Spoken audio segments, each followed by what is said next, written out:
What's the dumbest mistake you've seen an incompetent coworker make? Nearly leaving a child behind on a field trip. We took a large group of 4 and 5-year-old children to visit a farm/petting zoo/pumpkin patch. We had 3 vehicles. I was in charge of my own group, but I noticed one of the other teachers was being very lax in her supervision for most of the trip. When it was time to leave, I loaded my children on the bus with some other adults and did a head count/attendance check. Before getting on my bus, I noticed that the other teacher had climbed onto her bus and sat down before the children boarded. She walked on first and had the kids follow her. I almost let it go, but gut instinct told me she wasn't counting her students. Once they were all boarded, I walked back and climbed on her bus. She seemed irritated when she realized I was checking on her. I was not a supervisor or anything, just a fellow teacher, so she didn't answer to me in any way. She said something like, "We're all good, let's go." I knew how many were in each group, so without answering her, I did a quick count. Sure enough, we were missing one. I ended up leaving the bus and going to find the kid myself. He was still on the playground with children from another school. When we got back to the bus, the other teacher blamed the kid. She said he wandered off. Really, she is the one who gathered the group and left the play area, meaning she is the one who wandered off. She was pissed when I went to the administration about the incident. I did landscaping and janitorial work with a 60-year-old toothless Serbian man who hardly knew English and was a refugee from the Civil War. The owners of the company took pity on this guy, since he was a bit of a sad sack and was trying to provide for his family, but he'd constantly do really stupid and odd things. For starters, one of the other groundskeepers put up one of those fake owls on top of one of the buildings. The guy, let's call Bozo, thought it was real for the longest time and thought it cursed the place. I tried explaining that it wasn't, but he kept wincing about it whenever we saw it. One day, I noticed shards of the owl all over the property and our boss reprimanding him about bringing a hunting rifle to work. Another situation was when we were using this ride scrubber, like this, to clean the factory floor. If you forgot to clean out the dirt every so often, it'd just accumulate it all and push the dirt around, making nasty dirty tracks around the floor. Well, as you can guess, Bozo was the kind of person to never clean out the scrubber, no matter how long he ran it. While I was lawn mowing, he was doing that and turned a somewhat dusty floor into a pile of sludge. One of the owners noticed on the security cameras and ran out of their office to him, stomping and yelling at him, stating, "If this isn't cleaned up by tomorrow, don't even think about coming in." Last story, the other owner's wife felt pity on the guy, so she wanted to do something charitable for him. She was cleaning out the owner's closet of clothes and figured to donate some of his old blazers and suits for Bozo, so he'd look good at church and at events. Bozo instead started wearing the suits and blazers while he was working, remember, as a janitor and landscaper. I walked in one day and noticed Bozo on a riding mower in an old tweed blazer. The owner came up to me and was like, "Tilda, I think that's my old blazer." He still works there, as far as I remember. Not a coworker, but a fellow culinary student. I'm in college one day a week training in advanced patisserie. 2 weeks ago we were making sugar sculptures from isomalt. We had to bring in blowtorches to use to weld parts of our sculpture together. Our instructor was explaining step by step what to do with the isomalt and explained that when we had our pieces molded and cooled he would show us how to use the blowtorch.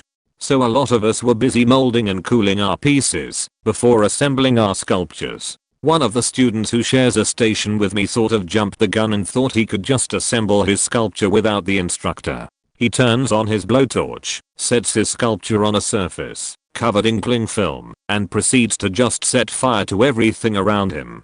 At this point I'm roaring at him to stop, but he just brushed me off and screamed back he knew what he was doing. Before we knew it the cling film was on fire and fire blankets were grabbed quickly. The instructor managed to get the fire put out, but dear Jesus did it frighten the lot of us. The instructor chewed the student out of it for being so reckless. I actually can't believe what this student did and how he saw no danger. I really hope he chooses another career other than chefing.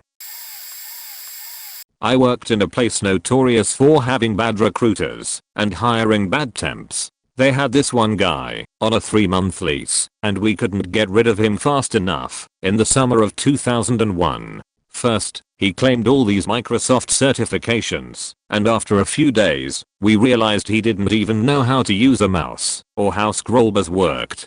So we put him on the worst detail. All he had to do was go to one of 20 popular websites and use a stopwatch to time how fast he clicked enter and how fast it took the web page to load. We were testing some web caching software. Then he had to go on another machine with the software and do the same thing. He had never used a browser. So we had to teach him how that worked.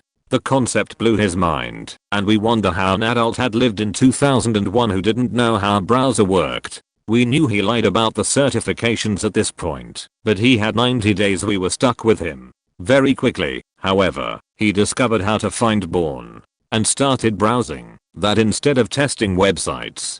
This was in the days of MSIE 5 or 6, so of course, they became infected with pop-ups and viruses. We'd catch him at it, and he'd deny it every time, and we'd have to complete wipe the desktop and reinstall Windows, only for him to do it again. We caught him doing it with other machines in the lab too. The guy literally had no impulse control, claiming the whole test lab was infected, and just absolute lies that a kid would tell who had no idea how computers worked. Thank God we never caught him jerking it, but I feared reviewing the lab security tapes should it have gotten to that. You were browsing pornography again. We have told you many times, that's against company policy. No, I didn't. I'm literally looking at you browsing porn. That's not me. There's porn site on your taskbar. That was always there. You have a pop-up from lewd site name. That was someone else who was here earlier. Who? You know, that hairy guy with the beard. There is no hairy guy with a beard who works in this lab. You have been the only one here besides me. I know I saw him. He browses the porn all the time. Ugh. Like a mentally deficient 12-year-old. I was so glad to get rid of him. I worked grocery for 12 years, and one day I get an in-house page. If I could come to the receiving dock, I worked produce to assist the grocery manager. We had just got a grocery load in, and the driver hadn't used a load lock, a bar that goes across the truck if it's not a full truck, and we had 9 full pallets of product toppled over and broken. My job was to take pictures on my cell phone of the mess, and the grocery manager called up our distribution center to inform them of what happened. We had to take the keys to the truck away from him as he was fired on the spot, and he had to find his own way home. And it was a 4-hour drive home from our store. The whole time he was bitching that it wasn't his fault, that they can't force him to supply his own load lock as he was an independent contracted driver. He did about 10k worth of damage to product, lost his job, and any future possibilities at driving a big rig for anyone in the state, because he didn't want to buy a piece of equipment that cost $50, or even worse, he didn't ask our warehouse for one, which they would have happily loaned him one. He'd be fined if he didn't return the lock back after his run. Copied from a previous comment. Nobody will ever beat out Catty. My friends, Catty faked up everything. Everything. She couldn't count change without giving a 50 instead of a 5. She couldn't wash dishes without breaking a few. She couldn't order milk without accidentally ordering 200 gallons more than we needed. We needed 4. She flooded the kitchen 4 times. She set it on fire twice. She could not be trusted to close. Not close by herself. She couldn't be trusted to close. At all. Minor things too, like if you were doing a giant pile of dishes, she'd wait until you were done and super happy about being done to say, oh, there are these dishes too, and just dump them down. She would spend so much time wiping down the clean tables that she wouldn't get to the ones that were actually messy. If you bummed her a cigarette, she would take it as open permission to steal as many cigarettes as she wanted from that day forward and go into your stuff and leave your stuff a mess in the process. And then, when you went to have a cigarette, because Catty almost poisoned someone by somehow mixing up the detergent and the caramel for the 7th time that day, you'd be out of cigarettes. I genuinely don't think she was lazy or faking up, so we'd do her work for her. She just couldn't not fuck up. Just every possible way a person could fuck up. She'd zoom in on it and then do it 3 times, each time saying that she didn't know about it, though. Simply one of the most hopeless individuals I have ever had the honor to meet in this lifetime. They did have enough to fire her, but every time they did, her mother would come in and yell at the manager, and then he'd say, well, you know what, never mind, just keep a closer eye on her. And you would keep a closer eye on her. You'd follow her around the place keeping an eye on her. And then you'd have to, do your actual job, and you'd take your eye off of her for 15 seconds and boom, she'd take the fresh, newly baked cookies off the tray that was designated for the fresh, newly baked cookies and throw them in the trash, because she decided that tray was for stale cookies, in spite of the fact that there was no such thing as a stale cookie rack. She was pretty nice, though, in spite of all of that. I hope wherever she ended up, she doesn't burn it down. Name changed. I worked at a summer camp. Employees were usually college students, but one time we hired this guy in his early 40s. At the onset it seemed like no big deal. He was just trying to act like he was 20. But slowly things got weirder. He kept getting in trouble for weird things. He got caught at least 3 times working shirtless with the kids. Like he'd be out canoeing and rip off his shirt and life jacket. Or he'd be laying in the middle of the park with no shirt on. No one was really comfortable with him because he seemed like he was trying to relive his glory days. Then, we had an overpass training. It started 9 AM and went overnight to 3 PM the next day. It was a camp, so we set up our tents around the site for overnight portion. He was his usual self at the start of the day, but throughout the day he kept sneaking off to his tent for a few minutes at a time. He has set his tent up much further away from everyone, so he'd disappear for like 10 over 20-minute increments. He was acting weirder and weirder as the day went on. He took off his shirt while the boss was talking and threw it in the fire screaming whoa. He started talking about his ex-wife a lot. He was yelling at the birds. Things got really uncomfortable when he started talking about sex. Around dinner time he got up, ran to his car, and peeled out of the parking lot so fast that his tires were screeching. So we are thinking, okay, he's gone. Thank God, let's move on with our training.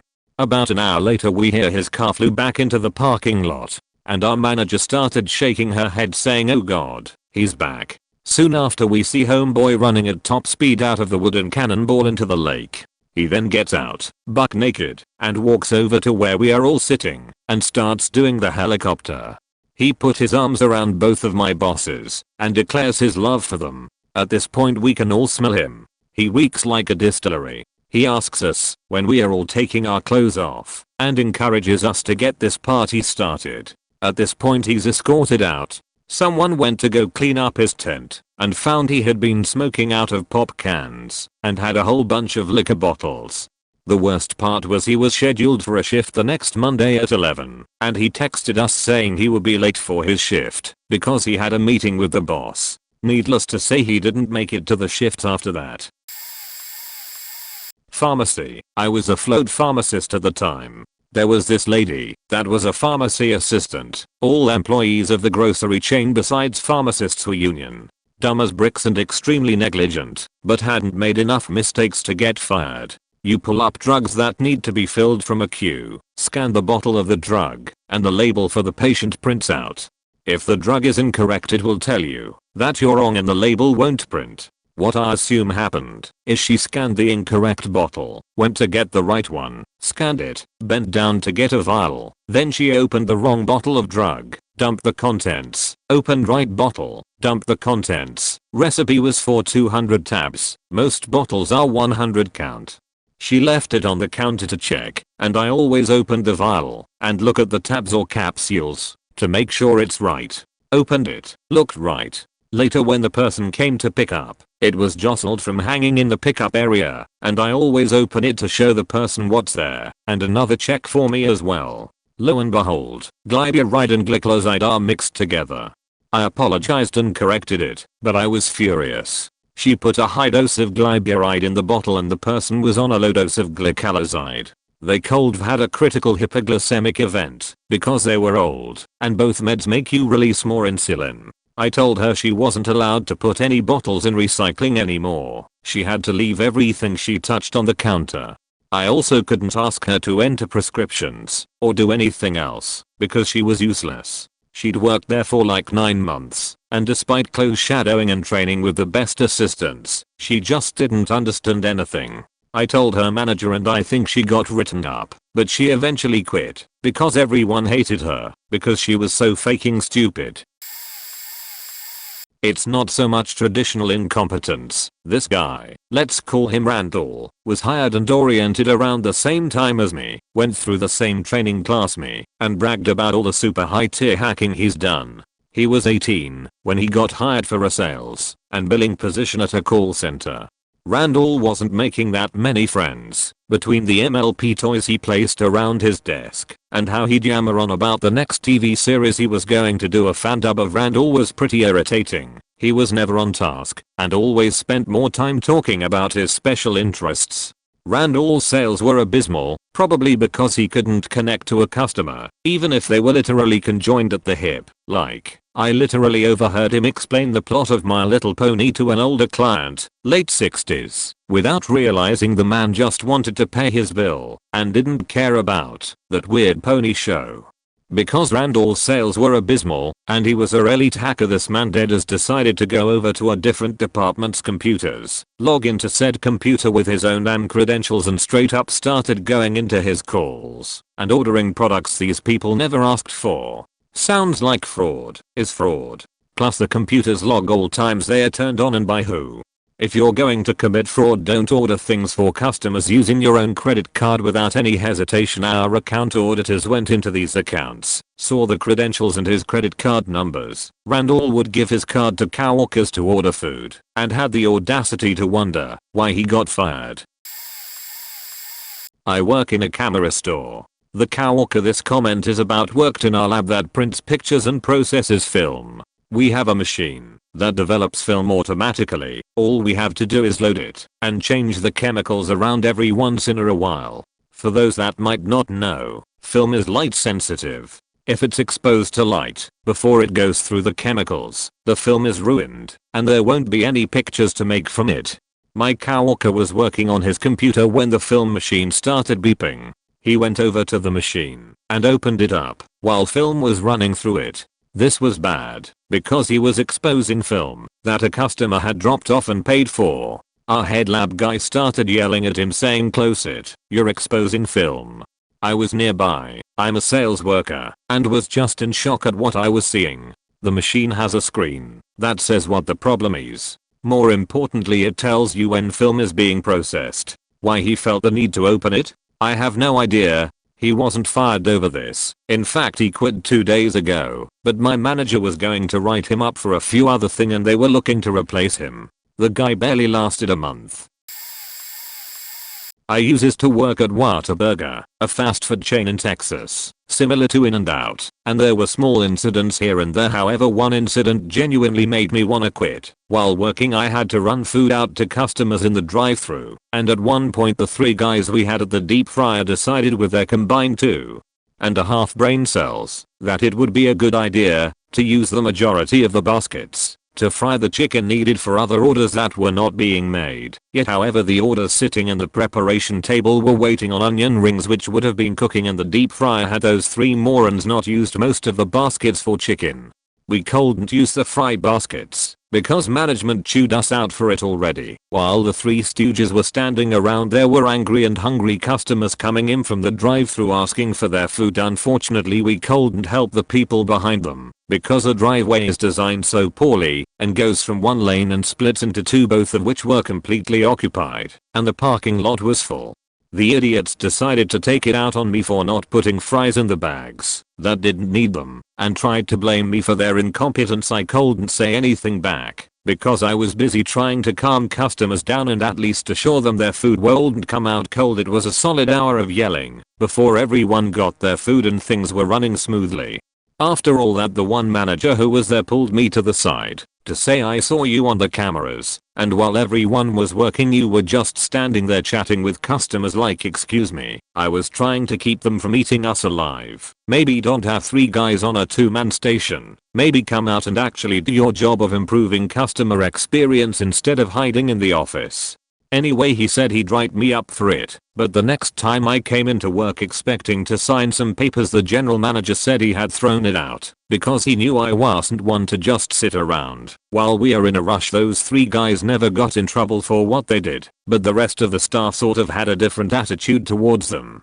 It doesn't sound too severe when put in words, but when you have customers yelling at you and 3 guys blaming you for not doing their job for them, as well as dine-in customers trying to get your attention or waiting for you, it gets frustrating, especially when the manager claims to have seen you struggling and instead of helping decided to lecture you when he felt like it. Wow guys, 5 updoots, this is my greatest accomplishment. I'd like to thank my sponsors.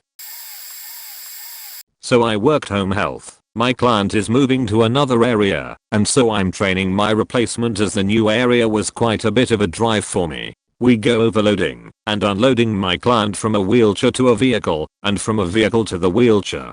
Things are going good. I think the new guy gets it. All is looking up. We take my client to the doctor. Client says he wants the new guy to load and unload by himself, as I won't be there to supervise always. Makes perfect sense. I've been doing this job solo for years. New guy needs to learn to do it solo. Now is the best time, since I'm still there in case something does happen to go wrong. Faking go wrong, it did. Client tells me to go into the doctor's office and get him checked in while the new guy unloads. Honestly, I should have stayed with them the entire time, but the client was insistent that the new guy could handle things. We've trained this several times and he will be fine. So new guy gets client out of the car and into the wheelchair fine. He then backs the chair away from the car so he can grab the client's bag and close the door. Fuckwit forgets to put the brakes on the wheelchair on before letting go of the chair, so he turns to grab the bag. Wheelchair is on a slight incline. Client starts rolling backwards down the incline. I happen to notice and dash out the office with a quick fac. Receptionist is out the door right behind me as the client is rolling down the parking lot. New guy is still digging in the car, so receptionist and I take off after the client. Dude rolls down the parking lot, across the road, and into a ditch. Long story short, client missed his doctor's appointment as we called a squad to have him checked at the local emergency room. We also had to talk to local police. New guy lost his job, and I'm not sure, but I think he also lost his new CNA license due to client endangerment. Client is perfectly fine, no injuries. I ended up staying at that job for another 2 months, making the long drive daily while they looked for another replacement. New guy comes on and can't seem to grasp why we are so focused on making damn sure he understands how the brakes work until we tell him of the tale of the runaway wheelchair. His mistake cost him his life. Worked at a box corrugation plant many years ago, and this dude was notorious for taking shortcuts that would save him 5s of time, e.g. not low-key out the massive machine before entering / working on it to clear a jam or whatever. At the end of the massive machine was this lift thing of sorts. This is going to be really hard to explain. Whereas the flat end boxes would one by one get stacked on as they came out of the machine. The lift thing, let's just call it that. It's like an oversized forklift looking thing. Starts high, and as more flattened boxes accumulate in it, it lowers down based on sensors. Anyway, when you're going to go underneath the lift, you're supposed to lock the machine out. We all had a key, which disables that entire section of the machine, if not the entire machine. I cannot recall, and place multiple supports under the lift in the event it falls, like jacks under a car. Anyway, Johnny Shortcut didn't do any of that, and the 2-ton lift dropped 10 feet right into his head, killing him instantly. Honestly man, just take the 5s, at most. How long does it take to put a key in and turn it, and place the supports in there? Another 30s. Fact, witnessing the aftermath of that first and has stayed with me to this day. I heard the insanely loud crash from the other end of the machine, ran over, and there's Buddy lying dead. Nothing I could do either. The lift malfunctioned. I can't move 2 tons. Simply called 911. The crazy part was that, since the lift was all faked up, nobody could get it to move, so dude was trapped under there for almost a full day, until the company that made the machine was able to get it back online. All while knowing there's a dead guy only feet away from them. Edit, was able to find a picture that is very similar to the machine I was working on. See that thing at the left side / end of the machine? That's what crashed down on him.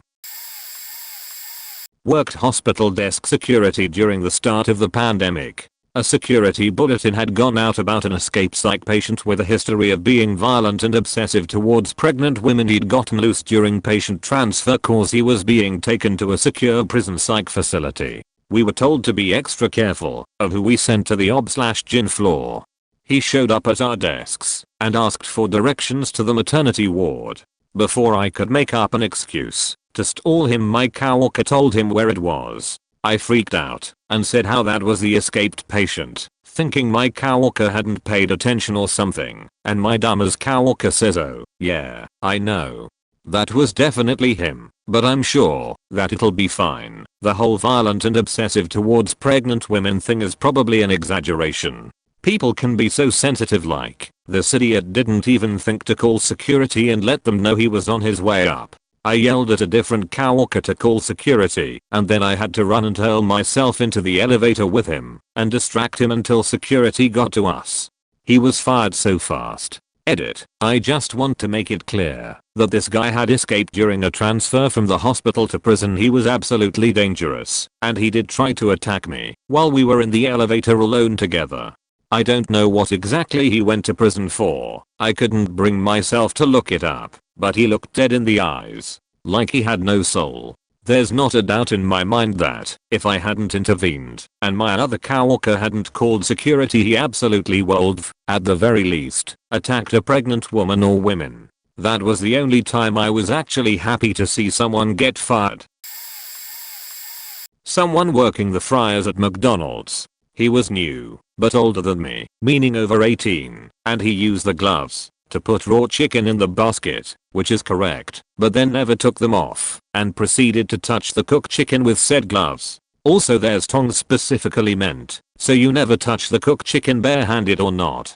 It also didn't help that he consistently tried to touch cooked food with bare hands. This guy was at least 25 and didn't know about cross-contamination. This McDonald's also had two managers that dated and frequently argued and or went to the bathroom at the same time. Yeah, they got caught by a coworker once. This McDonald's also frequently had problems with the fryers, and at one point they weren't cleaned for days at a time, causing buildup in the oil and caused smoke to emit from the fryer. And it wasn't steam or something like that. This stuff messed my lungs up after only 3 hours and required me to get an inhaler I still use. That 3-hour window was about 2 months ago. The McDonald's I used to work at has so many sheet stories about workers, like how a new girl threw a paper towel into the sweet tea container, thinking it was a garbage. It was crazy there, and by far the most incompetent workplace ever. I work for an attorney who does expat tax preparation. We had a friend's girlfriend working with us to help purge files and set up a new office. She stayed on because we needed a secretary. For some reason, she thought that we were equals in the office, that we shared the same responsibilities of answering the phone and email, filing documents, making copies. I'm a tax preparer, but she refused to be called a secretary. She had a good intentioned email written to request from our clients their tax documents if they haven't already submitted them to us. This email was going to be sent to our entire client list. She went added all of the clients and sent it, but instead of sending the email to herself with the client emails in BCC, it was a giant thread. All clients could see other clients' emails, and if someone responded to that email, all clients would be able to see that person's private financial information. So, I had to immediately follow up with another email requesting them to disregard and delete the message. She got fired the next day, not because this was a stupid mistake to make, but because my boss and her couldn't see eye to eye on pretty much everything. She said she knows how to write a legal letter because she took a semester of law when she was in school. She couldn't. This mistake was, however, the straw that broke the camel's back. I've got 1. Used to work for FedEx, handling heavy freight. We also handled hazardous material. This was a fast-paced environment with forklifts going at full speed and mistakes happen frequently. It's very hard to get fired. This particular facility had 170 different loading docks. Every single one has a camera, so the supervisors can monitor all the workers. Coworker punctured a 20-pound hazmat box with his forks. He then proceeds to just chuck in the back of the trailer and not say anything, and he just owned up to his mistake. He'd have to come in and watch a 1-hour corrective action video which he would have gotten paid his normal hourly wage for. Instead he was let go. 2. I started this temp job with a few friends for a well-known electronics company. Mind-numbing but well-paying factory work for a few stoners. The day we went in for orientation, the head of the safety department was instructing us pretty quickly into the meeting. Unprompted he said, "Guys, you'll have to forgive me, my wife really pissed me off tonight." So I took 3 Klonopin. Later in the meeting he took us out on the floor for a few demonstrations. He was showing us different stuff on the forklift. When he went to grab a bin full of parts from the top shelf with a forklift, he didn't have it all the way on the forks and dumped it everywhere. Thank God nothing else happened that day. Okay, I have a good one. So I used to work with a guy at a job where we delivered building supplies. Think doors, trim, and windows. I was a driver, and he was my rider. Let's call him Pickle Butt. You'll see why soon. So every morning I would get to work at about 4:30 and be on my way to deliver stuff at 5 AM. Well, I get to work and I'm looking for Pickle, but because it's 5 and we need to hit the road, well, he's in the bathroom. He's been in there sheeting his brains out for 30 minutes. So he finally comes out and gets in the truck. You should know he has stomach issues normally. I just forgot what it's called. He tells me, "Oh God man, I got so drunk last night I feel horrible. I keep sheeting my brains out." So I asked him if we needed to stop to get him some water to rehydrate, and he says, "Oh don't worry, I already did. I drank pickle juice." This man proceeds to pull out a Sam's Club mega-sized tub of pickles, and he had drank every last drop. And I was like, "Dude, you understand that is like straight vinegar. No wonder your insides and liquid spaghetti." He insists that it is a hangover cure, which means that it rehydrates you. We were going 20 minutes down the road to get to our delivery spot, and he had me stop the truck no less than 4 times for him to sheet somewhere. Then he goes again in a porta potty at the delivery site. Finally on the way back he asks me to stop again, and I tell him, "Look, go inside this gas station and get something to hydrate, man. Get water." He comes back out with a large Nose energy drink and a large Mountain Dew and smashes them both as fast as he can.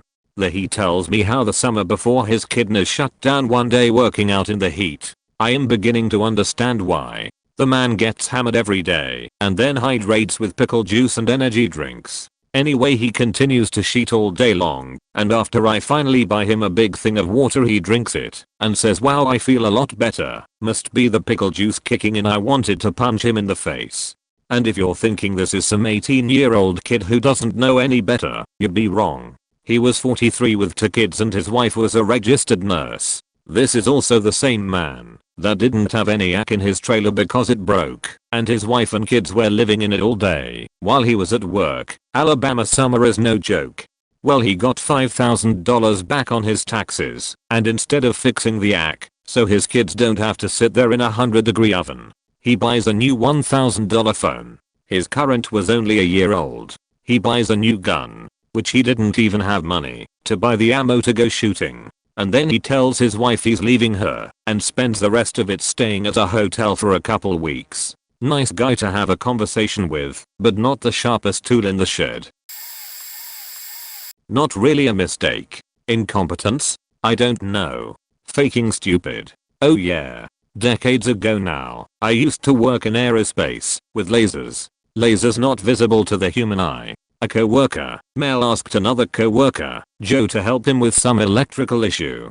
Mel overrode the safeties, the ones that would automatically insert a stop, a solid metal plate, in front of the laser itself, if the safety curtain was opened while the laser was on. Joe saw the curtain open and, naturally, assumed the stop was in place. He almost looked down the path of the laser beam, the invisible pulsed laser beam that would burn the retina, creating any number of irreversible blind spots to his eyes. When I heard of this, I spoke with Joe and explained why it was important. Then I reported it to my supervisor. Why did I report it? Because I had signed paperwork that I would be responsible for laser safety in the lab. So had Mel and another coworker. No one could be in that room without one of us, not ever our boss. Had to take an annual class and everything to be certified to work with them, because these were the bigger high energy lasers. Mel had broken company, state, and federal safety rules. He was transferred away from laser work within a couple of days and laid off when they had a chance a year or so later. We had a metal pointer to find the pulsing invisible laser. You adjust the height and position it so that the laser pulses hit the very point of it. That way, you know where to position the detector, so it was centered. I use that. Other coworker used that. Mel. He used his damn arm. Showed me all the little burn marks he had. Mel was a jerk. His own mother sided with each of his ex-wives in the divorces. I used to do commercial AV install work. We had one guy on our team who was just bafflingly dense. Had numerous certs and a couple degrees, but just flat out dumb. Hard enough worker if you could point him in the right direction though, and was an absolute marksman when it came to throwing lassos of wire through drop ceilings. Sounds silly, but I guarantee you a few people reading this will realize what a valuable skill that is.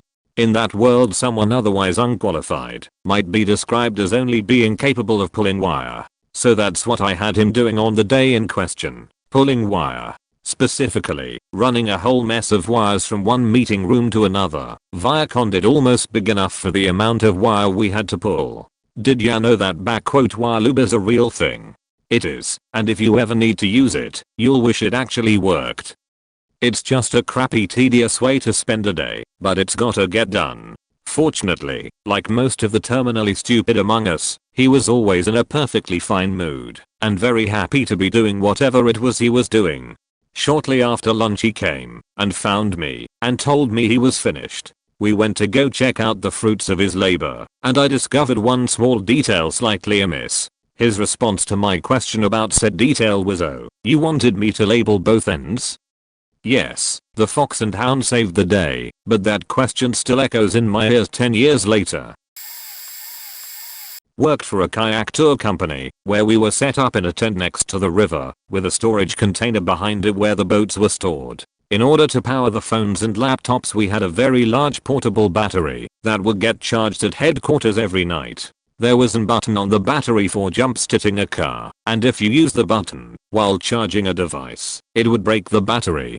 The button was large and red, and much more visible than the smaller button on the side, used to charge devices. One of my coworkers broke the battery despite us being reminded by the manager several times not to press the button, which even had a cover. After this, they bought a new battery and put a sticky note and duct tape over the button.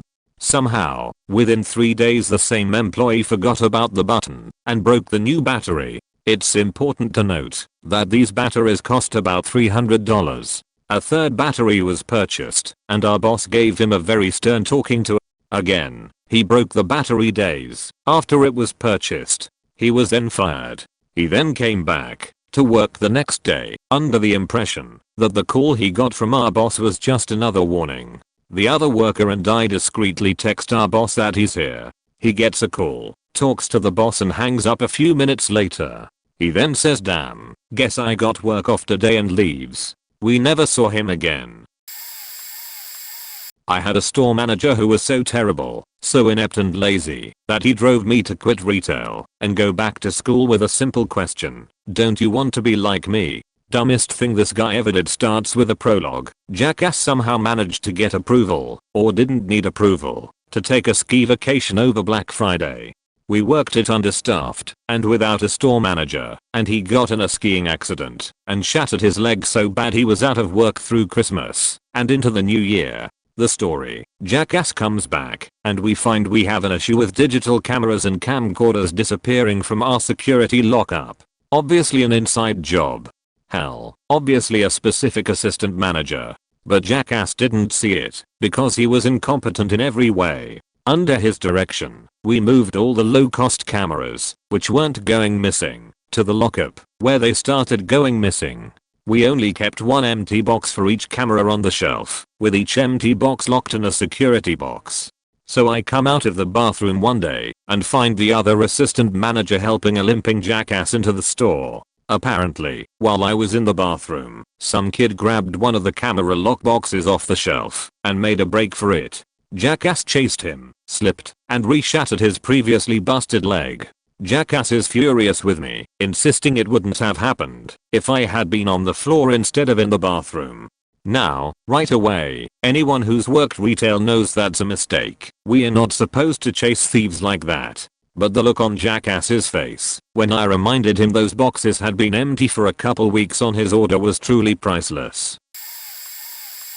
Medical maintenance here. I didn't see this happen, but I was investigated for it, so I know the deets. One of our most common tests when doing any sort of maintenance on a piece of medical equipment is an electrical safety test. At its most simplest it tests whether or not electricity is properly grounded, so people don't get shocked. In the lab section of our hospital we have a machine that was testing over 200, I can't remember the exact number, samples of blood from patients all across the hospital. Well, Dummers wanted to get the electrical safety on it done, so he could mark it off his list and not have to come back. So he pulls the plug on the machine, tests it, replugs it, turns it on, presses start, and leaves with a big smile of a job well done. Except job not well done, because the faker had caused an error on the machine from the sudden loss of power, destroying all the samples. Obviously an investigation starts, and the faker has the audacity to blame me. He even wrote my name down on his notes, as if I've done the work. He had a particular dislike for me, because I had informed the hiring manager to not hire this guy as I personally knew him, and knew he was a dumbass. I was saved by two very important factors. One, the system keeps a log of who writes what, so it showed he was logged in when my notes appeared, but he argued I used his computer, because I was too lazy to log into mine too. I was working nights that week. He was fired on the spot. He lasted 3 days in that job. TLDR. Standard: we fired the only PM who knows how sheet works. No one looked at anything until everything broke. We are lying to the customer. We broke it. Even worse, testing changes on the production server, and everyone's gonna blame the customer service rep for all of it, even though they're the only person who even gives a sheet. I worked for a small SaaS company making/managing databases for other businesses. After firing the only person who knew how several clients' workflows worked, I was expected to lie to the customer about where their PM was and why sheet was faking up. I was thrown under the bus after a networking engineer hosted a demonstration of "let's see what this button does" on the client's production server. Because I was the one who noticed after hours and noted on the ticket for him to change sheet back ASAP before the client noticed. It took an emotional toll because my direct supervisor really led the charge in throwing me under the bus. Because she wasn't supposed to be telling me to lie either, and on one conference call I had set up for the client asked what the hell I was doing on that call, since I clearly didn't care. In fact, I was the only person who gave a damn, which is why I had requested to attend that call. Funnily enough, the CEO actually pulled me aside for a minute to ask me to snitch, and I said I couldn't. Is it the newly assigned PM? No, man, newly assigned PM can't fire me. Hopefully, that should be all the hint you need. He did not appear to get the hint. Within a few months, I was asked to accept severance. As best I can tell after the fact, my narcissistic boss schemed with our single-hour lady to convince everyone I was an alcoholic.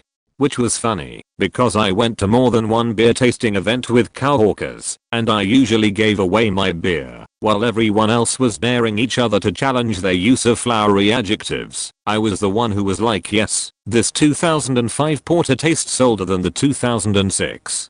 It was pure projection, since my boss reported getting drunk every weekend, told me I think I would have been good at math if I didn't show up to high school, drunk all the time. She was in her late 40s and still bragged about the vodka in a water bottle trick, and I watched her sit and write emails with a growler of beer. Worked at Wendy's for a bit. We had this kid in there with a work permit, so he worked like 4 hours at a time or so. On his first week he spent an entire 4-hour shift literally not charging anyone because he thought they would pay at the next window. None of the customers came forward, of course. We didn't find out till the end of his shift, when his drawer was short like $100s of dollars. Surprisingly, he wasn't fired or anything, but the manager starting watching him on all his shifts after that. Similar story. I worked at Family Dollar during a holiday season, so we made a few hundred per hour. The managers had to constantly drop our drawers. When the amount of money per drawer gets too high, they have to do a drop, taking the money and moving it to the safe. You keep $100, $200 sign in your drawer, and when it goes over you put the excess under the drawer for the mangas to grab later. We'd been at this for hours, and at one point I stepped away from my register to do other things. I came back and continued ringing people out. About an hour later the manager came by and counted me about $500 short. I swallowed my heart. I knew I didn't take it, but I terrified, because if my drawer was that short they would take it from my check and possibly fire me under suspicion of theft. For about an hour I was inconsolable. I was also 8 months pregnant, so hormones plus panic. The assistant manager Finley strolls in and asks what's up. That's when she revealed she had dropped my drawer when I stepped away and then left the building with all the cash to take it to the bank because we'd gone over a certain amount for the day. She just hasn't bothered to tell anyone. Huge no. Can't just dip with a couple $1,000 and not tell anyone. In her defense, it had been hectic season, and with having to do like 30 drops a day some things fall through the cracks. It is what it is. I was just upset thinking I'd be jobless and short on my pay. Okay, I have one more. This happened before I started the job. The owner's son of a daycare center was asked to fix a broken fridge, and he had one of the 10-year-olds go behind it to help him. Moron. The kid ended up cutting himself on something back there and needed stitches. The owner's son was permanently banned from entering the grounds, but would regularly show up anyways and act like he was the boss. I couldn't stand him. I was a store manager at Kmart, and we did Western Union. There was a rash of scammers calling up service desks and convincing them they were from security or IT or somewhere and would name drop the DM or the SM to get them to process a Western Union and send thousands of test dollars somewhere. Problem is, once you click that button, regardless if the person in the store has paid, that money is gone to the other location. There was extensive focus on it, as in southern Wisconsin alone they had scammed over $50,000 out of different stores. There had been an attempt on my store, but the service desk person hung up on them. I had a completely inept ASM who had been with the company forever. She also had no clue about technology, especially Western Union. Despite training her multiple times, if she was ever up there and someone wanted to send money she'd just tell them it wasn't working, so she didn't have to do it. One of my service desk girls, who was 16 or so at the time, gets the scam call. She immediately gives the phone to this ASM as she's been trained. The company has literally started firing everyone who has done these because they kept doing them. It's that hardcore now. This ASM then proceeds to process the scam Western Union for $30,000. My 16-year-old service desk girl, bless her, kept whispering to the ASM, "Are you sure we're supposed to be doing this? We were told not to do any of these over the phone." Which the ASM just says, "Well, they said the SM approved it." She gets to the last screen before you send it, and finally it kicks in with her. She asks the person on the phone if she's sure she should do this, and the person just hung up on her, not knowing what else to do, like close a screen, cancel the order, anything. The ASM just pulls a plug out of the wall on the computer. I demoted her like 2 months later, but still. I worked as a home health aide for a few years. One client and I really clicked, so I soon became his head nurse, while my co-workers took overnight shifts and days that I was unable to work. I had an older female coworker that had been with the company for nearly 20 years and believed she knew everything, and while she was incredibly knowledgeable, she clearly couldn't do everything by herself.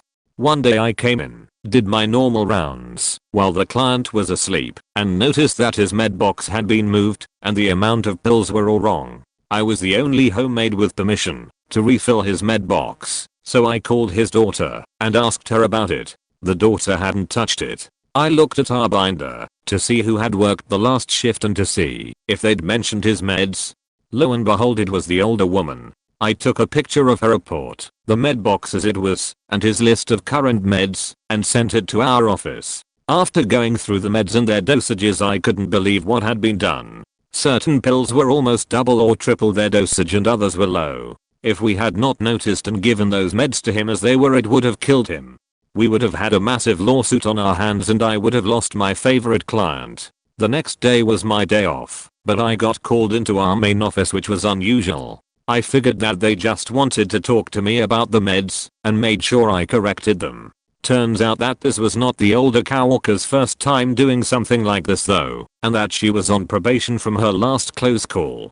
They ended up firing her, and she had to be dragged out of the building by both security and police after she nearly attacked me. My client and his daughter were forced to get a restraining order on her after she showed up to his home several times while probably looking for me. It was scary, but I ended up moving to a new state shortly after. Worked at Jack in the Box for 2 years as a manager, and of all the things I've seen, this was the dumbest. One guy we had, Marty, great kid, but had developmental issues. Still, the guy worked his ass off and learned the job. So when I say this is the dumbest, I'm not trying to knock the guy, because even he realized it was a mistake. Jack is your typical fast food place for those that haven't heard of it. One of the most popular items are the tacos. They are $2/$1 point. You deep fry 'em for about a minute, toss lettuce, cheese, and sauce and they're done. Of course, everyone ordered them, and because they were cheap people ordered a sheet load of them. Standing at the taco station waiting on Marty, and he pulls a rack of tacos out and drops them on the stand to make. One slips and falls into the fryer. Without hesitation, he reaches into the bottom and grabbed the taco. It happened so quick, I was stunned. Our conversation went somewhat like this. Jay, holy shit man, did you just reach in that fryer? Yeah, point, that was dumb. He held his hand up, and it was beet red. I make him hold it in ice water immediately. I told him he needed to go to the hospital and let them look at it. He absolutely refused and wanted to work, and so he did. He worked his shift and wore gloves the rest of the time. That damn Marty was tough. Still, stupidest thing I've ever seen a coworker do. I used to work at a major aircraft engine manufacturer. Prior to shipping engines to our customers, they would each be tested to ensure no defects. I would then review the test results and decide whether the engine was good to ship or we needed to make adjustments. We had a senior tech, call him Chuck, who had been around forever. This guy had developed a very poor know-it-all attitude. Aviation, whether it be actual flying, manufacturing or maintenance, is a very controlled and regimented environment. People with this kind of disposition are generally a huge problem. Our company had recently implemented new SOPs to further control possible mistakes and limiting unfavorable processes. Well, as you can guess, this did not sit well with our protagonist. Chuck would constantly bitch about how he didn't need some young buck engineer with no hair on his chest to tell him how to do his job. He'd been doing this for years. He didn't need to waste time doing new silly checklists that he hadn't done before. These new rules were just a hindrance. Well, one day our brave hero rigged up an engine in the test cell and didn't bother with the last few items on his checklist involving cleaning up the work area. Well, this genius forgot some steps and wasn't thorough in his cleanup. Barely 30 seconds into the test, a loud crash is heard accompanied by crunching and grinding noises. This grizzled genius forgot a flashlight in the test cell, which promptly got ingested and wrecked the engine. So the test is brought to an emergency stop. Well, at this point our hero panics and enters defensive mode. After chiding his crew for not checking on him, he decides to redeem himself by starting the engine teardown and cleaning everything up. This is all taking place during the night shift, and as such he is the most senior person around. I'm guessing his hurried attempts to tear the engine down and start inspections were an attempt to offset his major fuck up. Well, in his hurry, Chucky again decides that SOPs are not applicable to him as he directs his crew. As the teardown is taking place, one of the junior members of the crew is asked to discard the oil and other fluids that has been drained in the teardown. Well, this member is extremely new and basically still undergoing his initial training. He mentioned that he had never done this before and that he felt uncomfortable performing this task without supervision. Once again showing his stellar judgment, the Chuckster yells at the young kid and just sends him off without any backup or supervision. The junior tech heads off and disposes of the oil. The crew secures the wrecked engine. Everyone was pretty tense after this event, and our SOPs dictated that the line should be shut down for the evening after this sort of outcome. Again, I suspect Chuck wanted to make some sort of amends for this issue and was worried about how he would delay the assembly of engines for the rest of the night. Our company was already running behind on scheduled deliveries. So at this point he gets the evening crew restart their duties. Well, as morning approaches, another engine is ready to be run through the test cell. So it's rigged up in another test cell and off we go. Almost immediately a chip light goes off, indicating that there is metal contamination in the oil of this engine. Guess what? The novice tech that went to dispose of the oil from the wrecked engine didn't know proper procedure and he accidentally dumped it into the good oil supply. His supervisor never followed up on him and then used the good oil in a new engine, which was damaged in the process. So that's how El Chuckerino wrecked 2 engines in one night. I've only had to let a few people go in my life. Every time I feel sick to my stomach, having to tell someone they will lose their employment. This is the only time I had zero problem telling Chuck to head for the exit. Worked security at a car show when I was in high school. They ran from Friday Sunday, so we would work 19-hour shifts or more because we were young and making money on the weekends was awesome then. Overnight one of us would check vendors in and out who went to bars or who were leaving to get food. I roll up on a golf cart to the main gate to chit chat with a friend of mine. I end the conversation and start to drive away. I look back because I hear some chatter happening and my friend let this guy in on foot, which is weird, no one ever just walks in. That, and when I was heading back to the guard shack I noticed the guy had a Slim Jim in his hand. So I went to my friend and asked what he is doing here. Friend told me he was a contractor who was picking up a car that was sold earlier that day. So at this point the guy was gone inside and it's dark. I just looked at him and said, you let a guy into a car show with millions of dollars worth of cars with a Slim Jim without any second thought? No paperwork? He said yeah, he seemed like a good guy. So I call the police and security management and all of us just wait at the gate for this guy to come around in a high value old 60s muscle car. Police obviously took it from there after we confirmed that was the guy who walked in. Well, turns out with no surprise to anyone but my friend, the guy was just there to do some car shopping, stealing.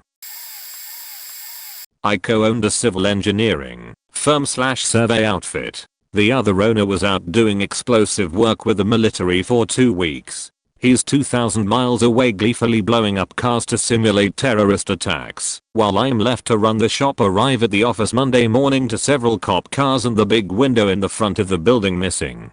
Oh shit. Oh shit. Oh shit. I approach the building. No alarms. Just a trashed office. The lack of alarms is sort of bugging me, so I ask who disarmed it. Employee said he did. When he got there, cops showed up shortly thereafter. Okay. I head to my office. Upside down. Check petty cash. All 2K gone. Oddly enough my .44 Magnum revolver still there. Check for my laptop. Gone. Alrighty. That's weird. Many other laptops still in place. Desktop computers still in place. Total stations, 30-40k a pop, still in their closet. I'm getting weird vibes about the whole situation. Pick up the phone and it's dead. Try another one, dead. Go outside to the telex box and the lines are ripped out. What the fuck? Call the alarm company, they have nothing on their end. Ask the cops, said they received a call about a break-in. No alarm. Nothing is adding up. Call the alarm company back and ask how to get the logs off the main system and start piecing a timeline together. I pull up the logs and see that the alarm never went off until it detected a lost signal on its comms line, and that was a silent alarm about 10 minutes after it was disabled. Code typed in like someone entering the building. See where this is leading. The early employee entered the building, disarmed the alarm, stole the petty cash and hid the laptop in the storage locker in the basement. Then proceeded to trash the office to look like a break-in, and then ripped out the phone lines thinking that it would somehow negate the fact that the alarm never went off for a broken window. I was nervous to accuse the employee of this as I didn't have video of the goings on, but the cops were sold on the events as I pieced them together. They questioned said employee and he admitted to it pretty quick. Got everything back. Took said employee to rehab. Meth is bad mk, and I fired him on the spot. Didn't press charges as being hooked on meth is a pretty awful thing, and having B&E charges on top of that seemed excessive. One of the first jobs I had right after college was in the printing department for this one company. They had this large format printer. I designed the graphics and a Coworker ran the machine. He was not the brightest person. The computer that operated the printer was about 15 feet away and had speakers that was playing music. My Coworker wanted the speakers to be closer to the printer since he was there most of the time, so he didn't have to turn the volume up too high to hear the music. He bought several of those audio extension cables that he connected the speaker cable to so he can place the speakers on the printer. He started to tape the wires on the wall to make it look nice and neat, but ended up taping the cables directly across one of the two entry doors to the printing room. Most people entered the room using the other door, but it was still dumb to run wires right across the other door. I wanted to point out the cable across the door, but wanted to see if he would catch his mistake. It didn't take more than 5 minutes after the tape job was complete before my boss opened that door to come in, and the speakers ended up swinging out off the printer and smashed onto the floor. My boss looked around trying to figure out what just happened, and all I could do was laugh the whole time. I worked in a university research lab that did a lot of DNA and RNA work with Drosophila fruit flies. One summer we had a visiting researcher in our lab. Nice guy who was great with theoretical stuff, but an absolute disaster in the lab. He had a habit of leaving the stoppers out of fruit fly cultures, which meant we had a lot of six-legged company in every corner of the lab. One Friday afternoon I was working on the computer in our adjacent bullpen office, and Bob decided to do RNA extractions at my bench without asking me first. First of all, RNA is a lot more unstable than DNA, so in most labs RNA work gets at least a dedicated bench, which mine wasn't. Bob proceeded to open an RNA kit and spread it out all over my bench. Then he opened my bottles of sterile water and a few other reagents and spread them out on the bench too. Then he suddenly remembered he needed to get to the airport to catch a 4:30 p.m. flight to his home city for the weekend. I came out of the office and found my bench strewn with kit components and no longer sterile reagents. I had to clean it up and prepare fresh bottles before I could start any new lab work. But did I mention that Tina, an undergrad student from Bob's university, also joined us that summer? I never got to know her well because instead of chatting with us, she was constantly texting while doing DNA extractions. And after she and Bob had left at the end of the summer, I tried to run some experiments on her DNA extractions, and the results were all completely flaky. Briefly, every sample looked like it had been taken from 2 fruit flies instead of 1. Our principal investigator, usually a very easygoing guy, got upset with me and told me to run all the samples again, which I did, at the cost of several days and a few $100s in sequencing lab charges. Same results. And it became clear that every one of the samples contained DNA from the same extraneous fruit fly. We never knew exactly what happened, but the most probable explanation was that texting Tina got distracted and accidentally squirted a load of fruit fly juice into the bottle of buffer used to extract DNA from the other specimens, and either didn't notice or didn't bother telling anyone. These DNA samples came from an experiment that the Pi himself had been working on for months. Every one of them was now completely useless.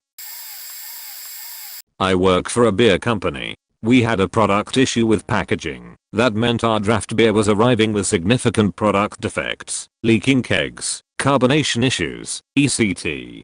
To date it cost us around €1 million, replacing stock, write-offs and other added costs, because some dumb fuck thought it would save costs moving from steel kegs to plastic, one-way shipping, and skimped on the quality of materials.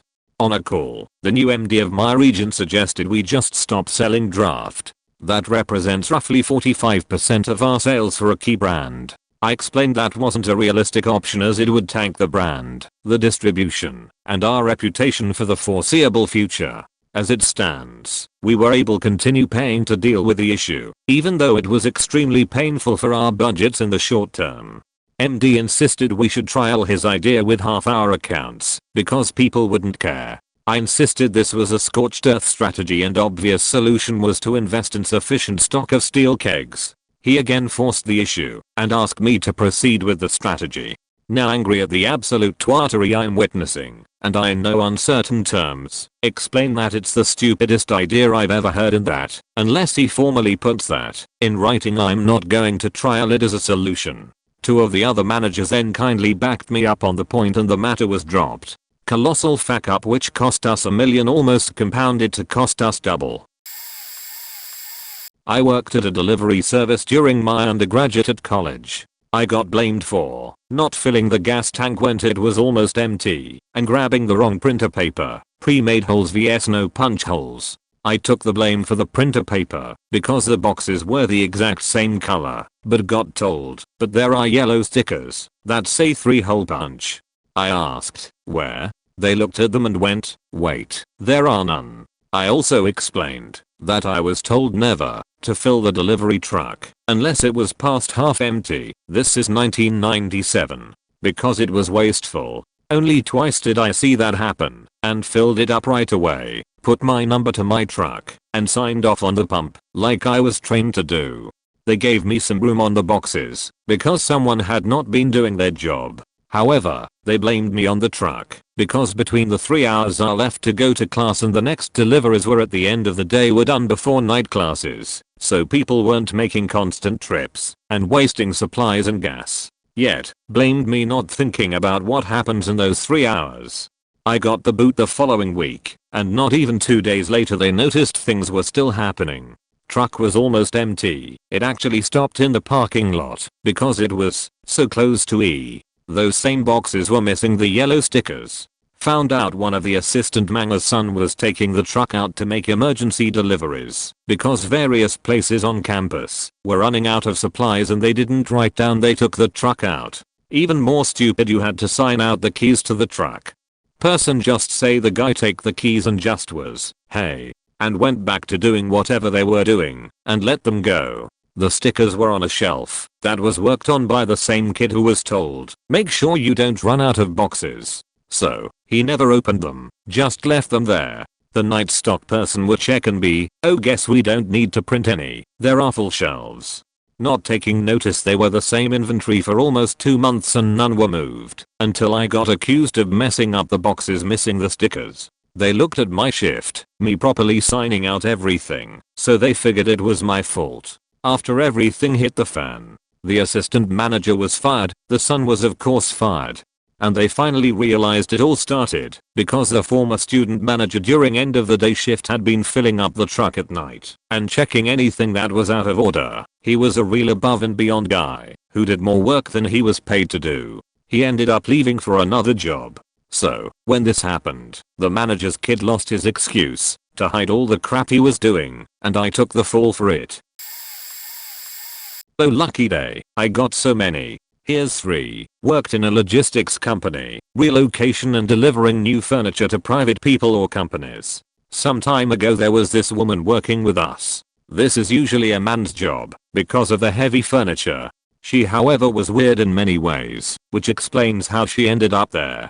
For one, she was racist. But the best story about her is the time she got fired. Our company was a shit show. The only good thing was that we could sometimes take the company trucks home with us to move stuff. The car of the lady was broken down, so she asked for a vehicle for the weekend. He gave her a moving truck. Now bear in mind that this was during Corona time. So she took the truck home and got hungry on the way. She stopped at Burger King. But in the early stages of the pandemic all restaurants were closed. Only the drive-in was open. It was not uncommon for people to go there by foot, since there was no other way. But that would be uncomfortable, I guess. Well, she took the company truck and tried to wiggle her way into the drive-in. She side-slammed the height restriction pole and managed to pierce a gigantic hole through the whole length of the truck's side wall. Then she backed up and fled the scene without telling anyone. The pole was also bent. Well, bad luck. Turns out Burger King got cams installed all throughout the perimeter. My boss then got a call on Monday from Burger King with them saying, well listen sir, we got a really funny thing caught on our security cameras. So he ordered her into his office in the afternoon and asked her about the huge hole in the truck.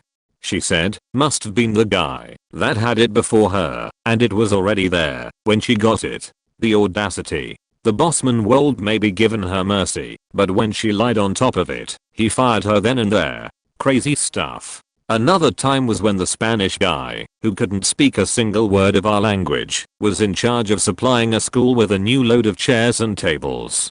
They would all come on wooden pallets. The more experienced guy told him that he should never drag the pallets over the floor, which a lot of people like to do out of comfort, but always carry them or drive them with the cart. He said, yes yes. Well, of course he didn't understand a single word. Because 5 minutes later, when the older colleague returned, there was the Spanish guy dragging the pallet behind him over the whole length of the school floor.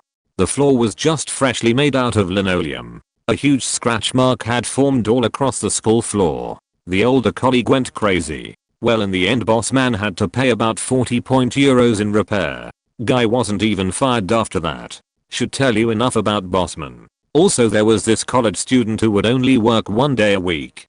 We got along well, but I was told that he was rather incompetent. Well, one time he was working with our second most incompetent colleague, and they had to deliver building supplies to new apartments. Our trucks had a ramp on the backside instead of doors which would open to up, so you could drag the pallets with a cart onto the ramp and then hydraulically move the ramp down.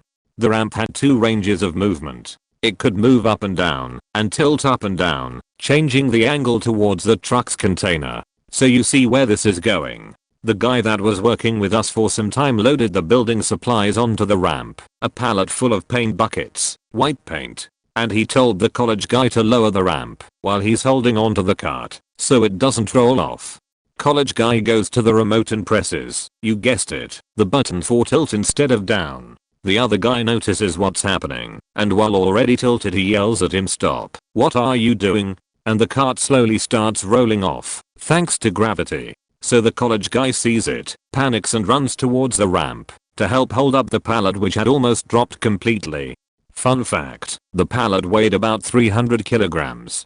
So no way of holding it up once it started rolling downhill. What an experienced worker would have done is tilt the ramp back up. But hey, don't hate the player, hate the game. All buckets full of white paint spilled satisfyingly all over the street. The poor guys had to drive back to the company and then return to pick up all the paint. Funny thing is, the same thing happened to the same guys a few weeks later.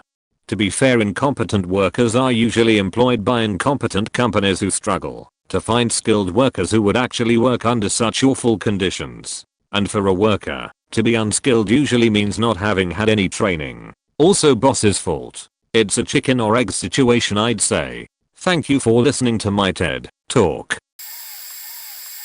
I was a database owner. I went on vacation. I was accessible the entire time I was on vacation. People did text, call, email me. They got an autoresponder, but for the most part one quickly handled any interaction because time had taught me that I would rather put in 5% while on vacation than come back to the monkeys screaming and the circus on fire.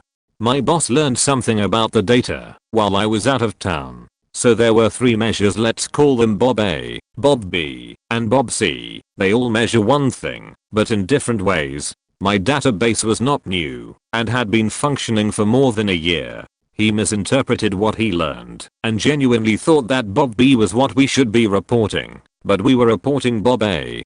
Without saying a word to me, he had the vendor pull overtime to change A to B. This cost about $50,000. But this money was well within our budget, so very big company, very big database.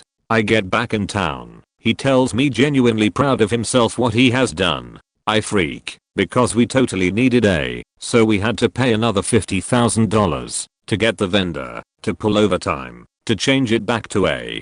Frankly, our budget was big enough that the money was not the worst part of this. The worst part is that we had to tell thousands of users that if they had pulled reports during approximately a 3-week period that included the measure Bob, they had to rerun their reports. I actually felt bad for him. He had to kiss a lot of us to clear this up with management. This also gives you an idea of why I responded to my coworkers while I was on vacation. I did it to avoid this exact kind of blankety blank circus fire.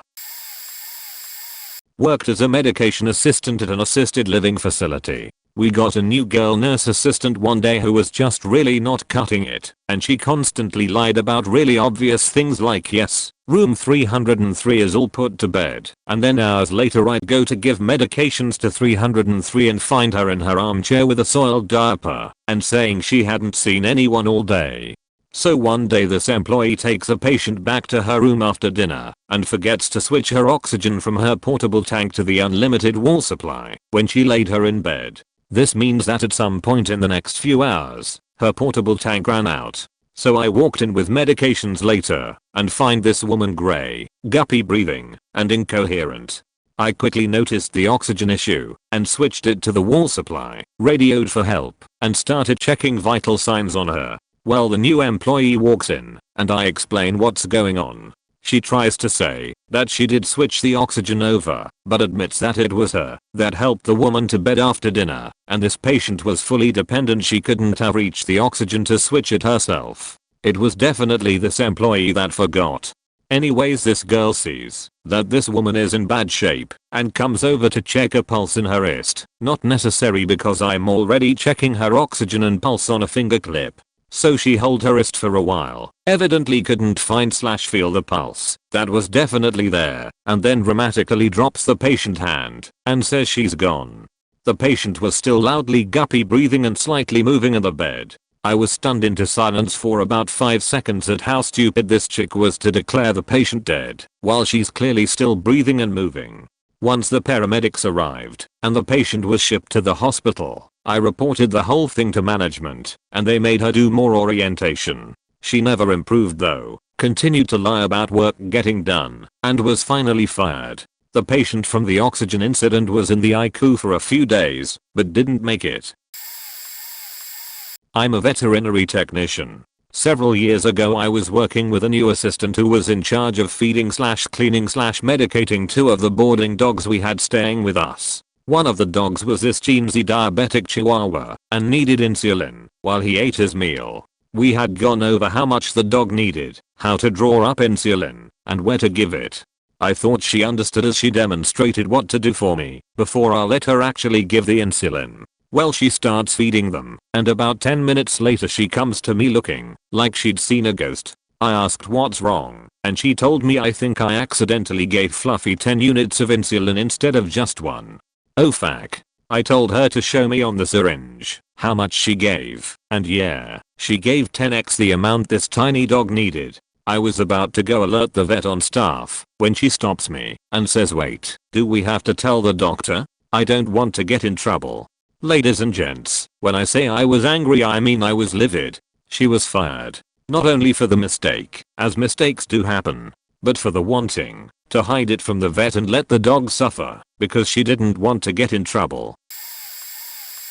An acquaintance got me a job at a place he had been working at for a few months. After I'd been there a few months I was promoted to supervisor of a certain area. This area included a special heated pool which needed to be carefully maintained. He was not happy about this. He saw promotions as being a first come, first served kind of thing, and I had stolen his turn. It was a Friday afternoon, and I had clocked out early since I had an event to head to. I was due to start my new position on the Monday, and that day had been my training. I get a text from the manager. The entire pool area had been flooded. It was going to cost them in damages and the entire weekend to drain, repair and refill the pool area. She had found out about it because this guy had sent her a video of it saying look how much he's faked up on their first day. Here's the ridiculous thing. The person who flooded the area was caught on camera. It's sung clear footage, since it was also did it at a time that not only was I not on the premises, there were only 2 members of staff there. This guy and another colleague who was on camera in another area. It didn't take a rocket scientist to figure it out. He was confronted, denied it and fired. Tried to sue for unfair dismissal. Didn't work out for him. I have 3 stories all about the same person. She was hired as the assistant to the director of the company. She was about 3 years older than me, but about 25 years dumber. She was instructed to take the company credit card and go buy hot dogs and buns for a small hiring event. She asked how many hot dogs she should buy. They told her about 40. She bought 40 packs of hot dogs, so over 300 hot dogs, and 3 packs of buns. She and I had been assigned a project in a satellite office about 2 hours away. We had to take separate vehicles because I'm a mom and had to drop my kids off before getting on the road. It was a 2-day project and we chose to drive there and back each day. On the first day, she got there and back on her own, no problems. On the second day, she ended up in a different state on her way home because she couldn't remember which direction she went on the interstate and thought GPS was giving her the wrong directions. The CEO asked her to drive across town to take a photo of a competitor's advertisement sign. It was at the local CVS, about 5 minutes away from the office. Her explicit instructions were, go over to CVS and take a picture of competitor's sign so we can see what pay rate he's advertising. When she returned over an hour later, she proudly showed us the photo she took of the competitor's headquarters building half an hour away. She ignored the first half of the instructions and drove half an hour away, literally passing the CVS where the sign was located, to take a picture of the sign on the side of their headquarters building that had nothing more than the name of the business on it. She was laid off about a month later. Worked in a gas station. We had a new guy join us one week, and we were slap bang in the middle of where travelers would set up. This woman came in one night, and my long-term coworker, and I recognized her as someone that had caused us problems in the past. She had gone to my new colleague's till, and we were trying to subtly get his attention. She was known to be violent and never paid. Sure enough, her card was declined, and she caused a fuss. Standard practice for UK gas stations is we get their card details, address, and take a photo, or get them to look at the CCTV camera. To his credit, he did almost all of these steps, except once he went outside the store to take a photo of the vehicle. The woman asked him to accompany her in her car to get the money. Dumbass got in. My colleague and I watched in horror from the till window. It was like it was in slow motion. We were faking horrified. We both ran around the counter and out of the door, but they were gone. He turned up the next morning beaten from head to toe in a faking field. He went to hospital, was treated, but never came back to work, and I don't blame him. My manager ended up canceling the woman's debt as a security measure, but we never actually got any additional security at work.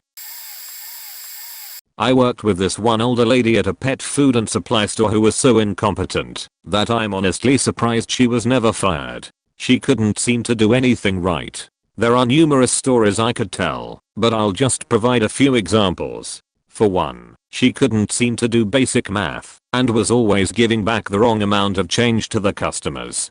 Also, one night after she closed up the store and went to count the money in the till, there was an extra $10 bill in there. That's not normally a problem. All you're supposed to do is count it in with the rest of the money, leave some of the money as a float for the next day, and prepare a bank deposit for the rest. The computer counted that $10 as being there when it obviously wasn't, so the boss was rather confused when she recounted the money later. I was asked if I had taken it, and of course I said no, and suggested to the boss that she should check the security camera footage. Apparently the lady was caught on camera freaking out about it for a good 10 minutes before deciding to pocket the $10 and take it home.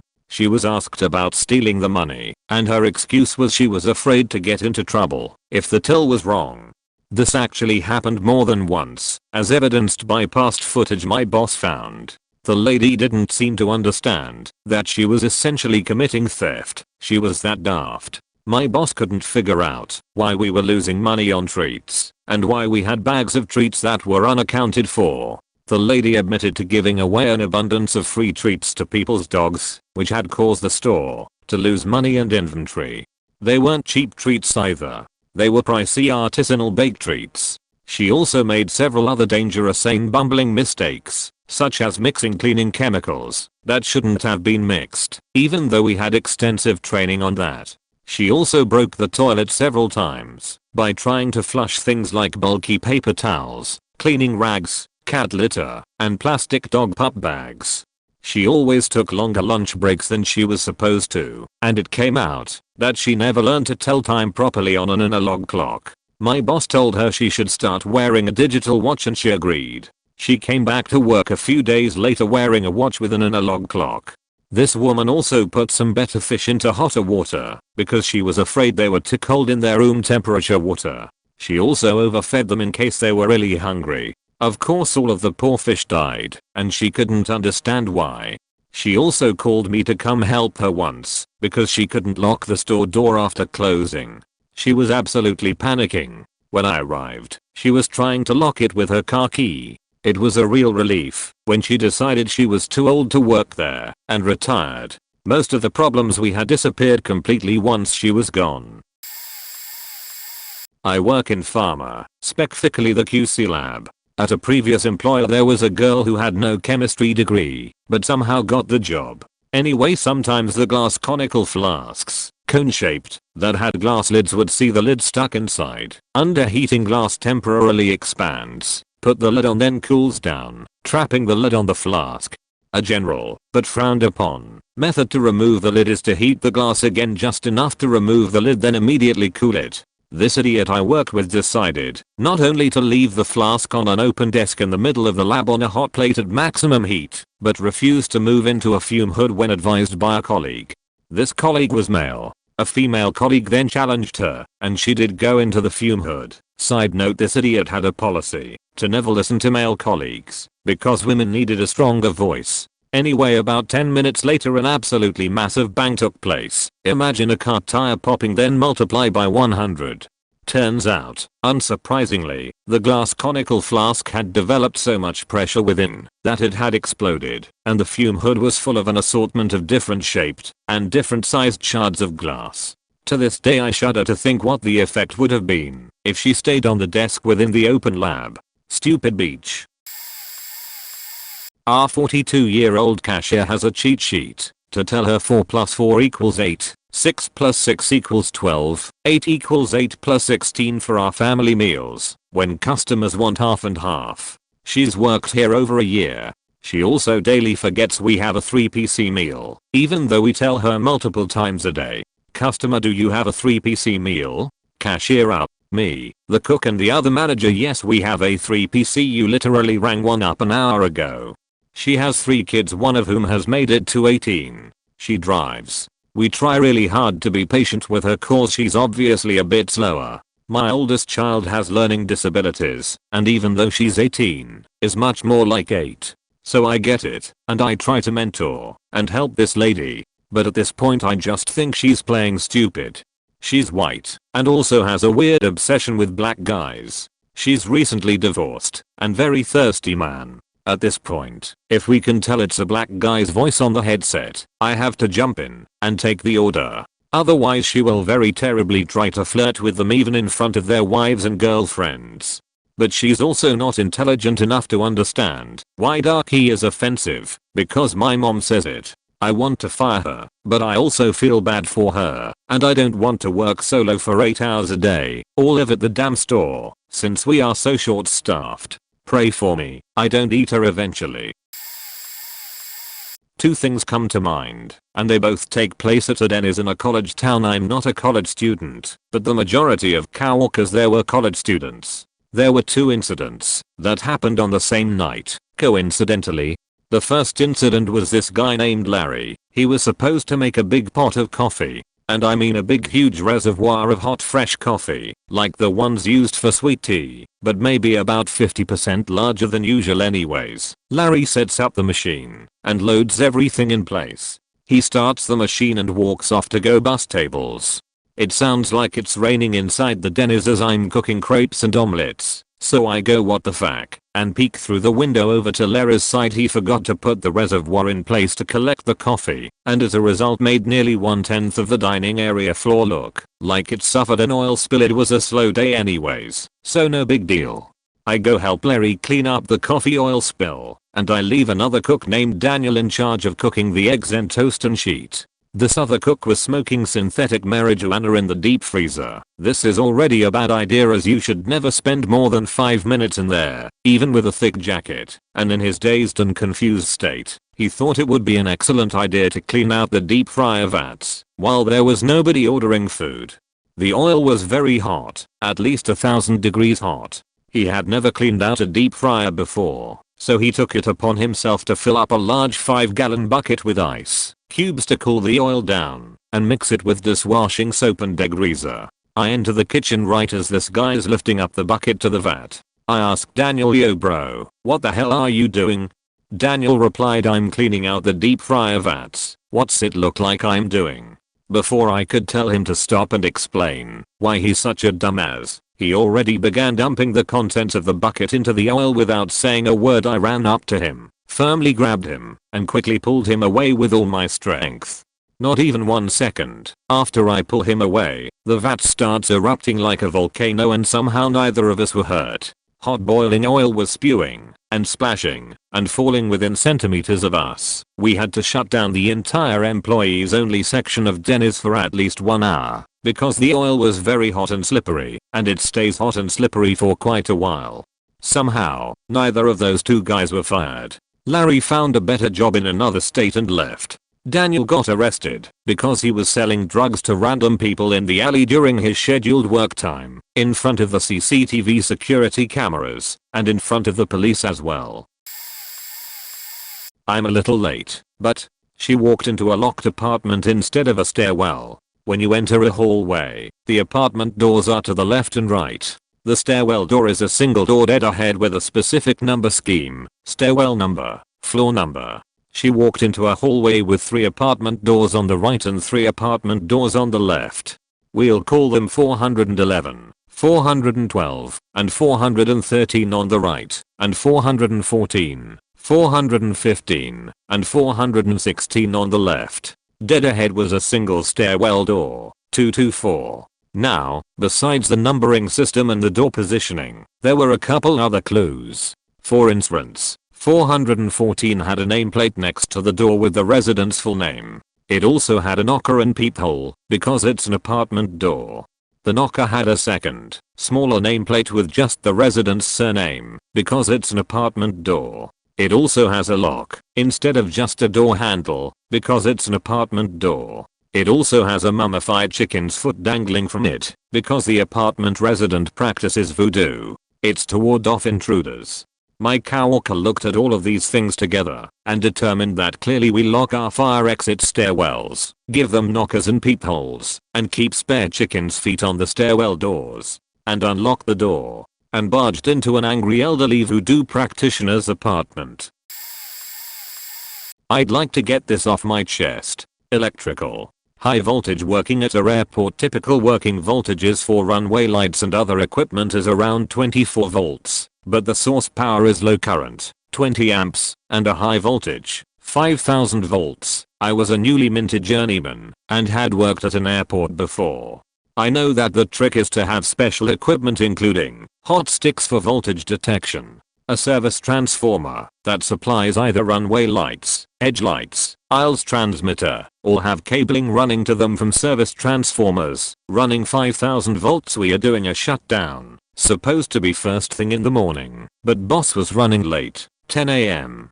He's a big guy, 6 feet 7 inches, 340 pounds, faking strong because his only electrical experience was slab work for 20 years doing high rises as an electrical foreman. When he got to our company, boss loved him because he had great people skills, so no HV connectors, or hot sticks, or HV meters, or wire, or bolts, etc. The cupboard was bare, but he stated he was gonna get everything. Before we begin, airport electrician, maintenance guy, has been waiting since 7 AM, wants to shut the main transformer to the runway. He had to call another company to do it as they're shutting down the aisles system. My boss wanted to check the transformer is really off. Fine, no problem. But he was gonna use a cat second meter that only went to 300 volts SAC, Radio Shack special. He told me so over the cell phone because I was at the main power sub while he was at the runway with 2 apprentices. Almost 3,500 meters away, I had to walk out of the main sub to tell him to ask the senior term apprentice next to him why it was a bad idea to check it with that meter. I shit you not, he wouldn't believe me. He was not a B foreman or a A foreman. He was the company highest ranking supervisor. He faked that job up to the point the airport management not only did not want him to return there, but not even as a flight passenger. I was there when the airport electrician handed him the letter, and you know what? He got promoted, moved across the country to another airport for the same company where he screwed up new construction there too. I was not there. A fellow coworker who went with him returned back to us after 8 months and told me about it. I did not use names, and those involved do use Reddit, but I hope they skip this thread. It was a while ago. This special princess faked up at least 5 other sites as well. I just left the company because they protected him, and after 2 guys lost their arms at another substation because of the same guy didn't check a capacitor bank. My rulies, if I can't trust you at a HV site, I'm not gonna work with you ever again. And guess what? I don't know where he is, where he went, but he is now somewhere in Arizona. Good luck you guys. This will probably get buried, but I worked at a big BBQ spot in the downtown of a large city. We had a huge bar in the center and a carving line, where people lined up to order their meats and sides, and then they would pay at a register, then go and sit at picnic style tables. I had a very incompetent coworker. He was always nervous, flustered, and in the weeds, no matter how busy it was. This happened to be a very busy night. The line for food wrapped around and around the bar in the center like a line at Six Flags. I was managing that night and could tell my coworker was drowning and becoming more and more stressed out. I hopped on the line and started scooping potato salad, mac and cheese, whatever. He was on the register ringing people up. A few minutes go by and a man and a woman approach the register from the side to speak to my coworker. Let's call him Joe, and they look very concerned. I saw him start to bumble, and I went over to see what the issue was. The couple was from Germany and couldn't speak English. They were waving their cup of iced tea at Joe and kept saying bitter. It's bitter. Joe just looked at them slack-jawed. And then I realized what happened. The iced tea is kept in clear deli containers in the fridges behind the register. It is also kept next to the salmon juice they use to marinate the salmon. Joe had poured salmon juice into a cup, over ice, put a lid and a straw on it, and gave it to an unsuspecting family. They were drinking fish juice. Needless to say, I calmed their entire meal and apologized profusely, and got them actual iced tea. They never realized it was fish juice, because I had a moment of silent clarity when it dawned on me, so they weren't totally horrified. They probably just thought it was old tea. I don't know, but Joe somehow didn't get fired for that, but he was let go a few weeks later for something arbitrary. We moved the salmon just far away from the iced tea after that. TLDR got forgotten by key workers, children care home workers, after playing Manhunt, which was my suggestion, then getting told I missed out of said activity. When I was younger I used to live in a children care home. For me personally it was a pretty fun time. Anyway, on the weekend we would, in child rotation, get to pick what we did. It literally could be anything from going laser quest to simply playing a board game. Well, it was my choice. I was about 15 and wanted to play Manhunt in some woods. Well, as we were finishing up, and we all stopped off somewhere for a toilet break and a bit of food. Anyway, I was waiting outside for everyone to finish up. Now as far as I knew there was just one entrance, so I waited at said entrance. Well, about 10ish minute went by, and though they were taking their time, I went and checked and everyone has gone. I went to where the minivan was and found it gone. They went and left me behind. Now I was one of those rare teens with a mobile phone back then. I tried calling my home, no one was in, and the key workers did not have phones themselves, as it was still relatively rare for people to have mobile. Anyways, I bunked the train back to my home. Took me 3 hours as the location we went to was pretty remote, so I had to find a train station, pre-smartphone era, and avoid train guards and barriers and even the transport police at one point. Anyway, I got back to the home with the key workers telling me they all had a good day and they wish I was there to play Manhunt. That when I informed them I was there as it was my suggestion, and that they left me there with no money. Now the key workers in question were what we would describe as the best key workers, a fit youngish woman and a down-to-earth cool man, so we had a little more freedom when they were about. Anyways, the horrific realization on their faces when they realized they left me behind, and the subsequent disciplinary they received, they didn't get fired, just weren't allowed to work together, resulted in all the key workers being given phones and all the kids given the numbers just in case. Also, no activity was allowed to be more than 1 hour walking away from the home, to prevent the need to bunk trains. That took laser quest of the table for us. So for a bit of context, I am, and have always been a large person. You can't miss me. I was always very talkative and loud, plus due to my size, age and maturity I was generally left to supervise the younger ones for smaller activities, so usually never forgotten. Point, this was the first and as far as I'm aware the last time I was even forgotten. I also made sure to serve early to places now and never have less than 20 pounds on me at all time. After this event. Yes. It's a simple one, but made me feel very vindicated.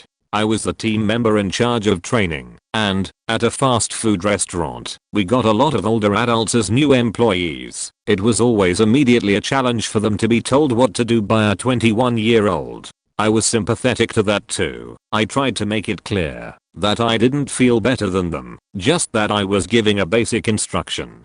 Either way, we went through a lot of turnover because of this. Anyway, this one guy was absolutely adamant that he didn't need to listen to me.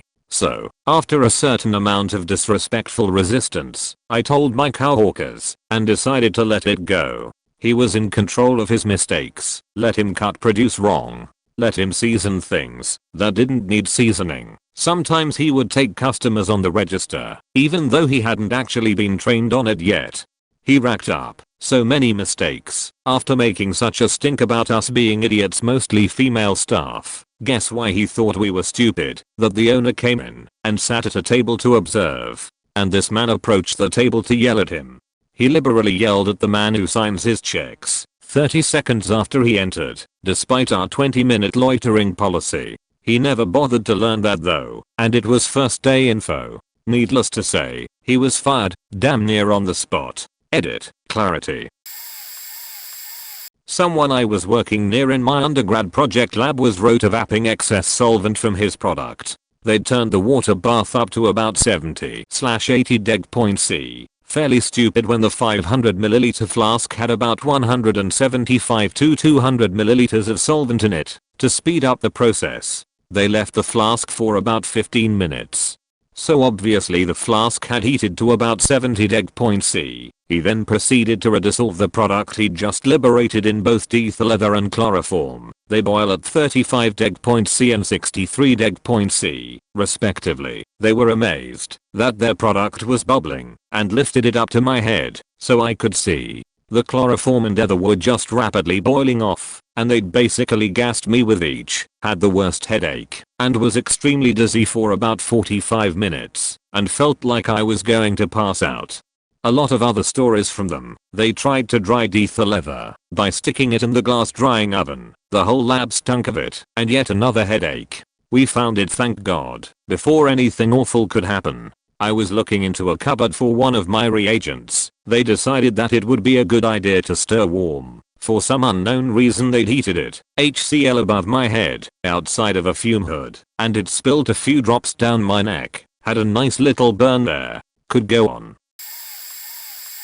Okay, so I didn't actually see him do it. I saw the aftermath. I worked at a national park resort for a season. We had multiple restaurants/lodging buildings out in this forest. There had been a recent hire/promotion of this guy who used to be in one of the cafes to becoming the new night watchman. The job was simple enough. Drive around after hours and make sure no one was in any trouble and or messing with the now closed restaurant properties.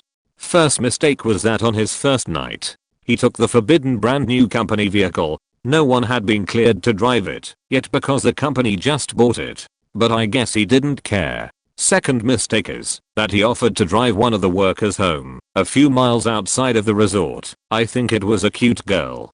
He reportedly was trying to show off and ended up driving it too fast and crashing the vehicle on a tree stump or rocks. This seemed to lock up the transmission, and it was now stuck in drive. He then drove back to the main offices and just parked it in, not just any spot, but the owner's parking stall.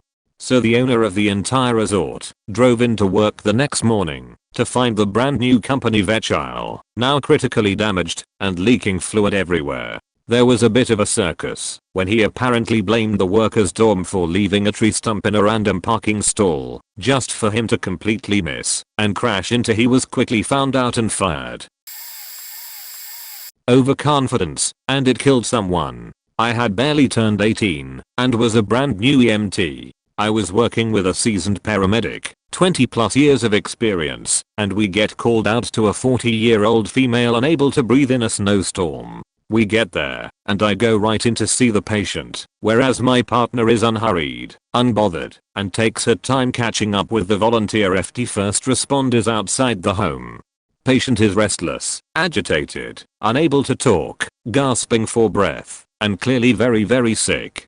Tachycardic, 140s, and SPO2 low 80s. I have first response toss her on O2, and get an EKG. I ask someone to fetch my partner. As an EMT, I can't read EKGs. Normally, the life pack will give us a mechanical interpretation, but because the patient was moving around a lot, there was too much artifact, and it didn't.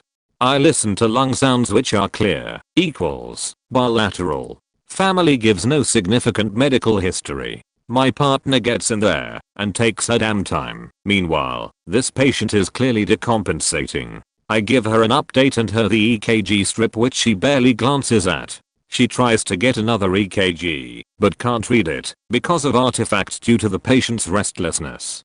She tells me she thinks it's CHF and wants to put the patient on CPAP in the truck. I tell her that lung sounds were fine and tell her to look at the EKG I took because it looked like street elevation. She just stuffs it in her pocket. We get patient onto the stretcher. She's no longer restless and clearly decompensating at that point. My partner still isn't taking things seriously. She wants a friend of hers who is a volunteer firefighter to ride in back with her so they can catch up. I start driving lights and sirens thinking it's a AAA patient codes in the back 2 minutes from the hospital. We worked her for a good 90 minutes, but no luck. Her son broke through the doors of the hospital, saw us working her, and ran out crying. His screams were the worst thing I've ever heard. Afterward, while cleaning the truck, my partner comes up to me and says I missed a STEMI alert, and then I was so sure it was just CHF. The EKG I handed her, the one she stuffed in her pocket, showed clear street elevation. A week later, while working again with the same medic, we were called for a 61-year-old male with chest pain. We get in there, and she wants him to walk out to the ambulance. He's pale and just seems a little off, so I go with my gut instinct, place him on the monitor, and get a 12 lead. STEMI. Needless to say, I don't work with that medic anymore. I wonder a lot about that patient's son and I just hope he's doing okay.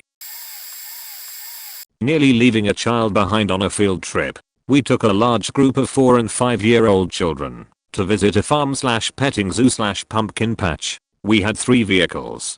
I was in charge of my own group, but I noticed one of the other teachers was being very lax in her supervision for most of the trip. When it was time to leave, I loaded my children on the bus with some other adults and did a head count/attendance check. Before getting on my bus, I noticed that the other teacher had climbed onto her bus and sat down before the children boarded. She walked on first and had the kids follow her. I almost let it go, but gut instinct told me she wasn't counting her students. Once they were all boarded, I walked back and climbed on her bus. She seemed irritated when she realized I was checking on her.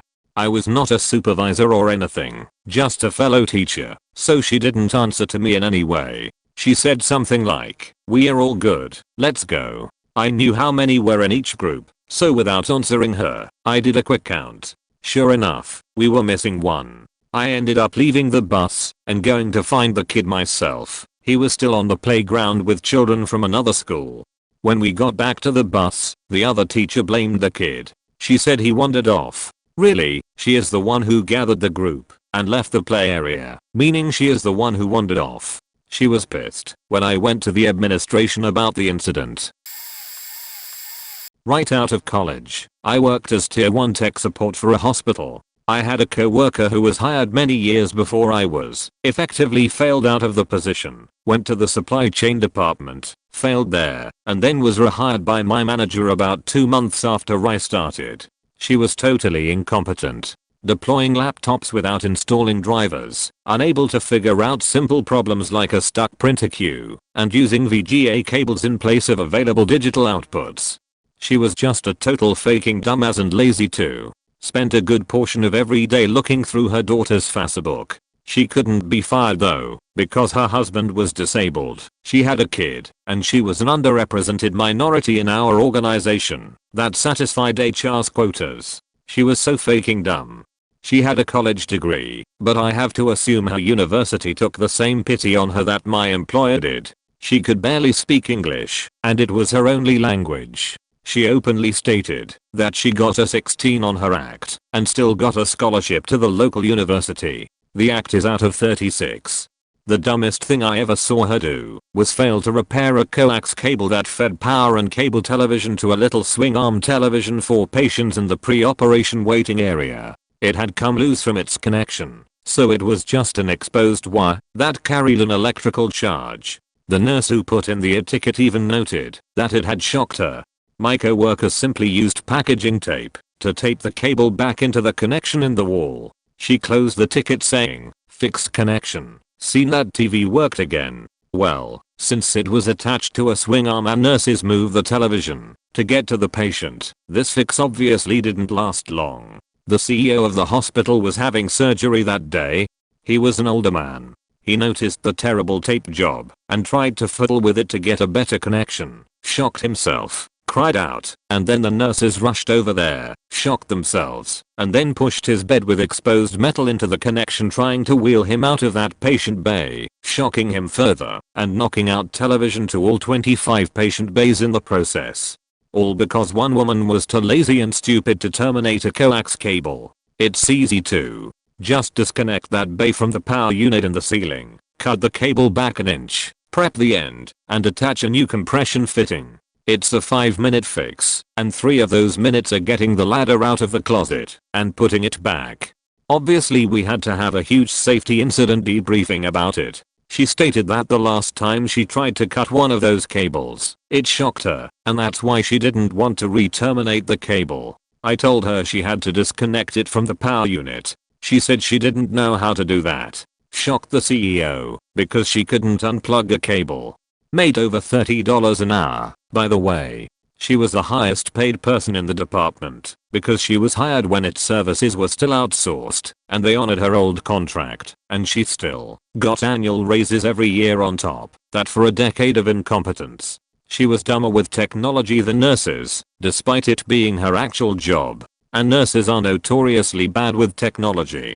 When I eventually became manager of that department, I purposefully assigned tickets to her that were very much a part of her job responsibilities, but ones I knew she couldn't do, so that I could write her up for failing. I did this until she got discouraged and went to work for the university during their diversity hiring initiative after a PR problem at the university, because ours told me I couldn't fire her. I was writing her up like twice a month.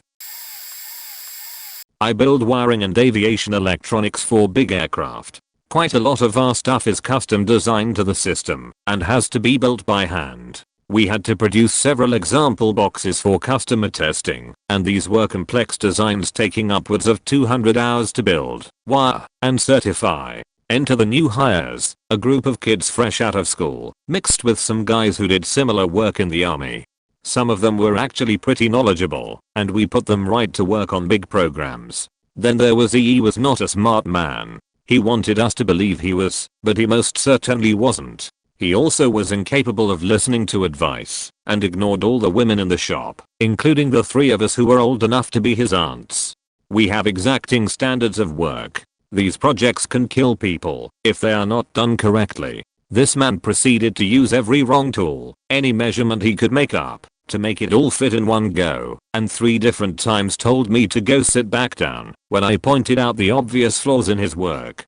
When he presented his magnum opus of 300 twisted pairs of wiring all at different lengths and connected to the wrong equipment, bare wires visibly touching bare metal, the work was so bad that it triggered a complete review of the man's employment application, where we found out that he had lied about every single thing he had done since leaving his home state to join the military a decade before. The thing was, if he had done even half of what I or the other technicians told him, he would still have a job and none of us would ever know, as he generally could fake it well enough to keep up otherwise.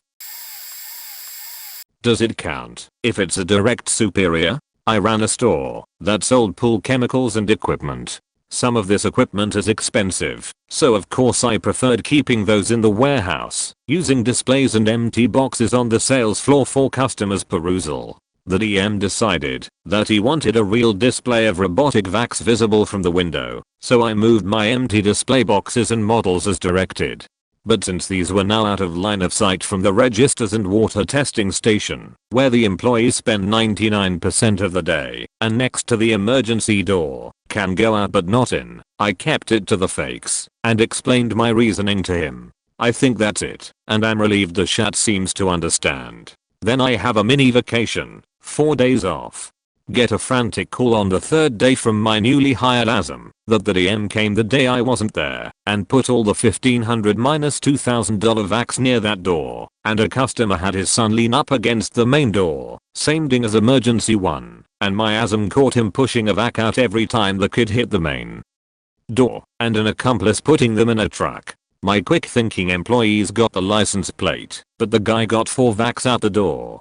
Instead of being appreciative that my awesome team got the plate number, the Ashat DM chewed my ASM out for not chasing the thief. Meanwhile ignoring the fact that the incident and the ensuing court date wouldn't have happened had the DM not waited until I was off to bully a newish employee into putting the merch in such an unsafe spot to begin with. I work at a large company, and as is typical they often send out very transparent phishing drills, just to say that they do so. One of my coworkers would usually send out an email about 10 minutes after one of these things came out like, hey, obviously this is a phishing exercise, just ignore it. I used to sit next to someone who was a bit of a mess, always behind on stuff and really just brought a level of chaos to everything she touched. I do software development and she did, I think, marketing, so we didn't really interact much. My fondest memory of her is a day that she came in about 5 to 10 minutes late, rushing to her desk and jumping into her chair to get to work. They had sent one of those phishing emails out right around the same time as she got in that morning, with some sort of story that ended up asking for some specific higher up administrator's personal contact info. About 15 minutes later my coworker sends out his "that's just a phishing email, ignore it" message, and I hear a quiet "oh no" from the cube next door. She had pulled some sort of internal organization chart from somewhere and sent it back. This chart had over 100 people on it, with contact info, pictures, organization hierarchy, employee ID numbers. Instead of just looking up this administrator's phone number and sending that back, she tried to be helpful and sent this whole chart. Surprisingly, this wasn't the first or last phishing exercise that she failed. I'm from a Latin American country, and I used to work at the local office of a large international company, one of the leaders on its field. Projects and deals would be negotiated in some other office, and each relevant local office would deal with the local side of the project. I'm not gonna give identifiable info beyond that. Anyway, sometime after I left, but continued to work for them as a freelancer, the office suddenly announced it would close. My friends at the office said the day before this announcement, someone from the main office showed up, which is to say, came all the way from the US, with no warning, extremely angry, and had a very heated reunion with our boss. They could only hear the guy yelling, and our boss trying her best to answer whatever he asked. Turns out, our boss, who was always kind of messy, received a huge project for a huge client and simply forgot to process it. Time passed and the client asked what the fuck is going on, and it was simply too late to do anything about it. There were supposedly millions of dollars in penalties for the company at large, and it meant the immediate decision to close our office. It continued to function for a few months, of course, as a lot of work was already scheduled, and they couldn't just screw all the employees for the boss faking up. The direct manager of the department I used to work on, beautiful angel that she is, managed to negotiate ways for everyone to keep working for the company in some capacity, if they wanted to, even negotiated for the freelancers, like me. TLDR, boss simply forgot to process a huge and important project. HQ had to pay millions for the fuck up, and decided to close our office on the spot. When you get cataract surgery, the doctor takes out your natural lens and puts in an artificial lens to replace it. The artificial lenses come in a lot of different powers, and what power they put in is based on your prescription, the shape of your eye, etc. Most of these calculations were done by computer, but part of it was done by hand. It was usually done by a technician, who did it all the time, but sometimes that person was out due to vacation or illness, or whatever, and someone else had to do it. One time while the usual person was out, the schedulers had a coworker of mine do the calculations who, while a great guy and otherwise a good tech, could not do math. Anything beyond simple addition, subtraction, and multiplication confused him, which was fine as no other part of the job required. But the schedulers didn't realize this, so they had him do the calculations, which he tried to do by following S guide. Before the days of the surgeries we double checked the numbers, and he hadn't done a single one of them right. Every single lens power was off, often in a different way than the others. If we hadn't double checked his work and those lenses had been used, not a single patient for the next 3 days, about 60 plus people, would have been able to see properly after their surgery. It would have cost the office tens of thousands of dollars to redo all those surgeries, to say nothing of the displeasure and discomfort of all those people having to go through the surgeries again. The kitchen sink in my old apartment started to drain slower and slower each time I did the dishes. Then it would randomly fill up with dirty water when I wasn't using it. Turns out the main grey water drain pipe for my 3-story walk-up building was right outside my basement apartment door, and it had a blockage. It got so bad that other people's dishwater started slopping onto my kitchen floor. Building manager came in several times over the next week to pour some foul-smelling pink liquid down my kitchen drain, supposedly to clear the blockage. Didn't work. Plumber arrived, snaked the drain, and found a major blockage just 10 feet from my sink. Excavating the buried pipe would be required. The building manager showed up unexpectedly the next afternoon, Friday, and said he had the solution. Despite the fact I was trying to get out of town for the weekend, he insisted on taking apart the drainage pipes under my sink. He then poured some different pink liquid into the open drain from a bottle covered in warning labels and skulls. What came bubbling up from the drain was the nastiest black sludge I had ever seen, and it freaking reeked.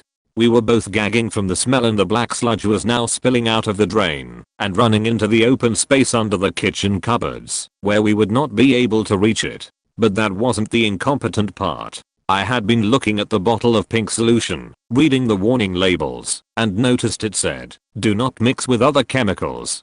Using in combination with bleach will result in the formation of chlorine gas." I looked up just in time to see him pour a huge amount of bleach down the drain pipe, splashing the black goo everywhere. For a second nothing happened, though this misty vapor rose out of the pipe and we were hit by a cloud of chlorine gas. Yup, my landlord had just created the same weapon used to gas enemy troops in World War I, but in my kitchen. He collapsed on the floor in a coughing fit and started crawling on his hands and knees towards the front door. My eyes started watering so badly I could not see, and my chest was heaving from coughing and not being able to breathe. I stumbled down the hallway and into the bedroom, slammed the door, crammed a blanket at the bottom of the door, and opened the windows. It took a few minutes before my head and lungs stopped hurting. I took a few deep breaths by the window, opened the door, and sprinted out of my apartment and onto the front lawn, where I found the landlord retching all over the grass and his wife screaming hysterically. After about 15 minutes we had both recovered enough to explain what happened to the doctor friend that his wife had called. Doc assured us we would probably be alright, since we got out of the apartment quickly. And the landlord's reaction? "Well, I guess we could put you up in a hotel for the night." I already had my weekend bag packed, told them I expected the apartment to be clean and livable by Sunday evening, and left. Got no apologies from the landlord. At least the apartment had been cleaned and the pipes fixed by the time I got back. Jesus, gassed in my own kitchen. I worked for about 2 years at a military daycare. The staff turnover was astronomically high, mostly because 75% of the staff were military spouses. We also had some younger staff members fresh out of the local Dodia high school, many of whom were competent and good at their jobs. And then there was Amanda. Amanda was like, barely 18, and this was her first job ever. That's fine. We work with kids. though, and sheet can go tigs up mega quick if you're not on top of things 24/7. Amanda completed training and was assigned as a floater, which meant she filled in for other staff when they needed to step out of the room, or if someone had a day off she'd work a shift in their class. About a month in, lead teacher started telling the scheduler they did not want to work with Amanda. She was a very pleasant nice girl, but she would call for a bathroom break and disappear for upwards of 30 minutes, which would throw a wrench into everyone else's sheet, only to be found in the toilet on her phone. She did not understand the process of very simple things like filling out accident reports, no matter how often we tried to explain it.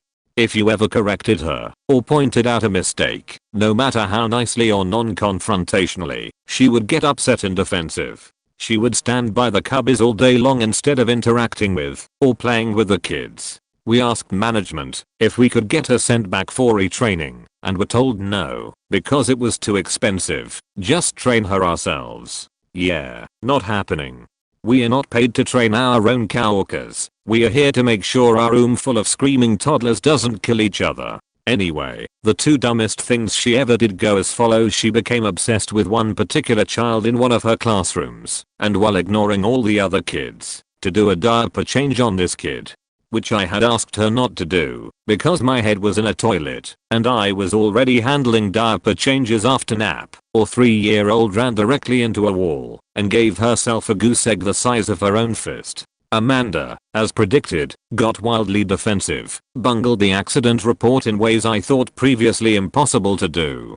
And I got sternly told it was somehow my fault by the director, and why can't I just train Amanda properly, because that's part of my job as someone with 1.5 years of experience. I said alright, trainers make 50 grand a year salary. You pay me trainer money, and I'll be a full-time trainer, and hold Amanda's hand through every little thing. Magically heard nothing more about that.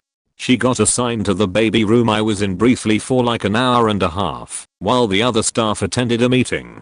Full room, 8 babies, ratio is 1:4, so I got assigned Amanda. She forgot to put on shoe covers before entering, mandatory in the baby room due to choking hazards for floor-mobile babies. Sat down and started feeding a kid a bottle. Hey Amanda, when you're done with that I think you forgot shoe covers. Not a huge issue, she can open the door, reach outside and just grab 2, and put them on in the classroom without leaving me out of ratio. Oh. Well my shoes are clean anyway. Are you calling my shoes dirty? I didn't see. I forgot. Starts getting up mid-feed to go get the shoe covers. Another no. Let the baby eat uninterrupted. Amanda, no, wait until you're done. It's fine. Baby finishes. 15 minutes go by. She sits on the floor picking at her nails while I'm singing and talking to like 4 babies at once who are on the mat with me. Amanda, shoe covers? Oh. I go back to focusing on the babies, and then I hear the door to the classroom slam shut. I look up. She has walked out of the room, shut the door behind her, and left me out of ratio in a room full of 8 babies. The biggest no-no in working in this daycare. At this point I'm pissed, because if something happens while she's gone it's going to be my problem again. I leap up, run to the door, fling it open, and bark, "What the hell are you doing?" She gives me the emptiest-eyed look I've ever seen on a human's face and stammers something about shoe covers. I'm like, you left me out of ratio, you can't do that, just reach out and get them from the door and get back in here.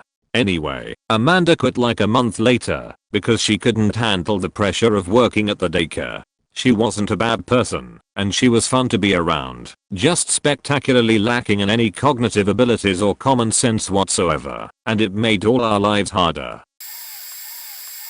Gosh, I don't know if anyone not in rehab/medical world will get this, but background info: manual muscle testing, MMT, is a way we, OTs and PTs and doctors sometimes, test and grade muscle function and strength. It helps us in cases of neurological illness or injury like a stroke or nerve injury, or orthopedic injury like tendon injury. And this is what it looks like to test the neck, cervical, spine.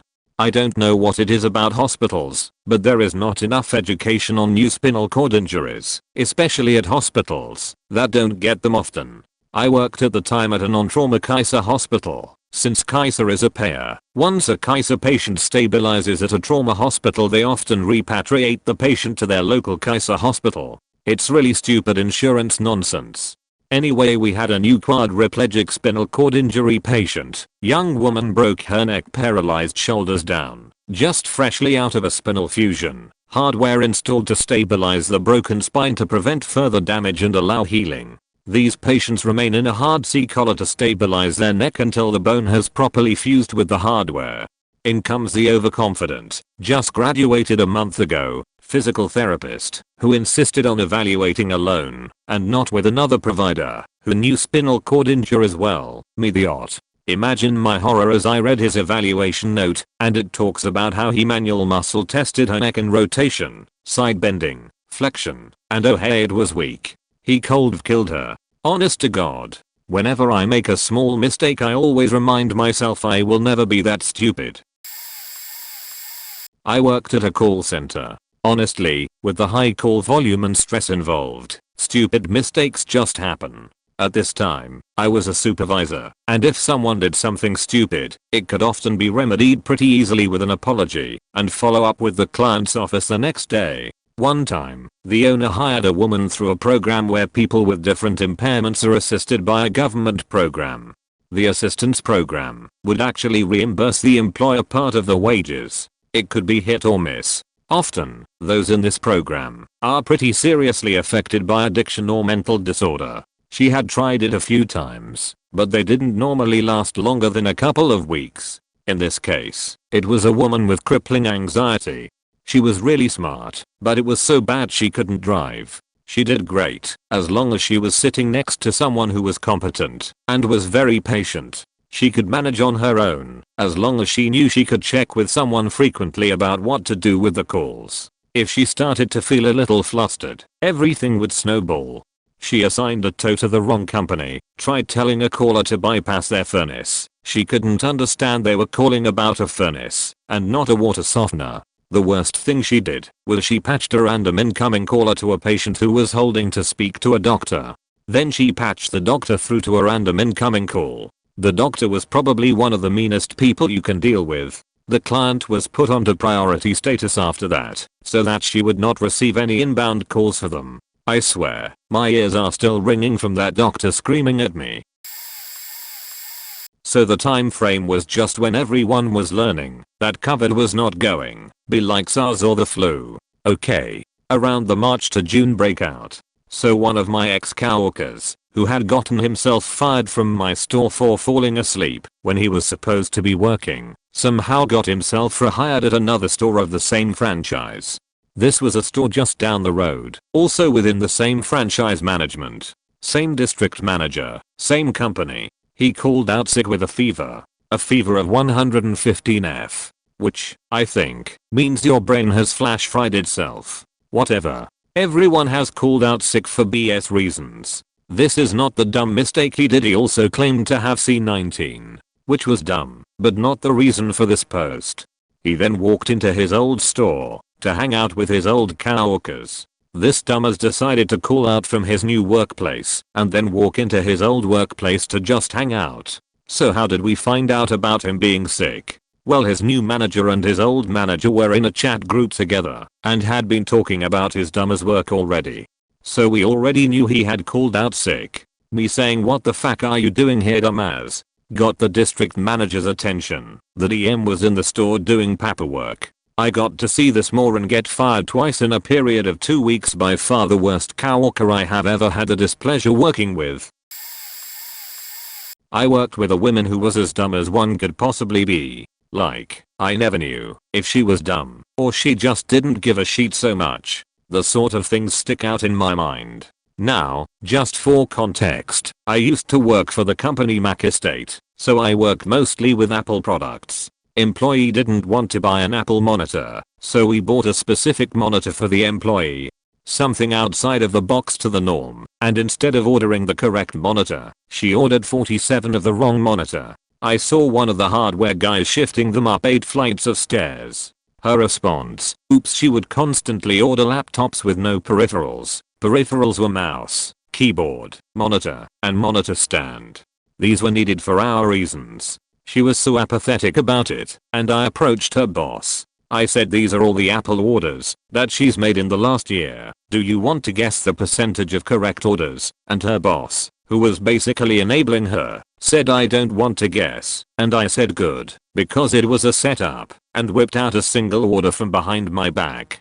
One order all year was correct. The pile I presented were all wrong in some way. Was charged with a big job, buy new VPN tokens to replace the old ones. Look, I found a batch with a massive discount, she said, and was very proud of herself. Well done, love, you did it. You did something useful. She had bought tokens that expire within a year, instead of 5 years like the previous years. So actually, she'd bought them at about 4 times the cost. Just a humorous bit. As mentioned, I was the sole analyst who dealt with Mac products, and she was the only procurement member who ordered them, and she would say I'm not your procurement analyst, and I said we are the only people who order and buy these parts. Who else would I talk to? Maybe ask your boss to get some of the other staff to order them too. So I just read her comments as an attempt to stop asking her to do work. I didn't personally see this, and neither did my partner, but he did see the aftermath. Unfortunately, this mistake cost a man his life. The worker had been repeatedly warned by multiple people including my husband he needed to pay attention to these high tension lines they use on the job. Basically, don't step on them. Look out for any warning signs they're compromised. Don't overload the tension on them. Any of those things can cause them to snap and fling backwards, kinda like a rubber band. If they were steel wires that has the force of 10 tons coming back at you, they're extremely dangerous, and it's not uncommon for workers to lose limbs or even die if they snap. Now this may seem like a ridiculously high hazard, however these lines are used all over the world, so it's taking in account millions of them plus. As long as you take precautions you're unlikely to get hurt. The guy was a newbie with maybe 6 months experience in total around this time. My husband had trained him the first month on the job and had told the higher ups they need to cut him since he was a liability. He thought he knew everything and refused to take standard protocol seriously. After the first month my husband refused to have him on his crew, stating he's going to get himself killed, and I refused to get caught in the crossfire. Months go by when my husband gets a call asking him if he can make a work trip a few days early. He was warned about the situation, but didn't know who had passed until later. The guy hadn't been paying attention and a line was strained. He had been told to stay away from that area until it could be fixed. There was nothing anyone could done for another hour or 2 minimum to release the pressure. He thought he knew better. He went the area when the line snapped. It killed him instantaneously.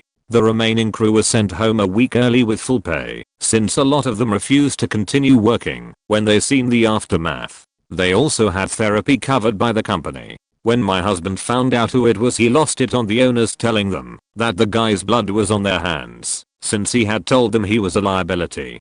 That someone else could easily been hurt too because of this worker's ego. I spent the entire time he was gone terrified something would go wrong and I could lose him, despite him reassuring me the chances of anything happening are almost zero, as long as you're paying attention. However, there's a reason why this occupation includes a life insurance policy on all its workers.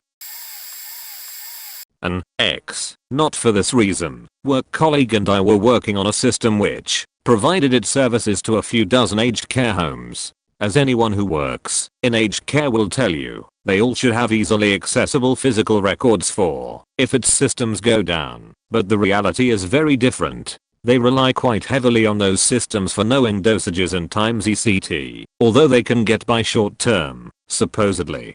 We were doing a firmware upgrade on a half pair of core routers in order to fix a bug that was not just causing issues on occasion, slowed down the want a crazy slow, but had a bug where, if rebooted, it might brick the thing. It becomes as useful as a brick. Half pair just means there's 2 of them, and they both have at least one connection to other devices, so that if one core router goes down, the other keeps running and no one even notices. Core router is the magic box at the middle of your network that directs all the network traffic. Another thing with the routers is that they have 2x power supplies where you plug the power cable into, and these are powered by different power rails. Think a really long power board with 20 plus sockets, which are provided power from different sources, sometimes even different local grids, and have different backup buses, batteries, and generators. Because we have we do them one at a time to keep everything running. Well, while in the middle of upgrading router A, Dipshit McG asks what's this button here? And before I could say, don't touch, he pressed it. It was the circuit breaker test button and cut power to the whole rail. That's how we found out that both routers had both of their power supplies plugged into power rail A when they should have been plugged with one supply into rail A and one supply into rail B. When we powered back up, both routers were dead. Router A from being killed mid-firmware upgrade and router B from the known bug. It took a few hours to source a temporary router, configure it and put it in place to get them running again while we remade the originals. In that time, during one incident meeting, I asked if we knew who did the rack and stack, physically installing the routers and plugging into Power ECT so we can check their other work for similar issues. Found out it was Dipshit McG. Not faking. Happy. I'll give 3 answers. First being the dumbest non-criminal mistake. Second will be like the first, but consist in a mistake that was illegal. And finally my own bad move. Not illegal. Inadvertently mix mustard gas. Summer of 2005 I was working for McDonald's after having to take time off from a major injury from a hit and run. For medical reasons, if mopping needed done, my coworker in this story had to do it. We'll call him Kevin. While I was taking orders on the drive-thru, Kevin is instructed to handle some mopping duties. He grunted, griped, but relented in the end. His first blunder wasn't putting water in the bucket first. Instead he poured in, I'd have to say, between 1/4 or 1/2 a bottle of bleach. Then, I saw him going for an ammonia-based cleaner. I had to quickly mute my mic, and I called out to warn him. He stops, thank goodness. He asks what the hell my issue was. I tell him what he almost mixed. At first he refused to believe it, but I took him over to the chemical mixing manual, required to be near them under penalty of law. I point out the entry for mixing and diluted bleach and ammonia. After reading it, Kevin asked if he could take an emergency break to use the bathroom. My assistant GM granted it, and Kevin dashed off to vomit from shame. Bonus Kevin stories. Left his mic on while in the bathroom. This time, Kevin was the guy on drive-thru.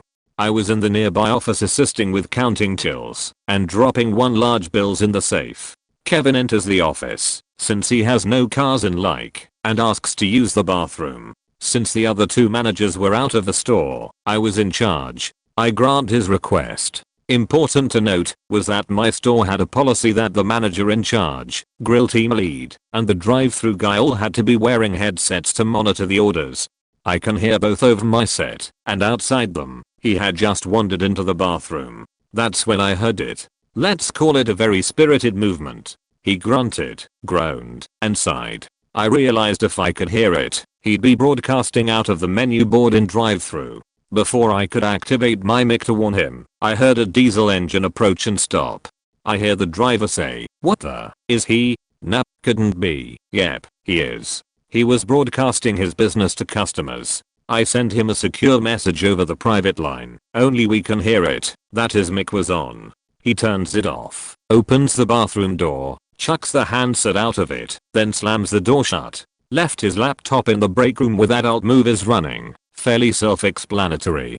While on lunch break, he stepped outside for a smoke. A coworker came into the sounds of that sweet passion snuggling. She came to me and my assistant GM to bring it to our attention. We left the office, walked in, and blammo, boimkin. I'll never forget my assistant GM's appraisal of what we were watching. Man, he's doing this in the break room, and it isn't even all that good.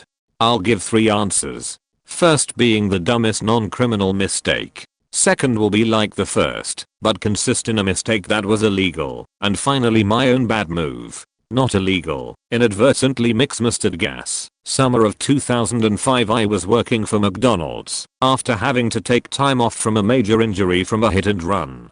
For medical reasons, if mopping needed done, my coworker in this story had to do it. We'll call him Kevin. While I was taking orders on the drive-thru, Kevin is instructed to handle some mopping duties. He grunted, griped, but relented in the end. His first blunder wasn't putting water in the bucket first. Instead he poured in, I'd have to say, between 1/4 or 1/2 a bottle of bleach.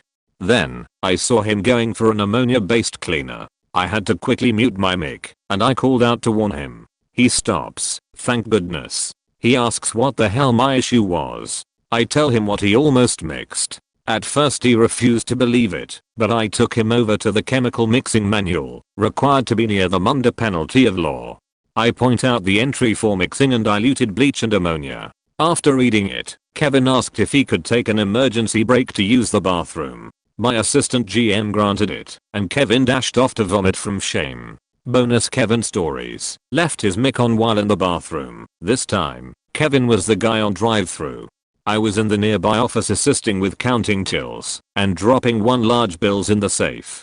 Kevin enters the office, since he has no cars and and asks to use the bathroom. Since the other two managers were out of the store, I was in charge. I grant his request. Important to note was that my store had a policy that the manager in charge, grill team lead, and the drive-thru guy all had to be wearing headsets to monitor the orders.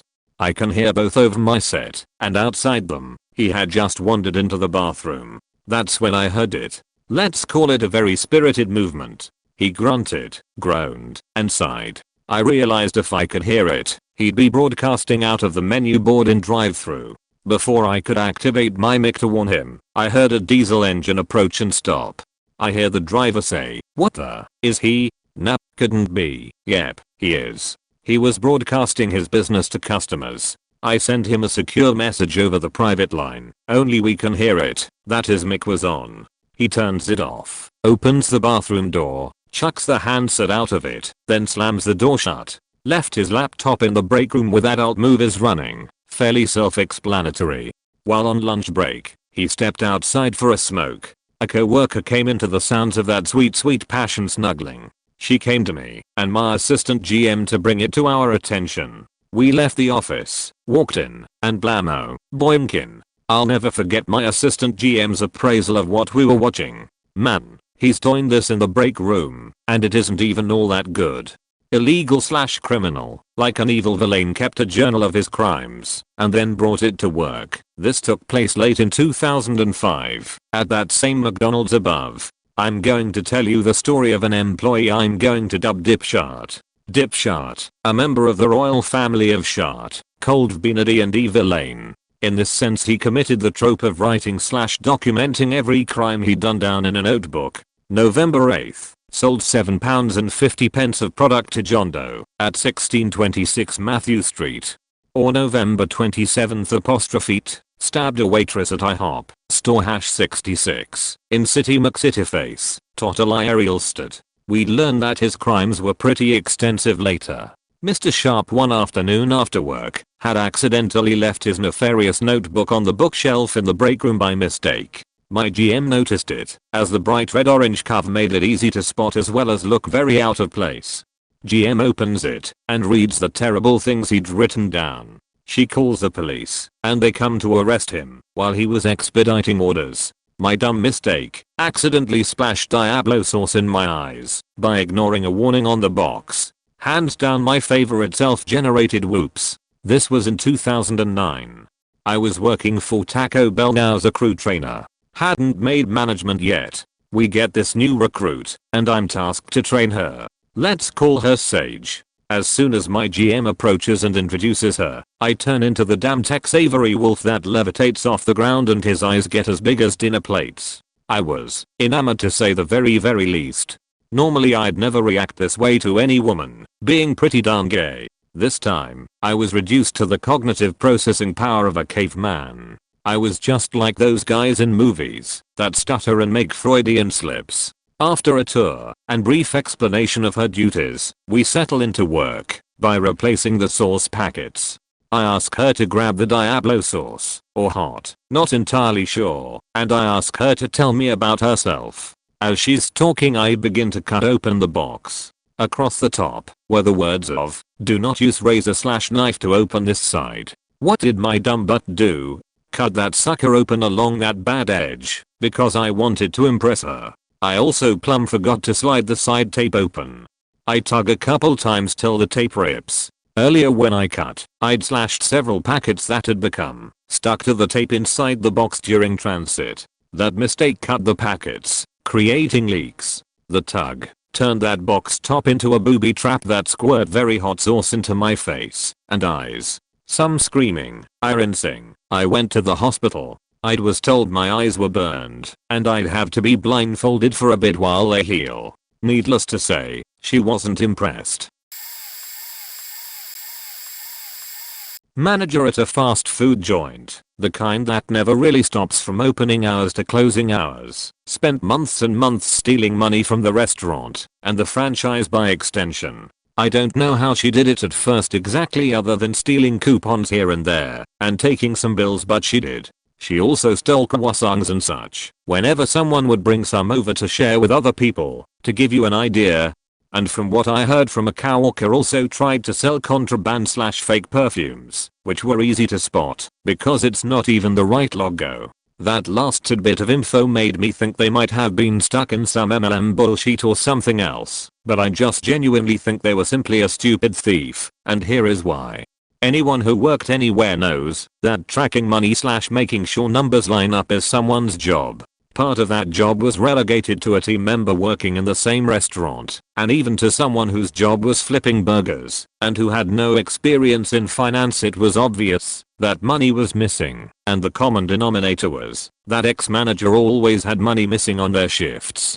And that manager, who knew someone who knew her and would absolutely snitch on her, was checking the numbers, even joyfully let them do it very often. It became evident that she's taking from the registers. Managers have to change drawers and cash registers every few hours, and she quite simply took from them while counting them or when putting in new ones. And the dumbest part of it all is that, while this cheat is already obvious and you can already trace them easily, they would try to obfuscate it by changing the names of who was actually responsible for X register. If one dude was scheduled from 6 PM to 10 PM for instance, manager would come at the start of the evening, change drawers, and put their name in. But for some faking reason, when trying to play with that system, she'd put the names of people not even scheduled on those days. I have zero faking idea how it wasn't a much bigger deal before the time the person I mentioned saw what was happening, and I have zero idea how they didn't get fired after 3 instances of it happening instead of waiting months and months. I've got a doozy here. Back in 2017 I was the concierge supervisor for a condominium building with 3 other rotational staff. I worked the weekday morning shift relieving the night shift. When I came in one morning, one of my staff, let's call him Big Jim, was looking a little down. I asked him what was up, and he said, well, I faked up. My report is on the desk, and just left with that. Over the course of the morning I was able to piece together what happened. At 5 AM Big Jim had received a call from one of the tenants, Mrs. A, saying they just left for the airport, but thought they left their curling iron plugged in, and asked him to check it. Perfectly normal request. Mrs. A lived in unit 501, number changed for anonymity. With our key cabinet is a book containing tenant names, unit numbers, and key numbers. Big Jim looked at all the information in front of him and grabbed the key to unit 601. He then went to unit 601, 1 floor above the target unit, and entered the unit without announcing his presence. At this point I should mention why Big is in front of Jim's name. Big Jim is 6 ft 5 inches and weighs approximately 400 lbs. He is a large, intimidating man. Now, according to a statement given by Mr. B, the tenant of unit 601 was awoken by the sound of someone swearing as they bumped into a table, followed by a light switch being activated. Mr. B, in his 70s, went out to investigate and saw a 6 ft 5 inches 400-pound man walking into his bathroom and rightfully screamed. Big Jim, expecting the unit to be empty, also screamed. I left that job in 2018, and to my knowledge Big Jim still works for that company. And for the record, Mrs. A's curling iron was not plugged in. On one of my first days in a hotel as all-round maintenance guy, the manager wanted me to remove an entire sink and cupboard from the kitchen to be replaced by a new one. Since it was one of my first days and he wanted it to be done fast, he would help me. So we took apart the cupboards and I took apart the sink, and eventually only the tap and a part of the drainage pipe was left. The manager then told me he wanted to connect a water dispenser, you know, the ones they use at hotels for sparkling / still water, to where now the tap is. I checked and concluded we'd have to connect the device directly to the cold water pipe and shut off the warm water one. But the manager was clearly in a rush and wanted the thing connected ASAP. I told him to at least close off the water in the kitchen before doing so, but he insisted we could hold back the water with something like a cork or our thumbs. I told him that was unlikely and to please tell me where I could shut off the water. He didn't tell me, but proceeded to remove the tap from the pipelines using a wrench from my toolkit. Once again I suggested to close off the water, but he told me to shut up and help him. I did not want to get fired and well decided that he'd find out the hard way. So we removed the tap and the water ballet that ensued got us drenched, flooded the kitchen, while he was trying to close the pipes with his fingers or anything he could find, spraying it everywhere. Eventually he told me where to close off the water, but the water damage to stored food around was significant. Back in the days before fax machines, and when overseas telephone calls were prohibitively expensive, much of international corporate communication was via telex. I'd hired in at this company as a high school co-op, aged 16, as the telex operator. I also learned how to work the switchboard, and this one afternoon the regular switchboard operator fell ill and had to leave, so I had to take over.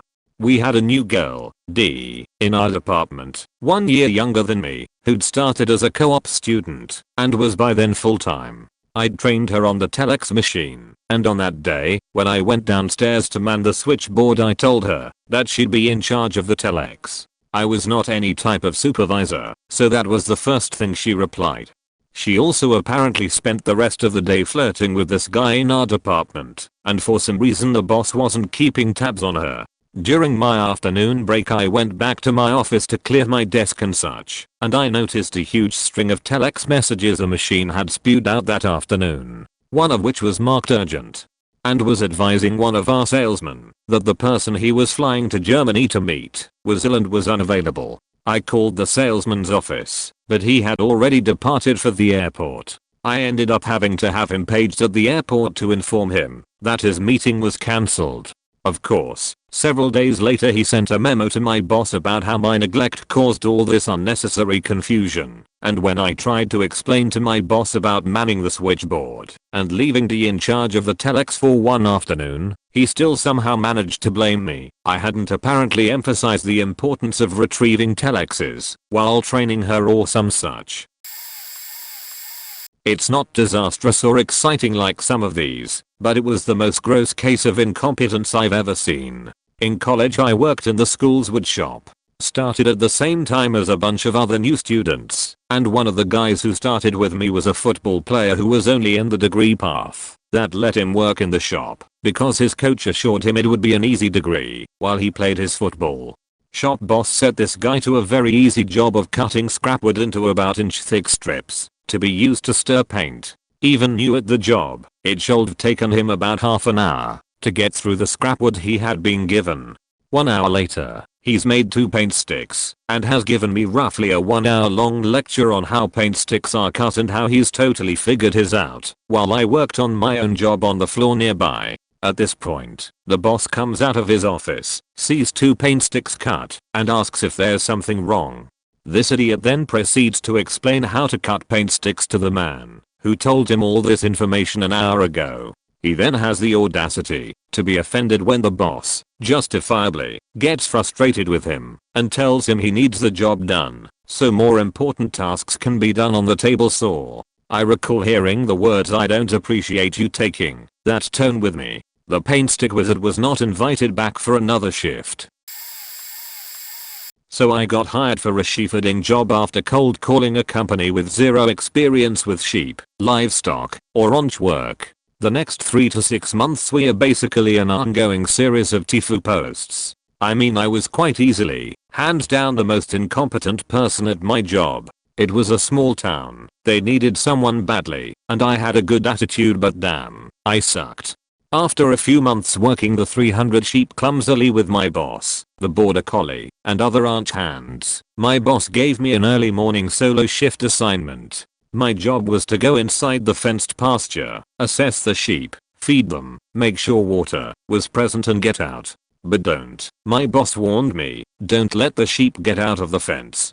You see, they were currently housed in a pasture right next to a very expensive agricultural crop field. If they got out, they could do hundreds of thousands in damages in minutes by eating the crop.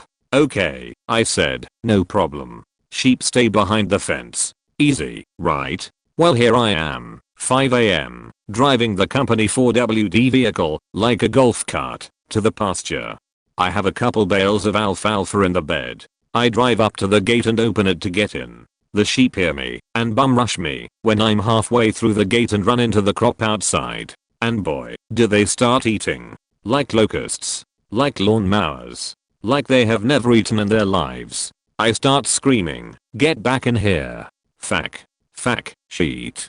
And every time I curse, they start eating faster. I feel my soul leave my body. I floor the 4WD through the gate. But guess what? The pasture entrance was steep, and in my panic, I forget my basic off-road driving lessons: always drive something steep straight up, never switch to the side, or you'll tip the vehicle. In my mind, I was trying to get it inside the gate and park, but I had too much momentum. So there I was, greener than grass, sun barely up, sheep feasting on dollars faster by the second, clinging to the guardrail on this doorless 4WD golf cart on the side of the hill as I wait for it to decide if the uphill tires are going to lift off of the ground. I'm drenched in sweat and definitely sure I will roll this thing and die, or worse, live and have to tell my boss what I did. After hyperventilating, I clawed out of the passenger side of the vehicle and chased 80 of the 100 eating sheep back into the pasture. The last 20 were determined to eat themselves to death. After what felt like 100 years of chasing them, but was actually a few minutes, I decided I was definitely fired and to just fess up and call my boss. She sped over, and as soon as the sheep saw her, they trotted back inside the pasture. My boss said nothing, she didn't have to, got back in her truck, and left. I sat there in the grass and reconsidered my life choices. There was a lot of personal reflection in that job. I used to joke to my partner that every solo shift I almost died due to my own incompetence. For some godforsaken reason, they let me continue to fumble around for them for another year and a half. At a construction site we had to carry big windows onto the site. Some were too big to fit into through the stairwell though. So some coworkers had the idea to lift them up onto the balconies via the crane on site. Since our boss was a cheapskate, we didn't have the right equipment to lift them, so we had to improvise a bit. We took some straps and looped them around the windows so we could attach the loops to the hook of the crane. Obviously, this is only holding the window in place when the straps are on tension, otherwise the window would just fall out of the straps. We had 2 people get the window in the straps and hooked up on the crane and 2 people receiving the window from the crane on the balcony, so it wouldn't fall over. This went fine for circa half a day. Then the crane operator switched. He was Hungarian and couldn't speak one word German. We somehow explained to him what our mission was, and he just nodded. We hooked the window up, and he moved it over to the side of the building, where the balcony was. This was on the 4th floor. All I could see was our people reaching out for the window to pull it in, and then just screaming stop stop stop. Because the crane operator continued to let it down on one of the guardrails of the balcony, the straps loosened, and the window came flying down from the 4th floor. Literally 5 meters away there were some other construction workers on their break. This was a big window, approximate 4x2 meters, so minimum 150 kilograms. If that sheet hits you on the dome flying down from 4th floor, you are 100% turned into mush. I worked for a company whose owner inherited his position when his dad died, and he was grossly incompetent. The company had 2 divisions, one that made a niche golden goose product which we only sold to one client, and another that never made a profit, but where all the labor was, and with tons of clients. The owner was a control freak and was paranoid of someone sending info of the golden goose product to anyone but the one customer, so he instituted an insane email structure. Basically, to send an email to someone outside the company you had to email the head and include the email address of the intended recipient, and they would forward the email off to the recipient. There were also no drives on any work computer and USBs were locked. So, one day, the full mechanical design package of the golden goose was being sent to our customer at the same time as someone else was sending a draft report of a test to a different company. The attachments were switched by the ad guy and the recipients each got the files intended for the other one. Turns out, the other one was an affiliate of a major competitor of our key client. Nobody realized. About a year later, we got a warranty call from a client asking for help with a defective Golden Goose unit, only we couldn't find the customer in our database. The serial number put them in Kuwait, but they were in Indonesia. A month later we got another warranty call, same serial number, but in Australia. More and more warranty calls came in, all same serial number and different locations, millions of dollars in warranty service. Turns out, the prints eventually got to the competitor and they began manufacturing in China. These things sold for millions of dollars a piece. The ad guy is still there. I used to work at a chemical plating line. There was this guy who just started working with me and my coworkers. At first he was doing fine, but when he heard that our boss asked our opinion on him and how it was positive, he started to be lazy. He would take his time cleaning up areas, take a long bathroom break and even hide in the changing rooms when he only had 15 minutes left before his shift ended. One day I told him to do product B while I did product A, and he said sure. For safety I asked one of my coworkers to watch over him while I took some finished products to another department, but the guy told him he got this. When I came back, product A was left at another place and didn't think anything of it, but then he said he did it. The problem was that it was done incorrectly, so I told him to talk to our supervisor cause I wasn't going to do it for him. Our supervisor asked why he did this and if he was paying attention, and I even told him and our supervisor that product A was heavier than product B and all he could say was When our supervisor asked a simple math question, he responded in under 2 seconds and acted proud, only to realize that each batch he messed up was a total of $45,000 down the drain. After that he said see you tomorrow, like he wasn't going to get in trouble. Next day someone told me that he got fired, and the chemical plating crew and I were happy. Judge, you were horrible at your work, and no wonder you stopped working at that pizza place, not cause you wanted a better job, but because you got fired. I owned a small town bar for about 8 years. I had an employee that moved back to town after being away since grade school. He was eager to work, and knowing that he would have friends that would come to the bar to visit, I put him to work. His second night I was present at the bar, but playing pool league, so if he had issues or needed help I was there. Wednesday nights typically had 20 patrons tops as it was a small town bar. Someone ordered a pizza and he asked how to make it. It seemed strange that he didn't know how, but I instructed him on how to use the pizza oven. I just offered store-bought pizzas, so you can see how I was a little taken back by the lack of not knowing how to use a pizza oven. After about 10 minutes I noticed that there was a lot of smoke in the front area of the bar around the pizza oven. I went up to see what the problem was. The bartender, in a panic, was trying to get the pizza pulled out of the pizza oven to extinguish the fire. After he removed the tray I realized what I neglected in the training of pizza making. He left the cardboard on the bottom and almost burned the place down by lighting up the cardboard in the pizza oven. Did I really need to tell him to remove the cardboard? I'm guessing mommy took good care of him up to the day of high school graduation. Program manager liked to go to her buddy in it to get little system changes or scripts built on the side without going through the software approvals and testing process. She had her buddy build a script to automatically email some of our customers based on a very limited criteria on a very visible campaign, VP's pet project. My team did frontline triage for system issues. We got flagged because the primary customer service software, CRM, stopped responding to everyone that was using it. The entire call center was flying blind. Our software team points us to a script that's being run and is using vast amounts of system resources, causing the system to freeze for all users. As my team starts making some noise about it, the program manager comes peeking around the corner to let us know that she's the one that initiated the script, but not to worry because she had turned off her laptop. What she didn't realize is that this meant the script stayed running, and she obviously had no idea how to log back in and kill it.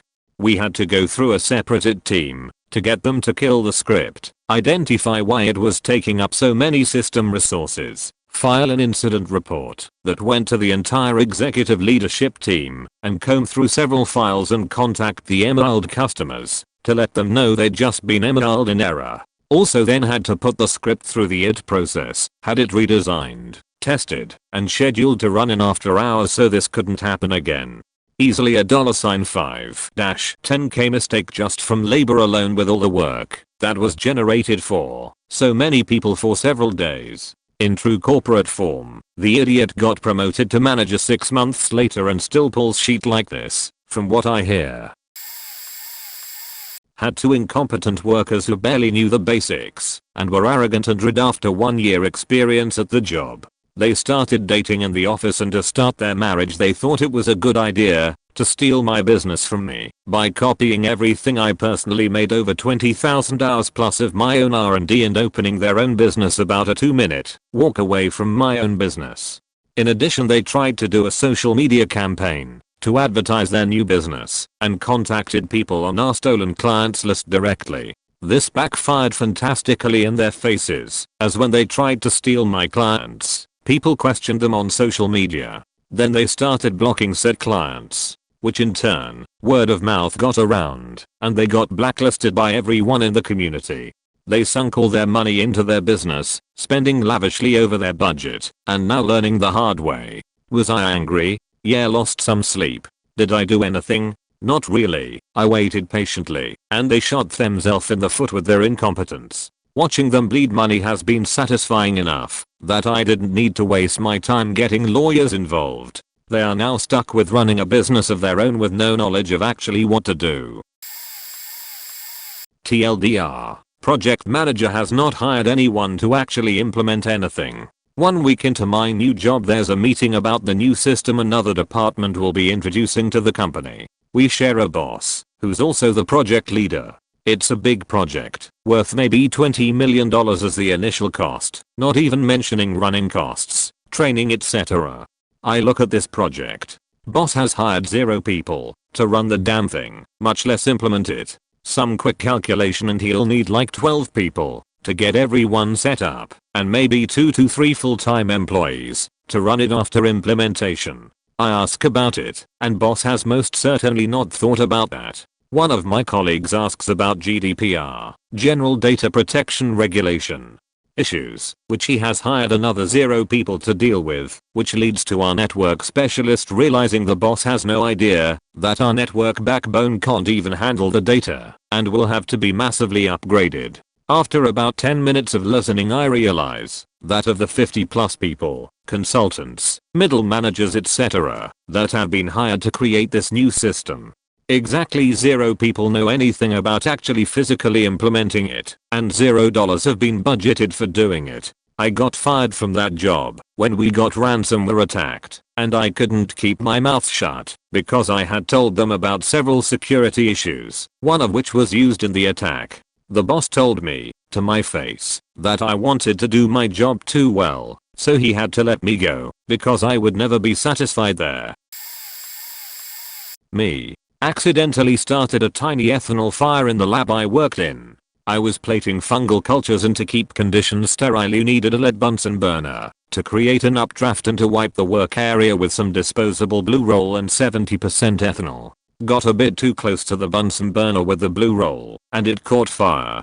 The sink was full of dirty glassware, so I had to throw it on the floor to burn out, because we didn't have anything to put that type of fire out. Somehow I didn't set the smoke alarm off, but I did scorch the floor a little bit. My old manager just laughed the incident off. It wasn't the first time it had happened, and won't be the last, because that process cannot be changed. I didn't see this one, but I heard of it. My old manager, G, for the same lab accidentally spilled some concentrated nitric acid on her leg as the container was old and had perished. Ironically, they were going through all the chemicals and disposing the ones that were out of date. G was working with my deputy manager, H, who panicked and ran away. H didn't run for help, she ran away. A different colleague found G with her leg under a tap and called an ambulance for her. H is now the health and safety supervisor for that department. G and H both confirmed this story and laugh about it, even though G is horribly scarred from the whole ordeal. A friend of mine was working on an enormous house in one of Vancouver's most expensive neighborhoods, which also makes it one of the priciest neighborhoods on the continent. He's a long-time tradesman and he's experienced, but much as I love him, he's also a bit dim. They asked him to cut a hole in the ceiling of the house's cavernous garage, I think for some HVAC ducting, or whatever, and he says no problem boss, I got you, done this a million times. Few hours later he comes back to the developer, who's also the dad of another close friend of ours. It's a big family operation. He tells him all done cutting, that hole in the roof for ya chief. Dad begins to thank him and stops short, says you cut a hole in the what? They go into the garage, and there's a new, unplanned skylight about 8 square feet in the brand new roof that had been finished less than a week ago, and cost tens of thousands of dollars to install. Now they need to spend a few K more, to fix a hole nobody asked for. This was years ago, and this story still gets passed around. Just the utter confidence with which he reported back, that he'd done exactly what was asked. This guy sadly passed last year and honestly this is one of our fondest memories of him. I mean people were mad on the day, of course, but it quickly became just another one of those this fucking guy stories, and I still smile every time I think about it. Late to the party before nursing, and after the army I was in construction. I got put in this middle management position of lead carpenter assistant PM/site safety officer, 3 jobs same pay anyways. I'm in the atco and going over logs and keep hearing this fac, ow, fac, ow, faking bullshit ow ow ow. I shake my head and think it's some laborer hating his task. 15 minutes go by, it doesn't stop. So I head out there in the middle of the slab as this kid 17 years old just started working with the iron workers for the post and beam, just staring at the sky and swearing. I walk up to him and am like, hey, what's going? His eyes are deep red and burned right out, dried and brown looking. He closes his eyes, looks down and says, my journeyman said if I want to keep staring at the welding arc, I might as well train my eyes to get used to it and stare at the sun. This faking kid stared at the sun for about 20 minutes straight, despite every fiber of his body screaming at him not to. I spray his eyes with saline, ice them and send him to the hospital. Permanent eye damage. The next day, talking to workman's comp, I have to do toolbox talks with all the trades anytime there was a transfer to hospital injury. Workman's comp didn't have any literature on people staring at the sun, so I had to make a pamphlet to hand out to each trade. I had to go to each trade and hand them pamphlets and explain to them that they have the right to refuse staring at the sun if ordered to do, if they have to stare at the sun to request appropriate PPE, etc. It was ducking embarrassing. In the pre-cell phone era I had a gig working security. One of my duties from time to time was to randomly drop in on sites to do an inspection. About 1 AM I arrive at a bank in a rather sketchy part of the city, with the added bonus of the bars just closing for the night. The bank had 2 public entrances and I went to the back and rang the buzzer. After a couple of minutes I take a closer look through the glass doors and can just about make out the security desk. I can see the radio and the flashlight sitting on the counter, so he should be there, but I can't see him. I had keys for a side door, so I let myself in that way, figuring I'll sit at the desk until he came back. I navigate through a couple of hallways and arrive at the back door of the security office. I let myself in, look around, and step through the other door to where the guard sits. He has his head down on the desk, sound asleep.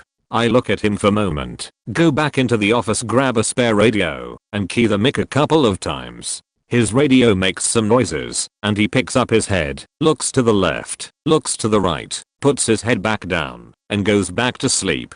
I go back into the security office, close the door, and call my company office that I was on site for an inspection and the guard was fast asleep. I was told to wake him up, send him home, and finish out his shift. So I wake him up, and I get the feeling from talking to him he usually slept, and had no idea why this was a bad idea. I point to the computer monitor, which has flashing red words on it from the door I opened to get in, and point out that when the door was opened the computer also would squawk at him that a door that should be open was opened. Oh, I disconnect the speaker. It's always just false alarms. Yeah, have a good night. I played back the videotape from the security cameras. He came in at 11 PM, relieved the guard on duty. At about 11:15 he did his rounds. Midnight he was fast asleep. I looked at the other tapes going back about a month, and every night he worked it was the exact same routine. Around 6 AM he'd wake up, use the bathroom, do a quick walk around the bank, and complete the few early morning tasks that needed to be done before his shift ended. Rot this all up, and faxes it in. He was fired later that afternoon after our manager read what I wrote and reviewed the tapes himself. He argued with the manager that nothing I reported was actually important, and I was just out to get him. I got nothing out of it, but having to work his shift for a few weeks, while they hired and trained someone else. New moronic manager asked me to show him how we do our finances. I showed him the process, but it's complicated, and I knew he didn't understand it at all. He very aggressively demanded access, and I said no, there's a limited number of us with access, and as we never make mistakes we don't give anyone else access, and it can only end badly, plus you're a moron. He insisted it was an easy process, told me I'm making it very complicated, and that he could see an easy method. He explained his process, and I had to restrain from laughing, and explained that what he's describing would incorrectly send money to some, and not label it properly, so it would be much harder to trace. So again I said it was not an easy process, it takes a long time to learn, and I'm not giving him access. He quietly went behind my back, contacted the head of finance, and said he needed access, after I trained him in the process, and that I was okay with it. First thing he did was incorrectly send 8 million total to around 200 companies and label it all incorrectly. So basically he logged in, made a mistake with one company, then make that mistake with another company, then did that another 200 times. Just non-stop. I hit the faking roof with not only him, but the head of finance. Head of finance didn't even care as the moron manager was a nepotism hire. He just said I'm sure you can fix it. Well we couldn't, because some of that money was impossible to get back, and a huge chunk of it would take ages to get back. People were let go because we didn't have the money to pay them long-term wages. Moron manager was not fired. Obviously I told them to shove that job up their ass. There was a CNC machinist at my last job that set up his lathe incorrectly, on purpose, and almost killed somebody. For those unfamiliar with lathes, they have 3 jaws that are used to either hold material that needs to be machined, or hold a fixture for larger sized parts. In this case it was holding a fixture that was about 2.5 feet in diameter, weighing about 60 lbs. Here's the fuck up. Each jaw on the lathe is locked onto the spindle with 2 large bolts. In order to make his setup quicker he only put 1 bolt on each jaw. In this shop earplugs were absolutely mandatory because the machines were constantly cutting and all machines were facing front to front. With that being said, there was another guy on a machine 2 feet behind him. My machine was about 50 feet to right of this guy's machine, and I was separated from him by a wall of other CNC machines. When this guy turned on his machine, the spindle in the program for the parts he was spinning was set to over 1000 RPM. Don't remember exactly how much, but with earplugs on from 50 feet away it sounded like someone held a shotgun next to my ear and fired it. Everyone in the shop ran over to see what happened, and when we got there we saw that his steel door from his machine was lodged completely inside this other machinist's CNC steel door that was directly across from it. Luckily both him and the other machinist weren't in front of either of the machines. They had both avoided their death by mere feet. After calming both guys down I go back to my machine and realize why it was so loud by my machine when that crash happened. The fixture that was on his watching was lodged inside my machine at the foot of my machine. Almost lost my foot by near inches. Needless to say that after 6 years of employment, the guy was fired. And yes, for 6 years he incorrectly set up his machine. Working at the NHS, I had a colleague who received an email claiming to be from it and telling him he needed to click on a link and fill in his password. Obvious scam, but it had some warning about impending emergency if he didn't do it. He asked my opinion on it, and I told him it was obviously a scam. He wasn't convinced. I said whatever you do not click on that link until you have called our systems team. They didn't even go by the term used in the email and spoken to someone to confirm they actually sent it. The next morning he received a strange email saying that something he hadn't sent was undeliverable. He ignored it. Within the next few hours the number of undeliverable emails was dramatically increasing. The subject line of the email referred to a job opportunity. He was not in a recruitment role, and the undeliverable email notification started referring to multiple emails, then hundreds, then thousands. Then his email system broke. Panicking, he started asking me what was going wrong and what he should do. Turns out he didn't call anyone to check the email. He clicked the link and entered his password, and now someone else had access to his emails. I convinced him to call systems around the middle of the day and they urgently shut down his emails, and it took a few hours for them to sort out the emails and fix the breach. During that time he had no email access, so couldn't really do any work. And that is how my colleague ruined the Friday afternoon of an entire systems team. Legitimately the two dumbest coworkers I ever had. Both had issues in the cafeteria. The first one was an older gentleman who was stealing things from the cafeteria without paying. It's in on a system to log what you take. The cafeteria has a giant glass wall that looks out to the street, and a manager was driving by and saw him literally crouched down moving across the room like he was in a stealth game.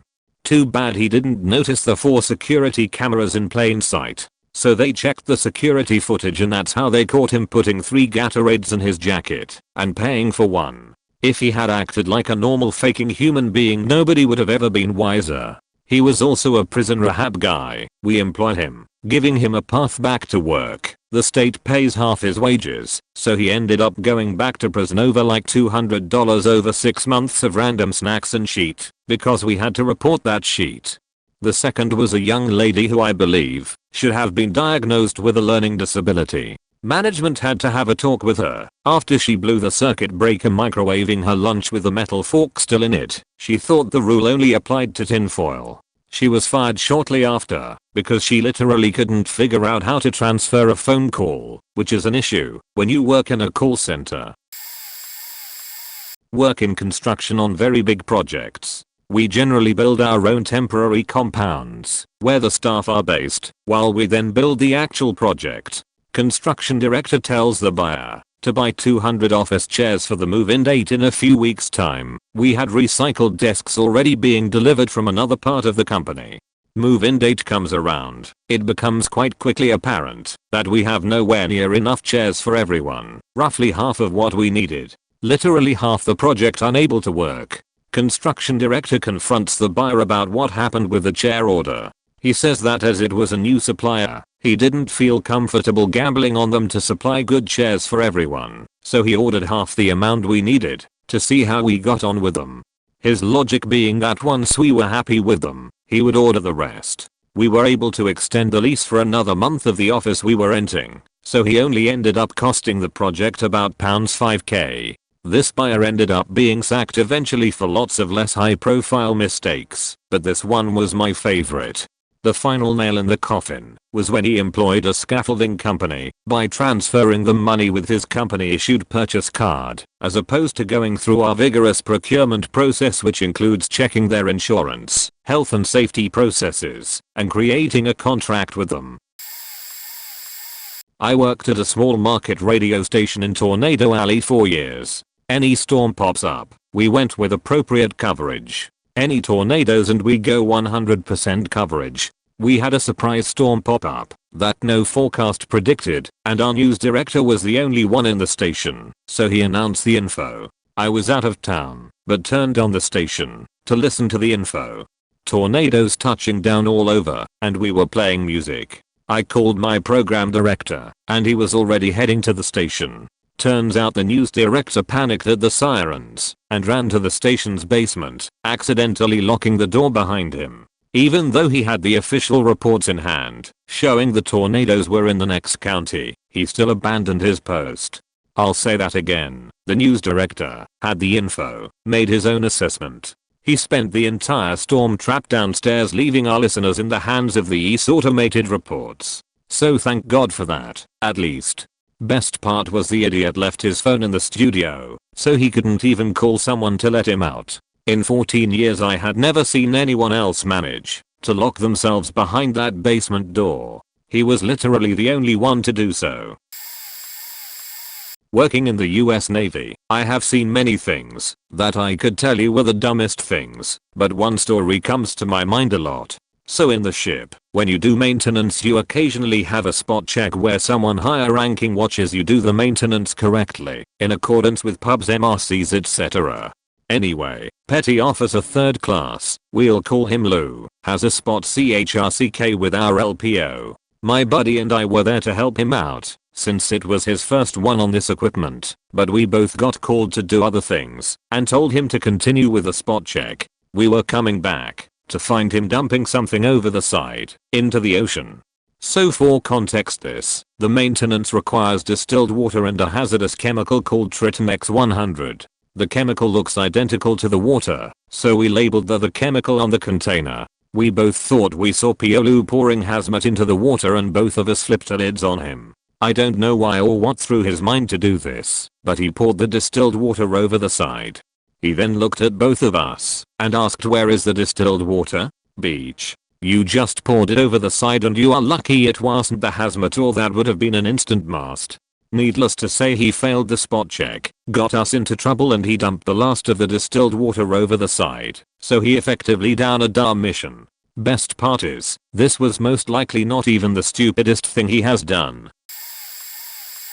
A little wordy, but do I have a story? I used to work at a grocery store. We hired some pretty incompetent people to work on front end where I worked. During Thanksgiving rush, I had a lady that had special ordered dessert for her dinner that night. She had an exceptionally fresh, like just came out of the fucking oven, cinnamon apple pie.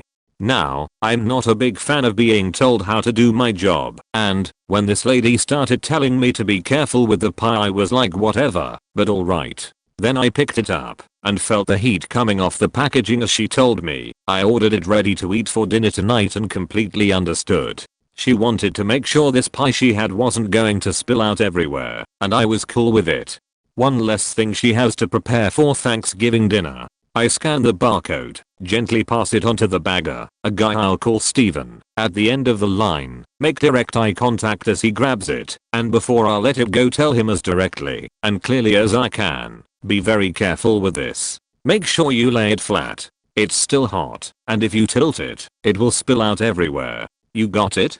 He nodded his head, said yeah, I got ya, and I went back to scanning items. I get no more than get 3 other items scanned and I hear, from the other end of the belt, thunk. Uh-oh. I look up at the lady and she is, mouth agape, looking back and forth from me and Steven, and the first thought that goes through my head is, are you faking kidding me?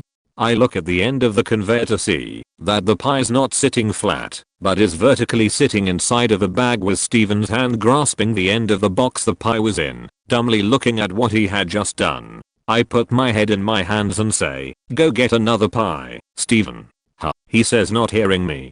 Go get another fucking pie, Steven.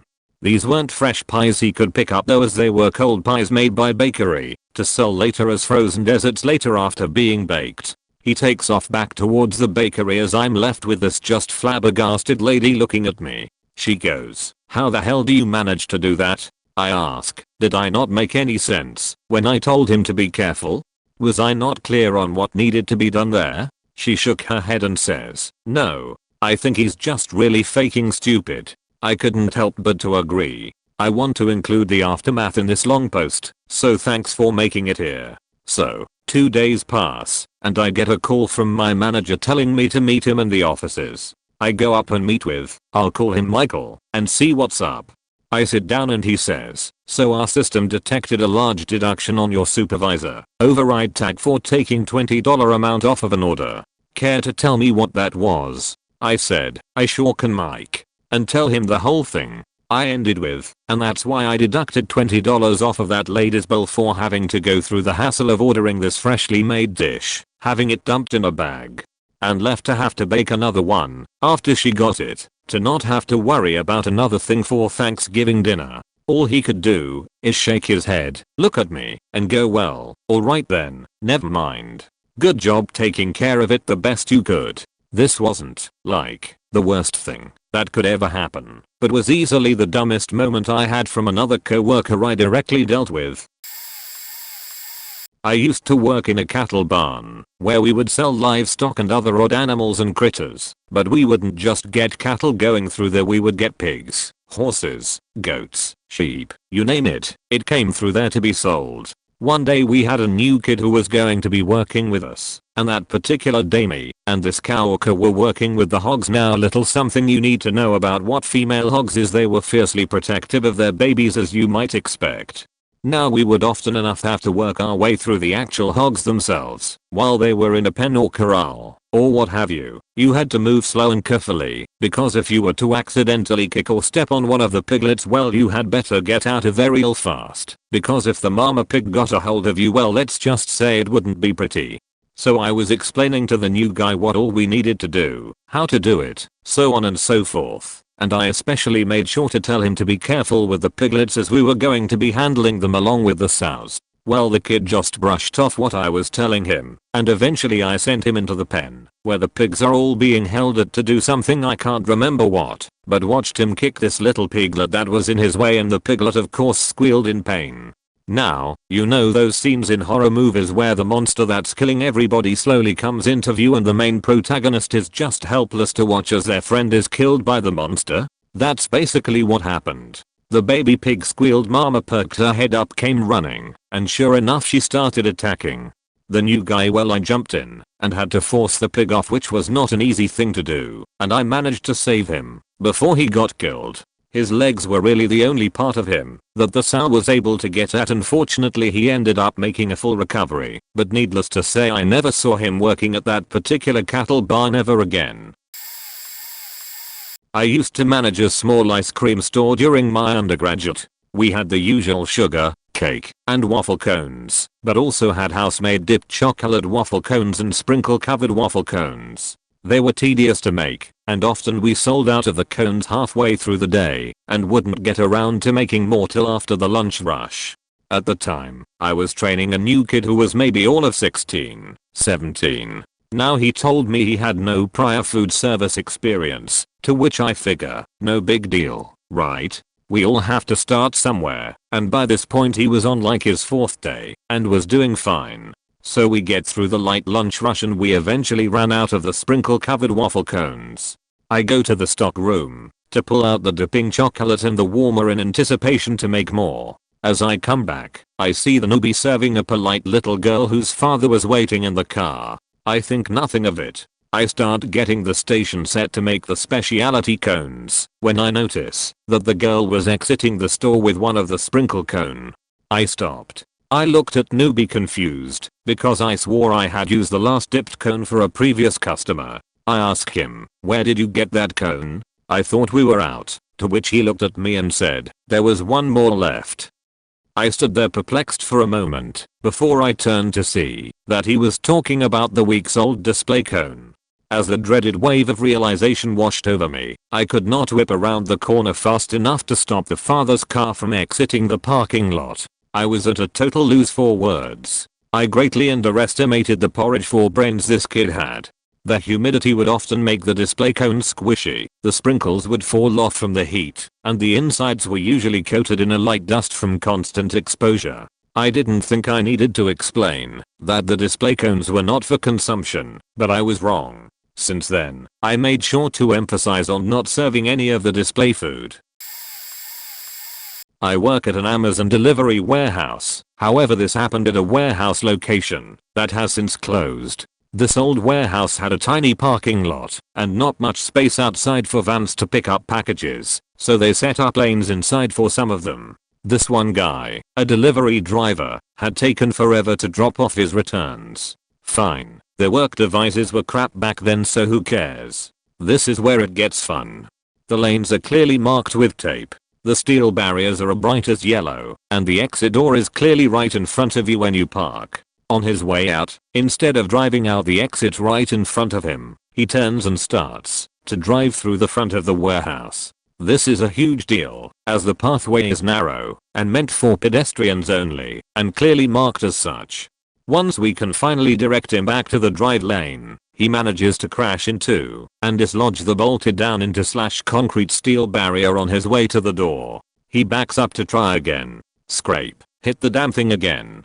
The side of the van is mangled, the barrier is faked, and somehow the rear axle isn't bent out of shape. He managed to drive it outside without further incident. 1 incident report, vehicle maintenance request, and barrier installed later. We now work at a warehouse where vehicles stay exclusively outside. Never knew what happened to the driver after that. A coworker that happened to be the lead of my department wasn't happy with the speed I was running my machine. It had some major issues at the time and no one had been keeping up with the punch dies. The machine was a turret punch press. The dies need to be sharpened to cut the steel cleanly. It had recently got caught on a sheet and the machine kept moving and crumpled the sheet. After this it kept pulling sheets out of the clamps and wasting material and just creating an even more dangerous work environment than usual. So, he comes over and tells me to speed the machine up or else. I explain why I can't, and he doesn't believe me, even though his workstation is well within sight of my own, and he's heard about the issues and has seen them. I can't leave the machine running while I'm not within arm's reach of the control panel in case I need to hit the e-stop button. I go to the restroom and get some water. I come back, but as I leave the office area I hear the machine running and the lead standing at his station about 60 feet away with obstructions to the e-stop.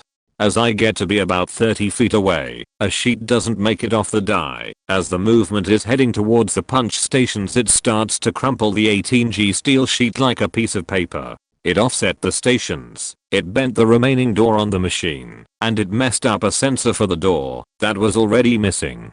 The machine was down for about 2 weeks because this guy was running at full speed while not being there to hit the stop. Okay, so I have two. Both involve warehouses. First one was a cocoa warehouse, temperature controlled because of all of the chocolate. The place smelled like a giant packet of cocoa powder. There were these giant plastic cube containers, temperature controlled, that stored liquid chocolate. We were advised not to drive with these fast or high because of the movement of the liquid and the plastic design. Well, sure enough, the new guy came riding through fast and high, did a turn too fast and the plastic cube slid off, broke open and proceeded to dump liquid chocolate everywhere. The cold temperature of the warehouse turned the chocolate hard almost instantly. This must have happened before, because management broke out some scrapers and put him to work. Then they fired him. Apparently those containers are worth a lot. We joked that Willy Wonka was going to come out of the office with the Oompa Loompas and make him disappear. That was the first story. The second one was a grocery warehouse. One of the guys was putting a large pallet of flour away when lightning struck near the facility and the power went out. The rule was that you're supposed to stop what you're doing and get out. Well, this guy tried to put that pallet away on the 4th level in the dark. Needless to say, he dumped the entire pallet backwards and onto his lift. All we heard was dozens of bags of flour slamming to the ground. If it wasn't for the protective gate, he probably would have been dead. The same gate that protected him made sure he was covered in flour. He came into the break room looking like a ghost. Management tore him out for potentially killing other employees and fired him on the spot. Plenty of more dumb ones, I'm sure, but these were the first two that came to mind. I was an AGM for a 24-hour restaurant. Where do I even start? The first that come to mind. 17-year-old host was asked my DO to take the trash out. He told her he didn't know how. Ended with him chucking a full trash bag across the lobby and hitting a table with guest seating. DO was furious and he lost his job. When asked, he said he thought it was heavier and wanted to set it on the counter so he could put his coat on. Either way, strong arms never came back. Older lady got hired as the overpass manager 4th or 5th day on the job. She took a large, over $1,000 catering order. Didn't write it down. Didn't say anything. Morning of a well-known company's large event, I'm the one that gets the call asking where their catering is. It took 3 of our separate locations to get the order finished, but it was an hour late. Customers refused to pay. After a lot of debate with the owners, they decided to offer her to stay at work if she paid half the catering bill. Over $900 out of pocket. She paid it, stayed a month, until she was in an accident, and never came back to work. Watched a host grab a plate from a server's tray without warning the server, and about $90 of food was thrown off balance and landed on the floor. Watched a busser try to move a rack of mugs, and defying logic managed to knock over a tower of roughly 6 dozen ceramic mugs. We pulled out maybe a dozen that weren't broken in some way or another. Plates breaking was pretty common, but the head kitchen chef managed to break a plate on the counter directly in front of the health inspector. Health inspector had hollandaise all over his black slacks. Shards of ceramic were scattered in all the topping bins. Had to throw away a ton of food, and spent 20 minutes checking every nook and cranny in case of a stray shard. Maybe the biggest that wasn't technically about the job itself was listening to one of the teenage hosts tell a group of police officers about his crazy party over the weekend. Listing names, locations, what they'd rank, what they smoked, as he left for the day, which of course happened while the police were finishing up. He got pulled aside by an officer. I didn't hear what happened after, but I saw him get escorted out, patted down, then put in the back of a cop car.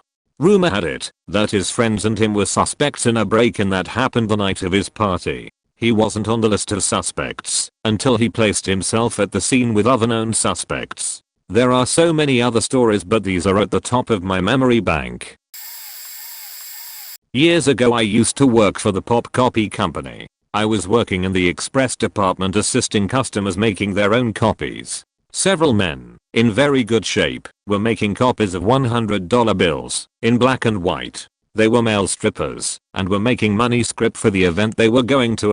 After they left I was looking at the machines making sure nothing had been missed or needed supplies, or whatever, and I noticed they left their $100 bills behind. I brought this to the attention of the shift supervisor and she proceeded to take one of the bills, give me the second one, and give a third one to another coworker on the shift.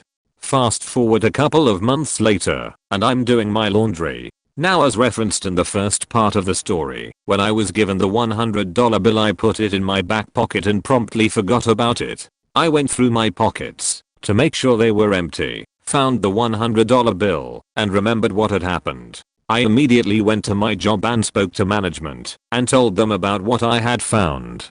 It took a couple of months for things to wend their way through management. I had a conversation with ours and explained my side of what happened. Apparently the assistant manager had her conversation with ours. A few weeks later we were doing a grand opening ceremony and she was put in charge of the snacks. She was then let go because of the $100 incident. I guess they wanted to get some work out of her before they let her go. Edit. I forget what happened to the third coworker. Also there were some random misspellings. TLDR, I got stuck/almost killed between two trains in my plow vehicle because a subcontractor failed to notify the proper people that I was working in that area. I was plowing snow pickup with front plow and sand/salt agitator/spreader on the flatbed. I was familiar with the territory that we were working, world's largest shipping/classification rail yard. The subcontractor that we were subcontracted from wanted the road between two inbound rails plowed. I asked my foreman if everyone was aware of the plan. Had the yardmaster been called? Did the TTD know? The sheet for brain subcontractor told my foreman that everyone was aware of my move and that traffic was being suspended until I was clear of the rails. You know how this goes. Being familiar with this area, I stopped into the shack where the yardmaster was and talked to him personally to let him know where and what I was doing. The two rails that I was going in between was very narrow and I had a train occupying one of the rails. These rails are also about 1.5 miles long, with half of them not having an exit big enough for my truck on one end. So, I'm halfway into my move, over a half mile into the tracks, when I see the ditch lights. With rails this close to each other, you can't always tell if the train is on this track or the one next to it. I didn't have to guess. As soon as he saw me and sounded the horn, I found the closest place to park, which was underneath an empty tank car, as far up underneath it as I could get. I tilted my plow to get it as far to the side as I could, just as an inbound train clipped the corner of the plow, taking the clearance marker with it, and every plow made a ting sound as it passed by, hitting the corner of my plow. 4 units. You remember the part of the story where I said how long the rails were? Yeah. I had to wait for a mile-long train to make its move. I was on the phone with my foreman as soon as the first unit cleared me. As soon as I could move, I spent the next 45 minutes backing up clipping both trains along the way with my plow to get out the way I came in. My first stop? The yard shack to see if the inbound crew was still there and let them know what had happened. Yes, this matters. Next I calmly went back into the yardmaster's room and asked him if he knew that there was a train lined in next to me. By the time he saw it, he couldn't do anything. I then proceeded to the main office and let myself into the control room, BCC for those that know, where I ran into a manager that was confused as to why I was in there, considering that I didn't work there, and why I wanted to talk to the TTD, who was sitting right behind him. I again calmly told both of them what I was doing, where I was working, and that they lined a train in on me. Yes, I was cursing at both of them, but not yelling. They deserved to be scared. Neither one of them had a clue that I was working in that area because, you guessed it, subcontractor never told them. The look that the TTD and the manager gave me with a dead paleness was all I needed them to feel. They almost killed me, and they both knew me since I had previously worked there for almost a decade. My next task was to talk my foreman out of beating the shit out of the subcontractor and letting me talk to him. Subcontractor had gone home for the morning. This all took place around 2 in the morning. By the way, if I ever meet this subcontractor, I will have a difficult time trying not to throw him into traffic. I'm guilty of the worst mistake I know. I can be quite a moron sometimes. I used to work in the maintenance department of a big slaughterhouse that goes through around 4,000 cows a day, so we had a lot of huge machinery there that ran on hydraulic fluid. One Sunday the factory wasn't running, and I was replacing a ball valve on a hydraulic line.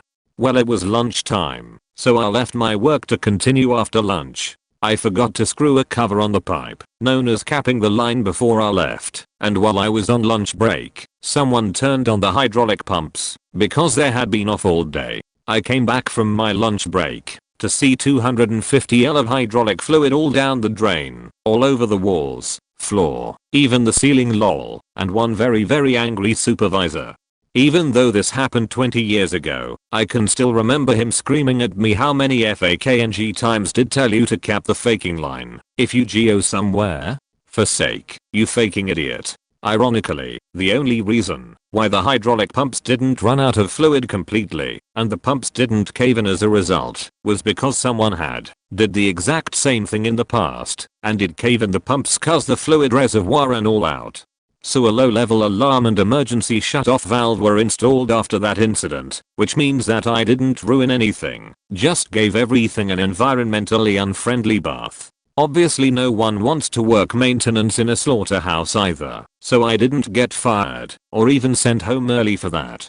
I did have to wash everything down though after I finished replacing that valve, lol.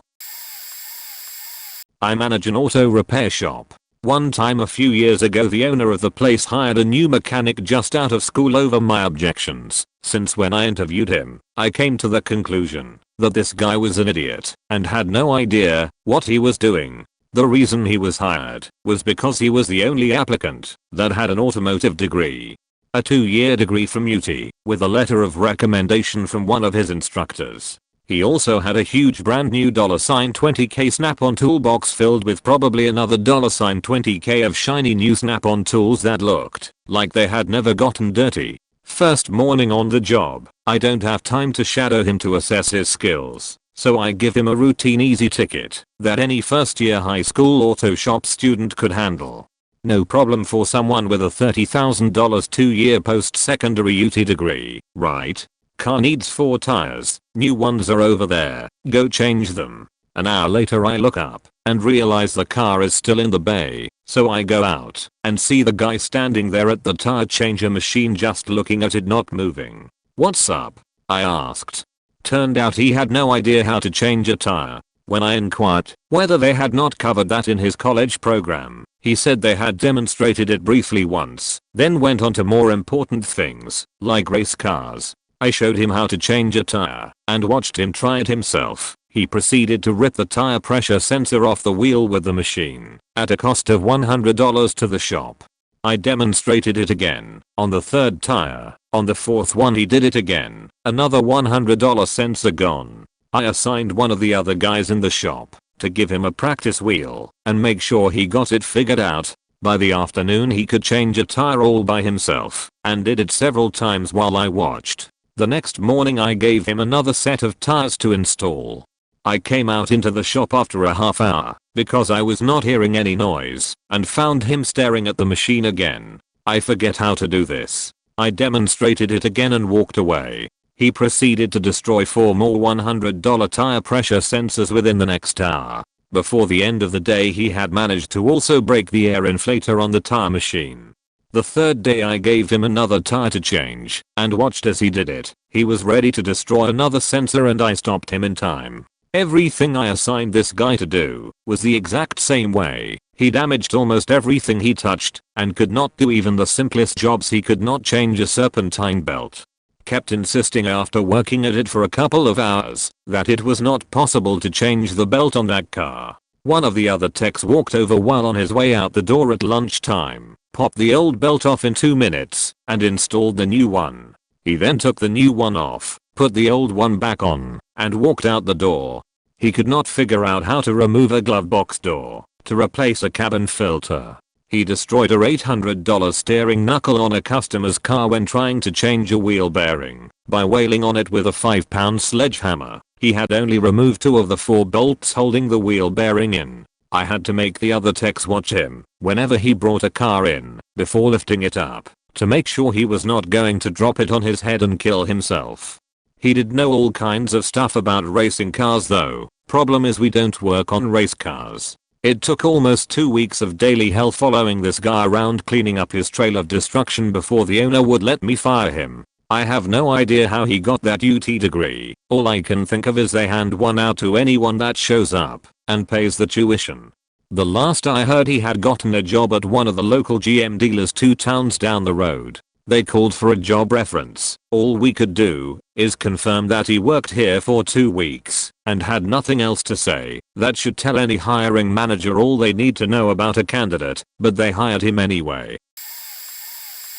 Oof. Fun story time. I work for a foster care agency as an administrative assistant. I'm in charge of completing the hiring/onboarding for quite a few departments. A few months back, we decided to offer a position to an applicant. After they accept and sign their offer letter, they like to have their information sent to it to create their email, domain, etc.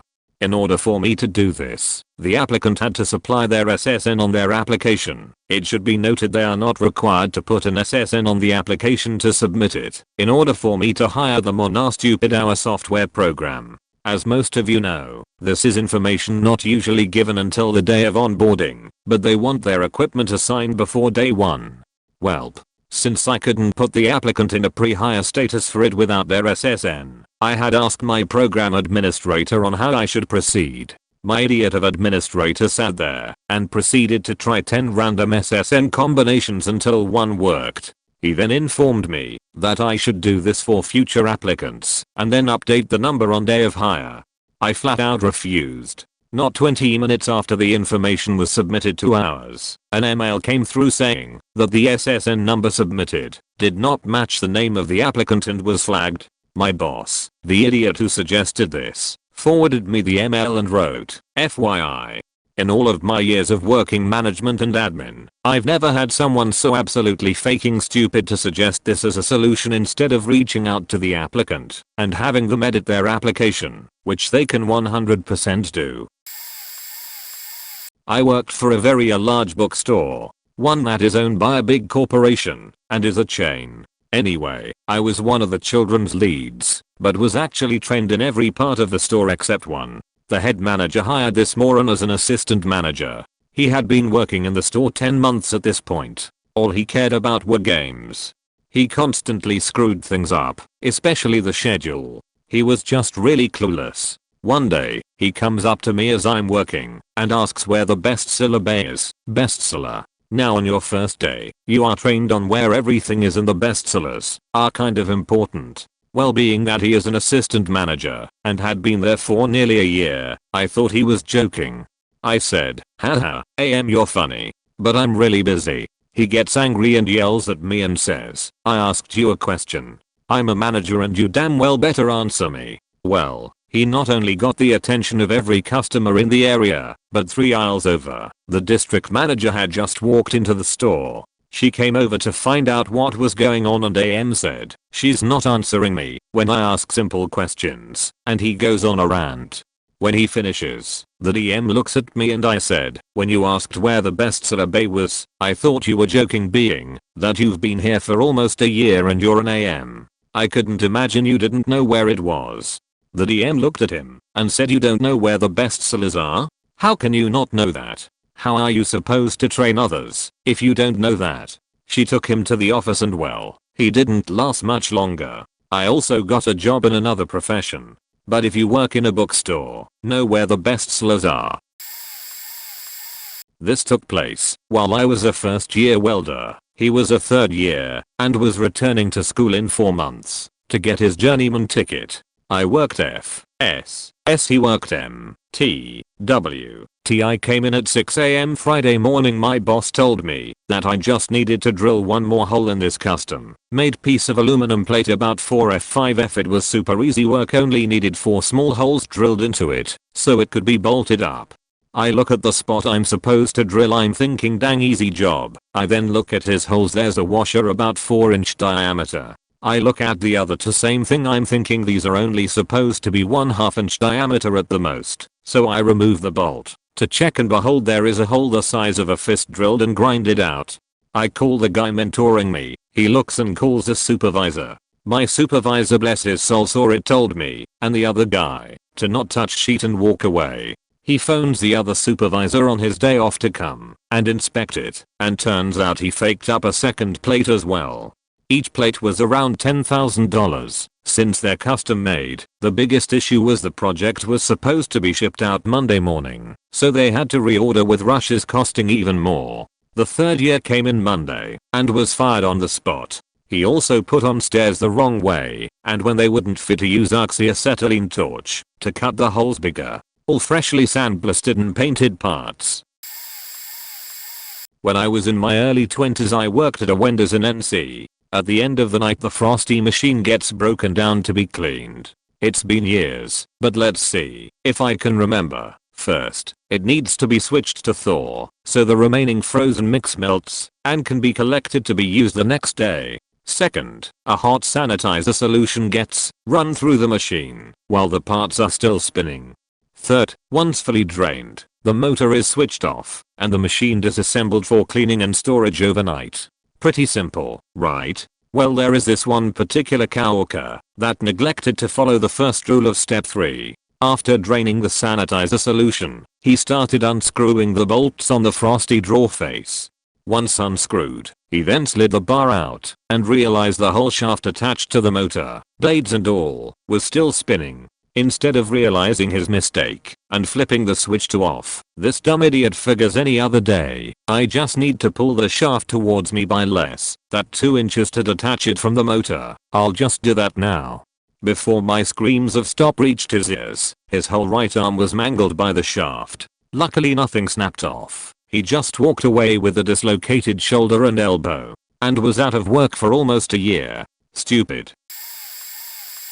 I didn't see it, which is actually what made it so dangerous. I was assigned to clean the bathrooms in a restaurant shift. No vents, solid door. Cleaning solution was 1 cap of bleach in a full spray bottle of water.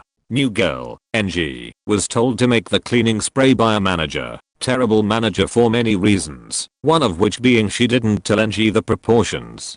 NG was 17, so I'll give her a pass on not already knowing.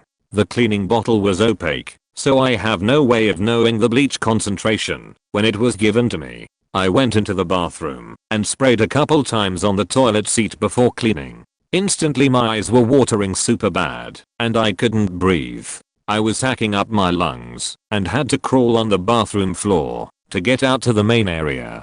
I have multiple health issues anyway, including asthma and a genetic disorder that affects my lungs, and it was my first shift back since being out for my physical disability. Ergo, I was already pretty weak. Manager comes around to find me gasping for air on the floor and demands to know what's going on. I can't answer because my lungs are on fire and I can't speak. Different coworker grabbed me a glass of water and my bag with my inhaler in it because she realized what happened from the strong smell of bleach coming from the bathroom. After a couple minutes, I was able to say, in a very hoarse voice, that the bleach was way too strong and I needed to go home. Turns out that NG had done half bleach and half water in this spray bottle. That's about 2 or 3 cups of bleach in a confined, non-ventilated space. I ended up driving myself home after my eyes stopped watering and I could breathe, and by the time I got home I had no voice and felt awful. Went to the ER next day to find out I had bleach poisoning and chemical burns going down my esophagus from breathing it in. I was out on workers' comp for a couple weeks until I could speak again. Shouting out orders was a major part of my job, so not having my voice kept me from working. I'm sure this will get buried, but this one involves a crane. I was volunteering with a non-profit that operates a remote wilderness camp. They're so remote that they're their own power utility. I was on a team that was transitioning the site from overhead power distribution to underground distribution. As such, we were installing electrical vaults, pad mount transformers, and the lids that said transformers sit upon. This one particular day, our chief electrician, myself, and Buddy were tasked with landing the next lid on a vault. Said lid is a piece of 8 inches thick reinforced concrete, roughly 5x7, and weighs a good 2000 lbs. Our crane is a janky old crane mounted on a 5-ton flatbed. It works, has been maintained properly, but it was manufactured when I was in elementary school. Anyhow, my friend drives the truck with the lid up next to the vault and sets the outriggers. She, myself, and Buddy then have a quick safety meeting to plan the lift. First rule of crane work is to never put a piece of your body under the load. Second rule of crane work is to avoid being where the boom might go if the crane collapses/tips. Anyhow, we set up, apply the strips of rubber mastic gasket material to the top rim of the vault, and begin the lift. I'm on the tagline, guiding the load. My friend is operating the crane, and Buddy is also guiding the lid into place. As we get close to landing the lid, it swings a little and knocks the gasket material off of the lip of the vault. What does Buddy do? He immediately reaches in and starts to try and reset the gasket material. Meanwhile, both my friend and myself are yelling at him to stop. Our contingency for this, that we had discussed in our safety talk just 5 minutes prior, was that if it happened, we'd swing the load away, put it down on a couple of timbers set up for the purpose, and try again. Buddy looks at us kind of quizzically as we start to swing the load away to set it down. As we do this, the 2,000-pound piece of concrete swings a little, just as Buddy gets between the load and the hole. Said 2,000-pound piece of concrete swings back and taps him in the ass, nearly knocking Buddy into the hole, which is full of electrical cable on Unistrut and all sorts of things you can hurt yourself on. We get the load put down, my friend nearly has a heart attack, and we stop work. His answer to why he went between the load and the hole: I wanted to get this done. When asked what would have happened had it knocked him into the hole, oh, that wouldn't happen. I'd get out of the way. Yeah, we broke for lunch at that point. When my friend's heart rate got low enough to try again after lunch, Buddy was no longer working with us. We sent him off to decorate cupcakes or something. TLDR, Buddy sticks his hand under a 2,000-pound piece of concrete, then nearly gets knocked teapot over kettle into a construction site hole by said 2,000-pound piece of concrete. Not the most entertaining story, but I have one of those coworkers who always thinks she knows best, and I found this particular incident most ridiculous. For our job, we have the same position. We are on the phone all day and each have a group of customers we check in with monthly. I'm the specialist that checks in with my group of customers, and my coworker checks in with her specific group. You get it? But, even though we each deal with specific customers, there's a general line for them to call in case a particular specialist isn't available, so that they still get immediate service. One day, I pick up the phone, and the call happens to be for my aforementioned coworker. I ask for the customer's first and last name, put him on hold, and then look over to check whether my coworker is free. She is, so I'll let her know who is calling, and that I'm going to transfer the call. She asks me to repeat the customer's name, so I do, and that is when she tells me I'm pronouncing his name incorrectly. She literally is so full of herself that I guess she thinks she knows how to pronounce people's names more accurately than they can pronounce their own name. Because her correction was totally different from how the customer said his name to me, poor guy gets transferred to her to have her butcher his name, and I'm sure he has to deal with it every month. I sometimes imagine what it would be like for him to correct her only for him to hear her reply that his name is actually pronounced a different way. I used to be a volunteer representing my school at local social events. There was this dude from another school who was forced to volunteer by his parents, and you could tell he wasn't having it at all. To be honest, I understood him being mad because volunteers at these events are treated like shit. We don't get paid or have any kind of acknowledgement. Pretty thankless job, but I liked it. However, it was hell for people who were sent there as punishment, just like the dude. Also, the dude was dumb as hell. I knew him from his school and few other kids did too, so we made the silent promise of not letting him do any risky stuff. However, one of my school's teacher was also there, and he believed that he could change the dude. He thought he was gonna be that teacher who will be the dude's mentor. So, on the year's annual charity auction dinner, where no one but the filthy rich of our town were invited, the teacher decided to give the dude the responsibility of managing the event. He thought responsibility would change the dude. Responsibility without experience always results in disaster. On the day of the event, dude was obviously no show. We found out that he had booked catering, but for a different date. The venue was booked, but not one of the things that were supposed to be on the auction was there, and 3 of things got stolen. You may ask why we didn't help him, and it's because we weren't allowed to. The teacher told us that it's him that needs to be responsible. The event is always held on a Saturday, and changing the date would mean doing everything all over again, but that's what we did. We called people and cancelled the invites with promises of new invites and better experience. Thankfully they understood. The teacher yelled at the rest of us for being bad friends and demeaning the dude's efforts, which there were none. The teacher was removed from the team, but it was too late and the entire thing cost us a lot of money and had to ask for early donations, and a lot of people bailed out. I worked with my old man at a bookbindery. When they are short-staffed, my first day a man not only drove a forklift off the dock bay backwards, it landing on the engine on the back, he then drove it around and back into the warehouse, left it running, spewing oil and fluids and black smoke inside the warehouse. But after that, before he was caught, he managed to go to his next job station and cut his fingers off in one of the machines that slices the paper. Lost 3 fingers, so now he has a flesh claw for a left hand and had to pay a lot for the forklift. I normally just work daily at Subway. One time some newbie put a knife in the air fryer. I have been manager for a while, so I know how to clean it, but figured it'd be a good time to teach him how to fix his own mistake. So we had the fryer off all day because it needed to cool down so he could get the remaining plastic from the handle from the fryer. Obviously. Well, the owner didn't like all the customer complaints and fired him the next day.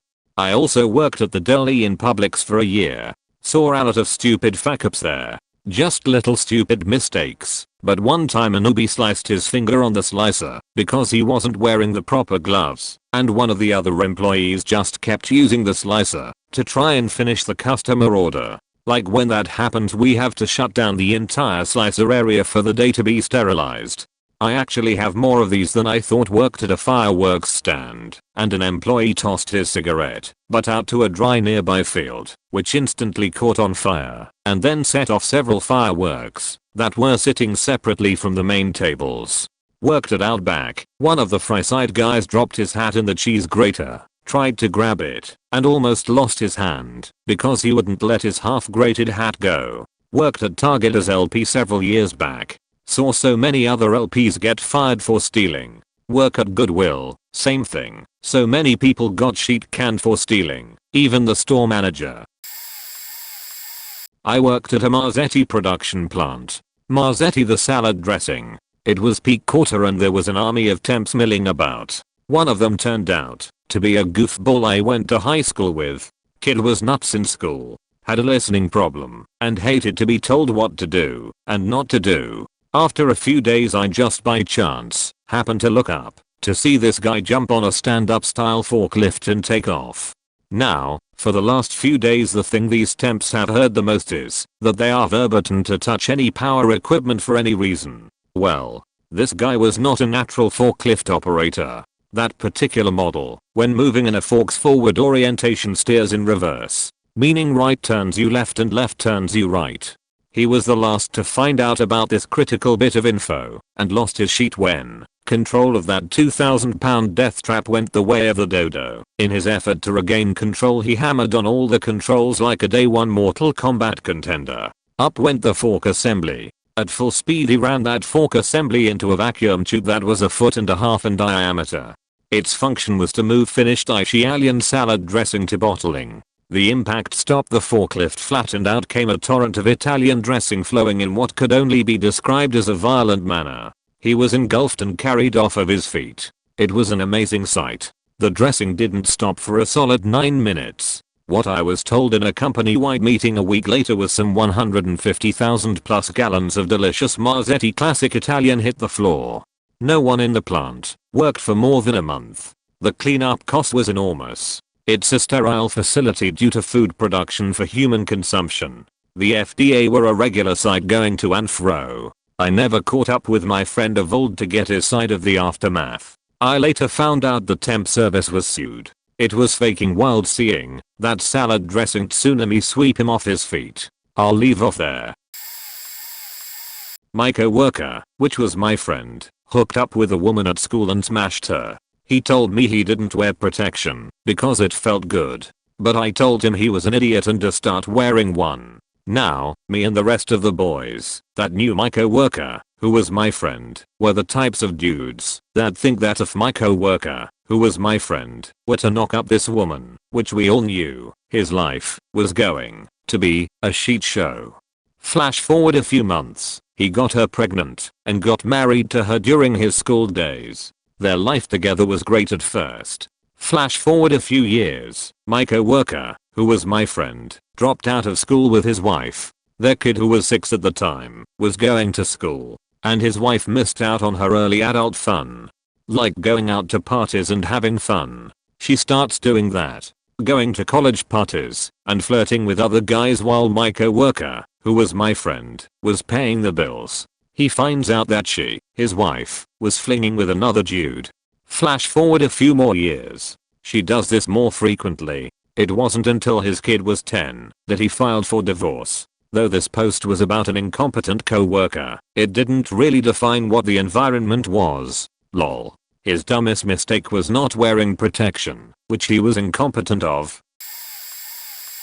I used to train people in a retail store I worked at, because I basically ran the department. It wasn't a high-paying job or anything, but it got it done. For this story, we'll refer to the two people involved as the kid and the security guard. I always told people I trained never to steal, and if they did, never to lie. Both the kid and the security guard did just that. The kid and the security guard found a receipt for a money order worth $80 in the parking lot. Apparently the kid convinced the security guard to get in on taking it up to the front after they both stumbled onto it at the same time. This obviously didn't work. I wasn't at work the day it happened, but the following day I was, and was told what by a coworker, that the kid and the security guard tried to cash in the receipt when the first one of them got off work. The kid got off first and tried to cash it in, despite the fact that the company we worked at didn't do that. We only made money orders for people to use. The kid was called into the office the next morning, before I ever got there, was asked what they tried to do, lied about it, and was fired on the spot. The security guard was caught on camera as they knew were there talking to the kid, who apparently also sold them out, trying to shift some blame to save their job, and it didn't work. Neither of them ever showed up that retail store ever again. I said at the start of this, we didn't make a lot of money in my department, but we all usually cleared $600 to $700 a paycheck, which back then meant a few bucks over minimum wage. The security guard made more than $1,000 a check, if they were to be believed. They both lost their jobs over $40, so yeah, it was a dumb way to lose a job. Okay, so I worked in a hotel for 7 years right out of high school, and within a couple years I became the AGM. I hired this really nice girl for our front desk, but she was kind of a hot mess at the job. The incident that took the cake though was that one night a pregnant woman came in and said she was 8 months pregnant and her husband were moving across the country. But her husband was in a separate vehicle 3 or 4 hours behind her, and he had a gift certificate for our specific hotel, not our parent company, a hotel in our town, to pay for the night. The front desk clerk let the woman check in with no payment method on file and didn't tell the night shift to be watching for this guy. Already there's at least 3 red flags here, if not 4. 1, most of the time when someone is 8 months pregnant they shouldn't be moving across the country. Yes, I know some exceptions might apply, but her driving herself across country world made me suspicious too. She definitely shouldn't have checked them in without a payment method on file.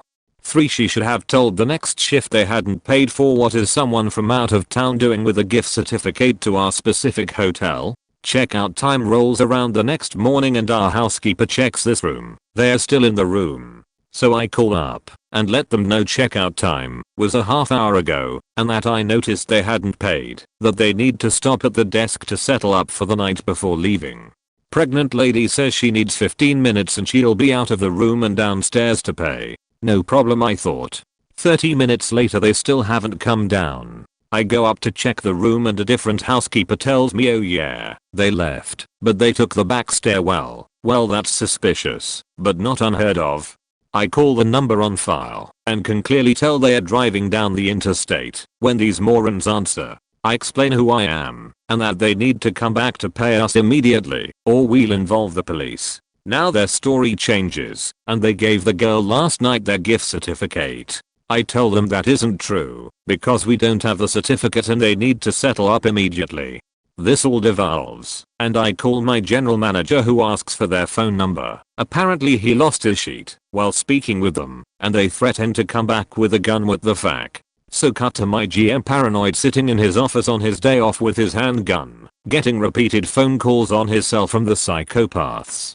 In the end we didn't get paid for that room. My boss walked every employee to their cars that evening and the girl who did it didn't get fired. 2 weeks later though she showed up in booty shorts, and when I told her to go home and either put on knee-length shorts or pants she complied, but returned with a handwritten 2-week notice. Most of my stories are about toxic, thieving coworkers or embezzlers, but I have 2 tiny ones. When I was a waitress/cook, I went hard recommending my then bestest sister for a job at the tiny mom and pop restaurant. She was just really stupid. We had a tenderloin called the Big T sandwich, a breaded tenderloin on a bun most paper thin and it nearly covered the plate, so you'd serve it in a platter if there were any sides. She had seen the Big T, she had served the Big T on a bun. She had prepared the Big T as the cook, and I'm pretty sure she had eaten one. I bring back an order for a plain Big T on a plate. She comes out of the kitchen with an iced tea on a plate. We did not have a large/big, only one size of in-store dining glass. She was not joking. She was fired when the carousel had about 4 normal orders on it, and she was nowhere to be found in the kitchen. She was standing on the ramp to the basement, just staring at the wall. I asked her what she was doing, that she had orders, and she said, I know, I'm just thinking. She was sent home and told not to come back. Not a stoner, not on drugs, just incredibly stupid. The second happened when we had a frame stylist that was stupid at her job, but had the smarts to steal. I was tinting lenses, sticking plastic eyeglass lenses in dye mixture to add color like coloring Easter eggs. I had done this in front of her many times, and she asked if the dye made the lenses a lot thicker, because the part wanted the lenses as thin as possible. On the way to work one day, cycling, I passed near a massive road fuck up where some guy was standing next to his huge truck with something big on the top, no clue what the gizmo was, and he had just taken out a large cluster of overhead electric bus wires. A lot of buses here run on those things, and a main electric and phone cluster on a pole. He was standing there looking stupid and incompetent. It's really impossible not to see all these wires all over many streets. And then I got to work. Where I worked, it was a govt office gig where a lot of people had pointless jobs sitting at a desk doing useless busy work. I at least had a clearly defined thing on the go. Next to my cubicle was this huge woman who would come in every morning and print out all the boss's emails.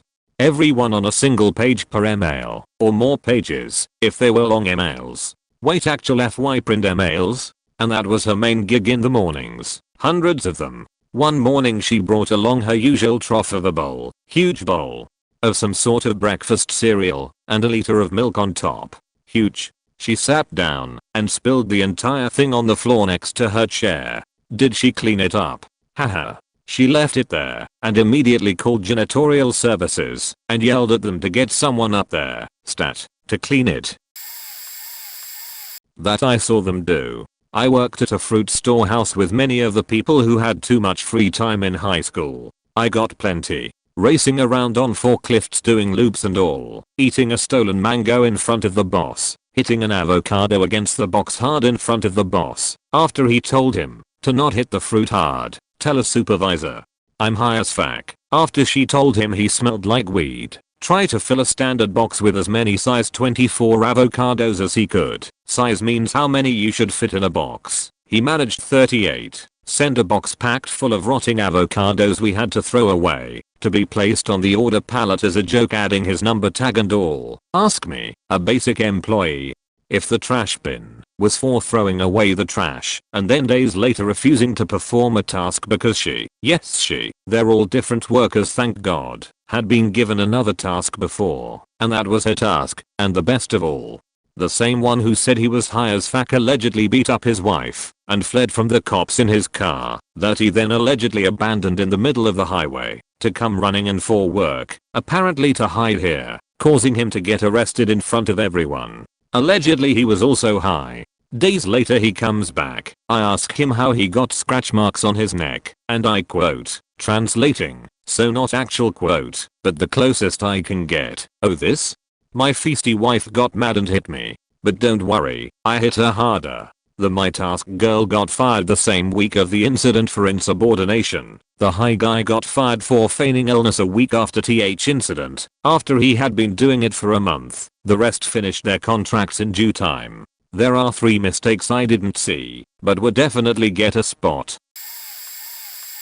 Stealing a customer's credit card info and ordering the sales floor 50 pizzas for lunch. I think they have a record for felony speedrunning as a result. Someone from another call center campaign associated with our client, in doing remote tech support for a client, somehow rolled back a computer that came loaded with Windows 7 Ultimate back to Windows Vista. How? We still have no idea. My best guess is that they were so inept at tech support that the computer itself devolved as a result of the pain of their incompetence. Otherwise, it'd be the person in my metal shop who we actively avoided for safety reasons. They lead to several moments, like the time they didn't use a face shield and used the hooked end of a metal scribe to fish out a bolt piece from a propeller and stab their face as a result of pulling hard on the scribe when it got stuck. I'd list all of the stuff I recall them doing, but there are so many words to describe utter stupidity. Another person I know had security forces laughing heartily as they proceeded to jack up a whole maintenance crew due to someone seeing a big red button. Security forces were watching via camera feed, by the way, pushing the big red button several times, and then going up to their supervisor and asking what does that big red button do, to which their soup said don't push that, it's the under duress button. This was a nuclear weapons facility. Everyone and their mother knows the joke, don't push the big red button. Hell, when I'd signed up and people found out my speciality, no matter how little they knew about that career, don't push the big red button was said by all of them. FFS, there are wild genres of memes around the big red button. OFC, you're talking about someone who was so inept with a ratchet wrench that they would use it like a regular wrench instead of, say, ratcheting with the ratchet wrench. So, yeah. I still have no idea what their ASVAB scores were, but I think they cheated. Seriously, my mechanical and electronics scores were in the mid to high 80s, and a lot of the tools I learned to use in structural maintenance and the other specialty were sort of alien to me, and I still had the sense to use a damned ratchet like a damned ratchet.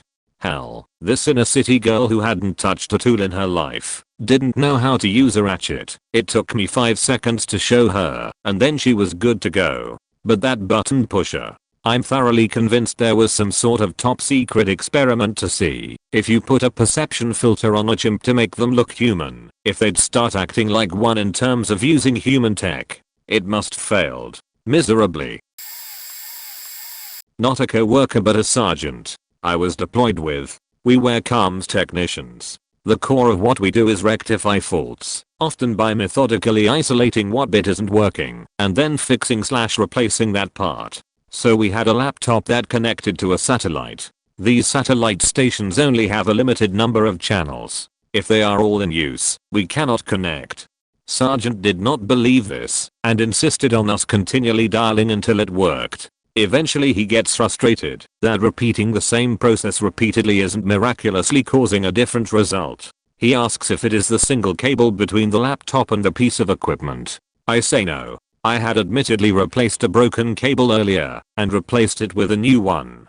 But I did run it through a cable tester in front of him just to prove it. This man proceeds to empty out the bag of adapters we have in the kit. These are like Cat 5e/telephone adapters for various different countries etc. He just sort of connects them all together to create this long Frankenstein cable. None of these I've ever needed to use, so don't know if they are serviceable ECT to connect the laptop to the piece of equipment.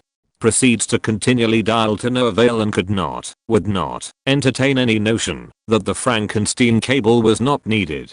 Bonused it. Same sergeant also ordered me to connect a restricted network to a UK eyes only secret network, which for obvious reasons I didn't. I figured tanking the insubordination charge was better than whatever the punishment for compromising our entire UK eyes only secret network in theater. The Frankenstein cable is still his defining moment in my eyes though. I cannot tell it without cry laughing as I relive it. A bit late to the party, but this was a pretty dumb move by my then coworker/superior. Working for small UK web dev outfit in 2005 with 3 Windows servers, I noticed files were being changed and kept getting logged out of RDP. We only had the one login as we didn't want to pay the extra change for multi-session. Anyway, cut a long story short, someone, located in Germany no less, had cracked our admin password and was logged in. No problem, we had a firewall, we could block their IP, change password and carry on. The senior dev was in charge of the servers and firewall, so I rushed over and told him and our managing directors that the servers had been compromised and we needed to sort immediately. The senior dev logged into the firewall, created a new rule for the hacker's IP, and instead of selecting block all he checked exclusive. This had the net result of locking everyone out except the hacker. So not only were the servers compromised, all our email and websites were down. We had a remote KVM, but back in the day we had an hour or so lead time whilst someone in the data center trundled over and physically plugged it in. 1 hour has never felt so long. We got access back, and the hacker was obviously just a kid, and not someone serious. They set up an FTP for Whereas, and made a website. Thank goodness they weren't a more serious outfit, as that could have been the end of the company, as there was some seriously high profile sites on there. Those were the days. Needless to say, the guy left the company not long after. At a corner 24-hour fast food restaurant with an expensive cardboard box bundling machine. The machine was inside a chain link fence with the dumpsters, general garbage, cooking oil, etc. On truck day, a new employee was tasked with taking half a semi's worth of boxes out to the cardboard recycling machine. He was supposed to break the boxes down flat and slide them into a slot so that they would lay flat ready to be bundled up. Instead, he forced open the top of the machine and tossed the unflattened boxes in. The dumpster was quickly overflowing, and he just kept tossing up boxes on top of the pile until there was a mountain of boxes covering everything. The fenced area was soon full, and as it was just a few feet from the side wall of a fancy furniture showroom on one side and a 6-foot high privacy fence for a residential area behind garbage area, the boxes were then piled between the showroom and the wood fence as well. Seeing this, manager sent the new guy back out to clean the boxes up properly, only to have to call the fire department a few minutes later. Yes, the guy set fire to the pile. We had a spectacular grease fire. Black smoke from the melting dumpster lids looked like burning tires. The area had to be evacuated, and the cross streets were closed for hours. The fire department was able to save the furniture store, though its wall had heavy damage. New guy was arrested for arson. He said how, was I supposed? No, that was not a burn pit. I used to work at a dealership. I was the guy who parked all the cars on the lot and made it look organized. I had access to every car on the lot, as long as the key for it was not lost. Attached to the dealership was a very small parking lot just big enough to hold about 5 to 6 cars with room to maneuver. As long as you knew what you were doing, you should be able to maneuver RCX-9, 3 rows of, with relative ease in and out of its parking space, even if there are a few extra cars in the lot, which happens from time to time. One day, towards nearing the end of my shift, a saleswoman went to borrow one of the test drive vehicles, a mid-size sedan, for a reason I can't remember. The job allows us to use just about any car to travel between lots, go for lunch, etc., but it is kind of encouraged to take a used car, since it's not as big of a deal if anything were to happen to them. Some time goes by and the saleswoman returns to the lot and attempts pull into the parking space. Virtually every dealership backs their cars into parking spaces so that the front of the car faces the public. This saleswoman did not do this. What's more is that she turns too wide and scrapes the adjacent car and the damage is visible. She gets out of the car and walks inside like nothing happened. Normally, I'd be livid at the amount of extra work she just gave me, but seeing as I clocked out, I figured that was someone else's problem to deal with before the dealership closed in 2 hours. Fast forward to the next day, when I show up for work, and I kid you not, the car is still there as she left it. I thought that was shocking, until I realized that the saleswoman left the car on the entire time. The real kicker is that I got replaced maybe a month or 2 after this happened. TLDR, car saleswoman crashes test drive car and leaves it as is for 12 hours. When I had just graduated, I was working as a temp in the asylum team of the British Home Office. The people there fell into 3 main categories, in order of most common: career civil servants who'd been bounced out of all of the departments that people actually want to work in due to years of incompetence; people who were completely burned out and jaded who were trying desperately to get transferred but had lost all faith and trust in humanity; new idealistic staff who wanted to do their best to help people, including most temps. The worst things I saw when working there were a member of Saddam Hussein's Republican Guard who was requesting asylum due to being on the bad side of the new government being housed beside someone who'd successfully claimed asylum several years before, as they were from the same rough area which, in theory, would help him settle in. The reason he'd successfully claimed asylum was that he'd been tortured by the Republican Guard while Saddam was in power, potentially including the new applicant. That was unclear at the time. He tried to kill the Republican Guard, and I was one of the few people in the department who thought it wasn't that surprising, and the only one who thought it was potentially deserved.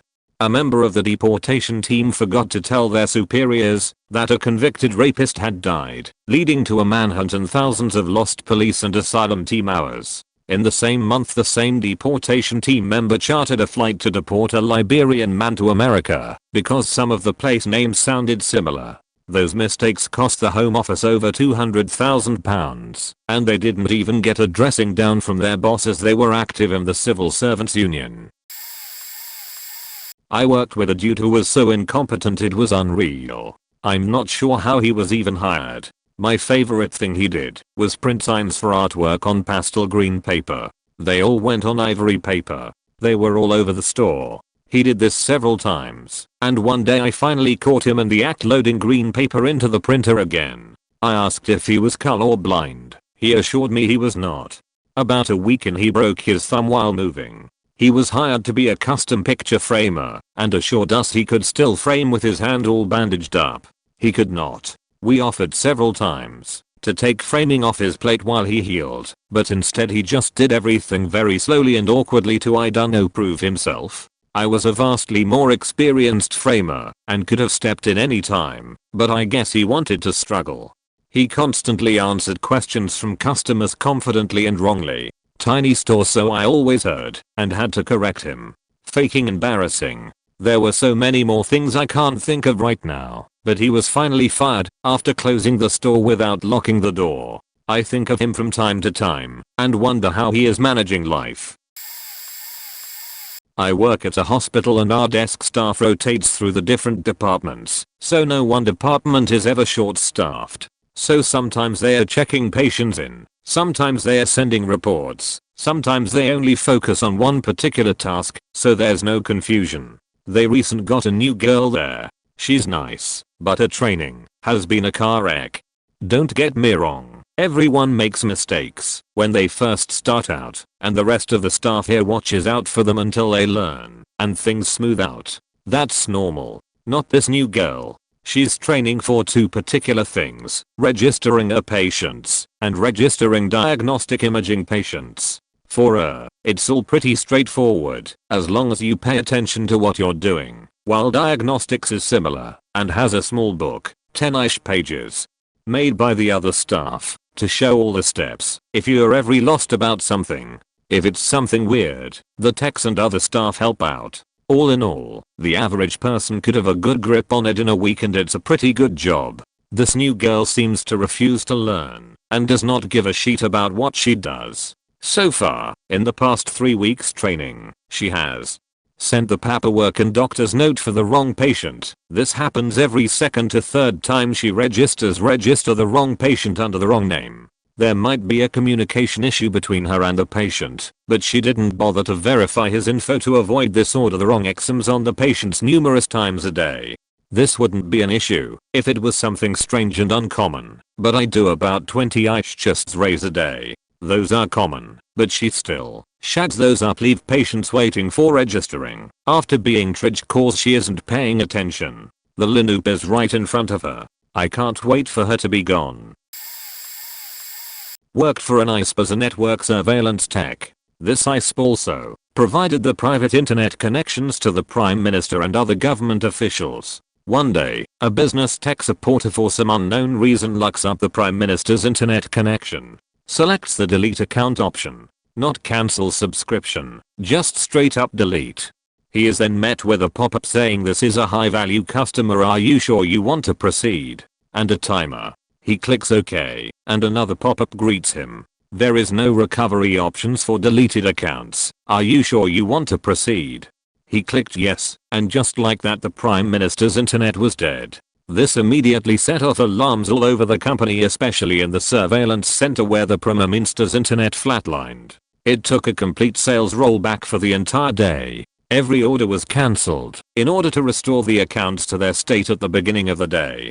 The guy was reprimanded and given a written warning. His reason was, I just wanted to see if I had the rights to do it. He was a trusted employee of the business support staff and had supervisor access. He was fired a year later after getting caught stealing sales from Coworkers by resending email offers to customers in his name.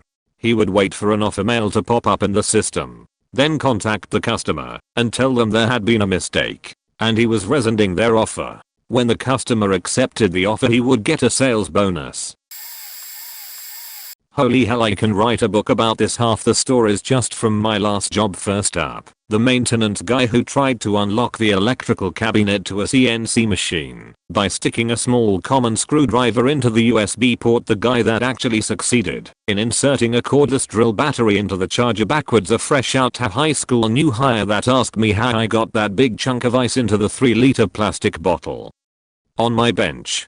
The guy that drove a forklift with a 10-foot mast through a doorway with an 8-foot opening. The guy that was cutting small 6-inch square partitions for a wine rack. He needed close to 100 pieces and they were all stacked on the saw. Right after he cut each one, of course, the stack tipped over and spread out across the table like a deck of cards, so that the top pieces slid off the pile into the saw blade.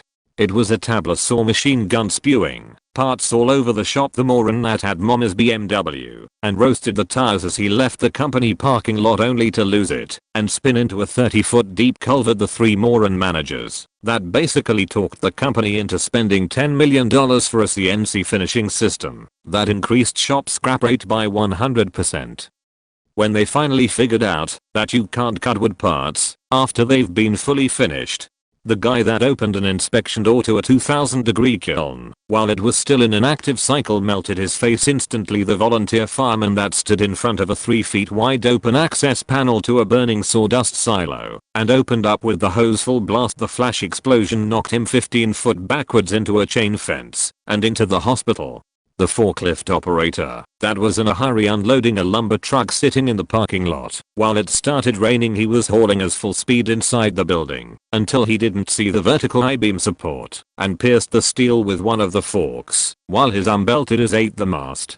And the arrogant plant manager who was tired of seeing his lift drivers poking holes in the side of his building when they picked up loads adjacent to a wall, so he ordered maintenance to cut 6 inches of length off all the forks. Every lift in the plant, dozens, were all rentals, and that's just off the top of my head after a few minutes of remembering.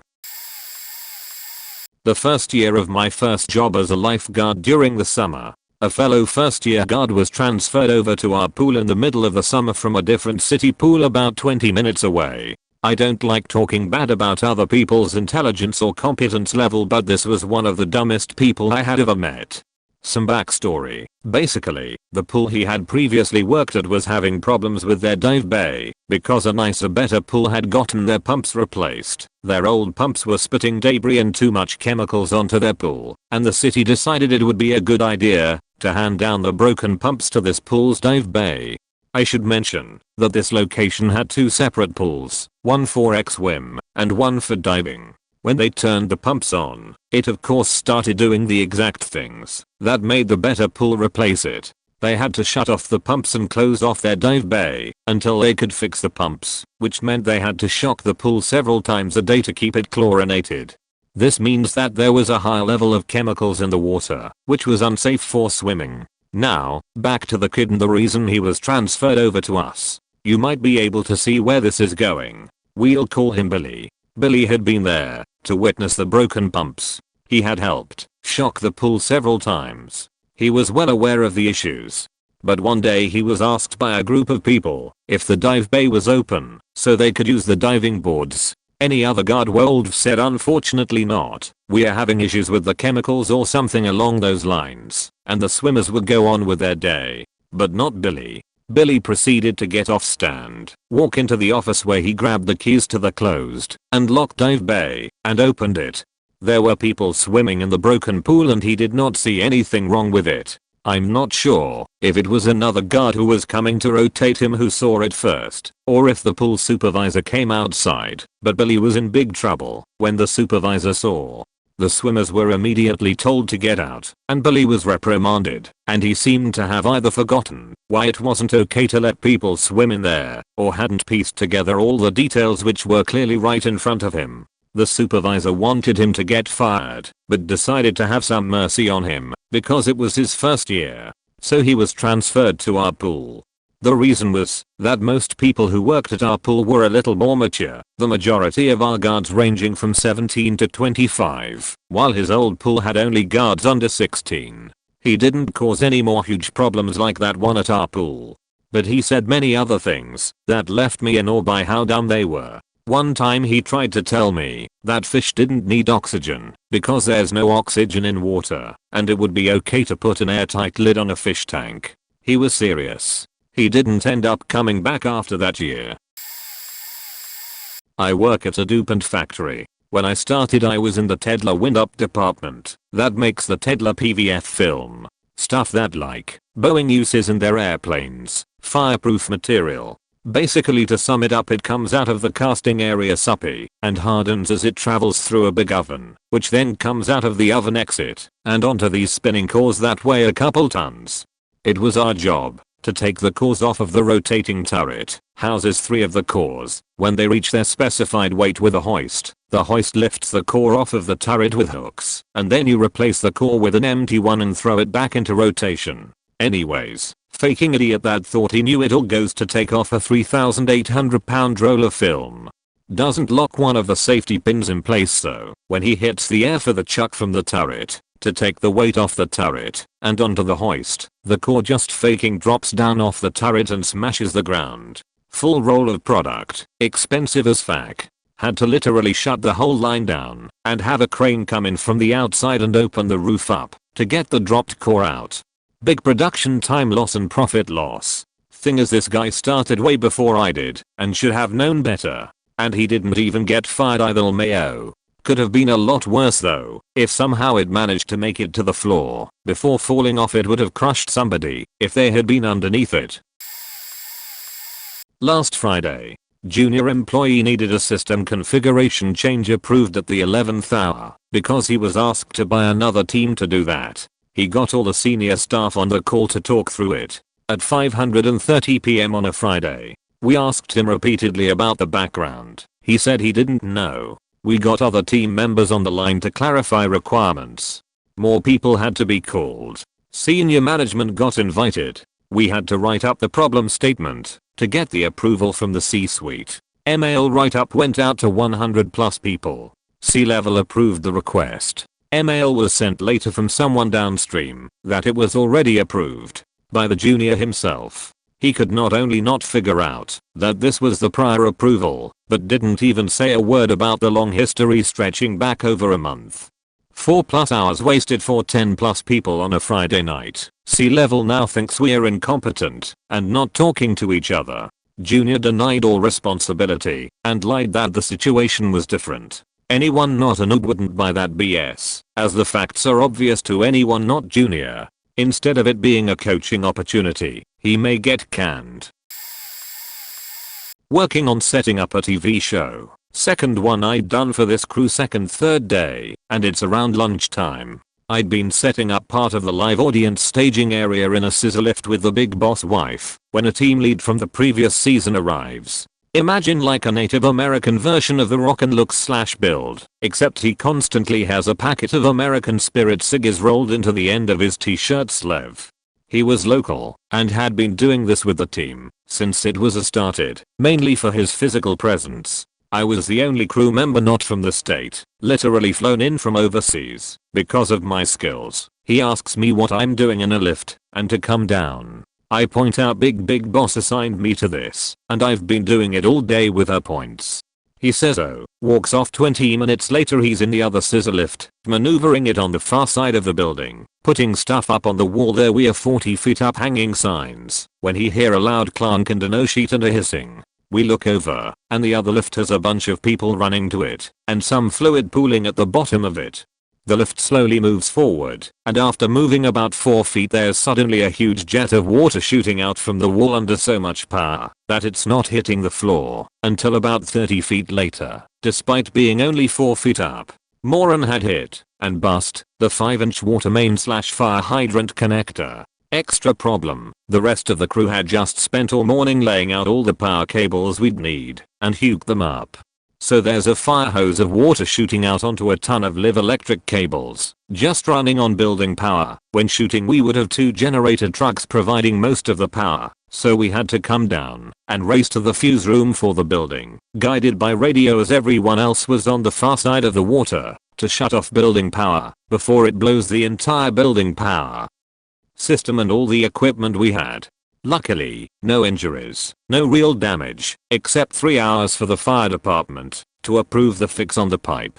TLDR guy who missed the morning's work tries to tell me I've no experience in handling a piece of equipment, then crashes that equipment an hour later into a fire hydrant, flooding the set and almost destroying it and electrocuting everyone.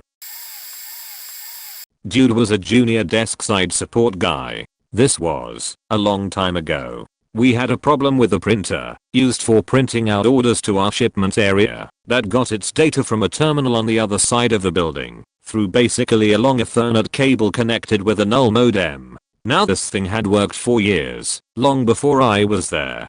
It was something that was on the radar for us to find a more elegant way of doing, but whatever, it worked. One day it starts acting up and jobs are occasionally getting lost or corrupted along the way. Junior guy insists it's because we exceeded the spec length of the cable, which I think was 300 feet or meters or whatever.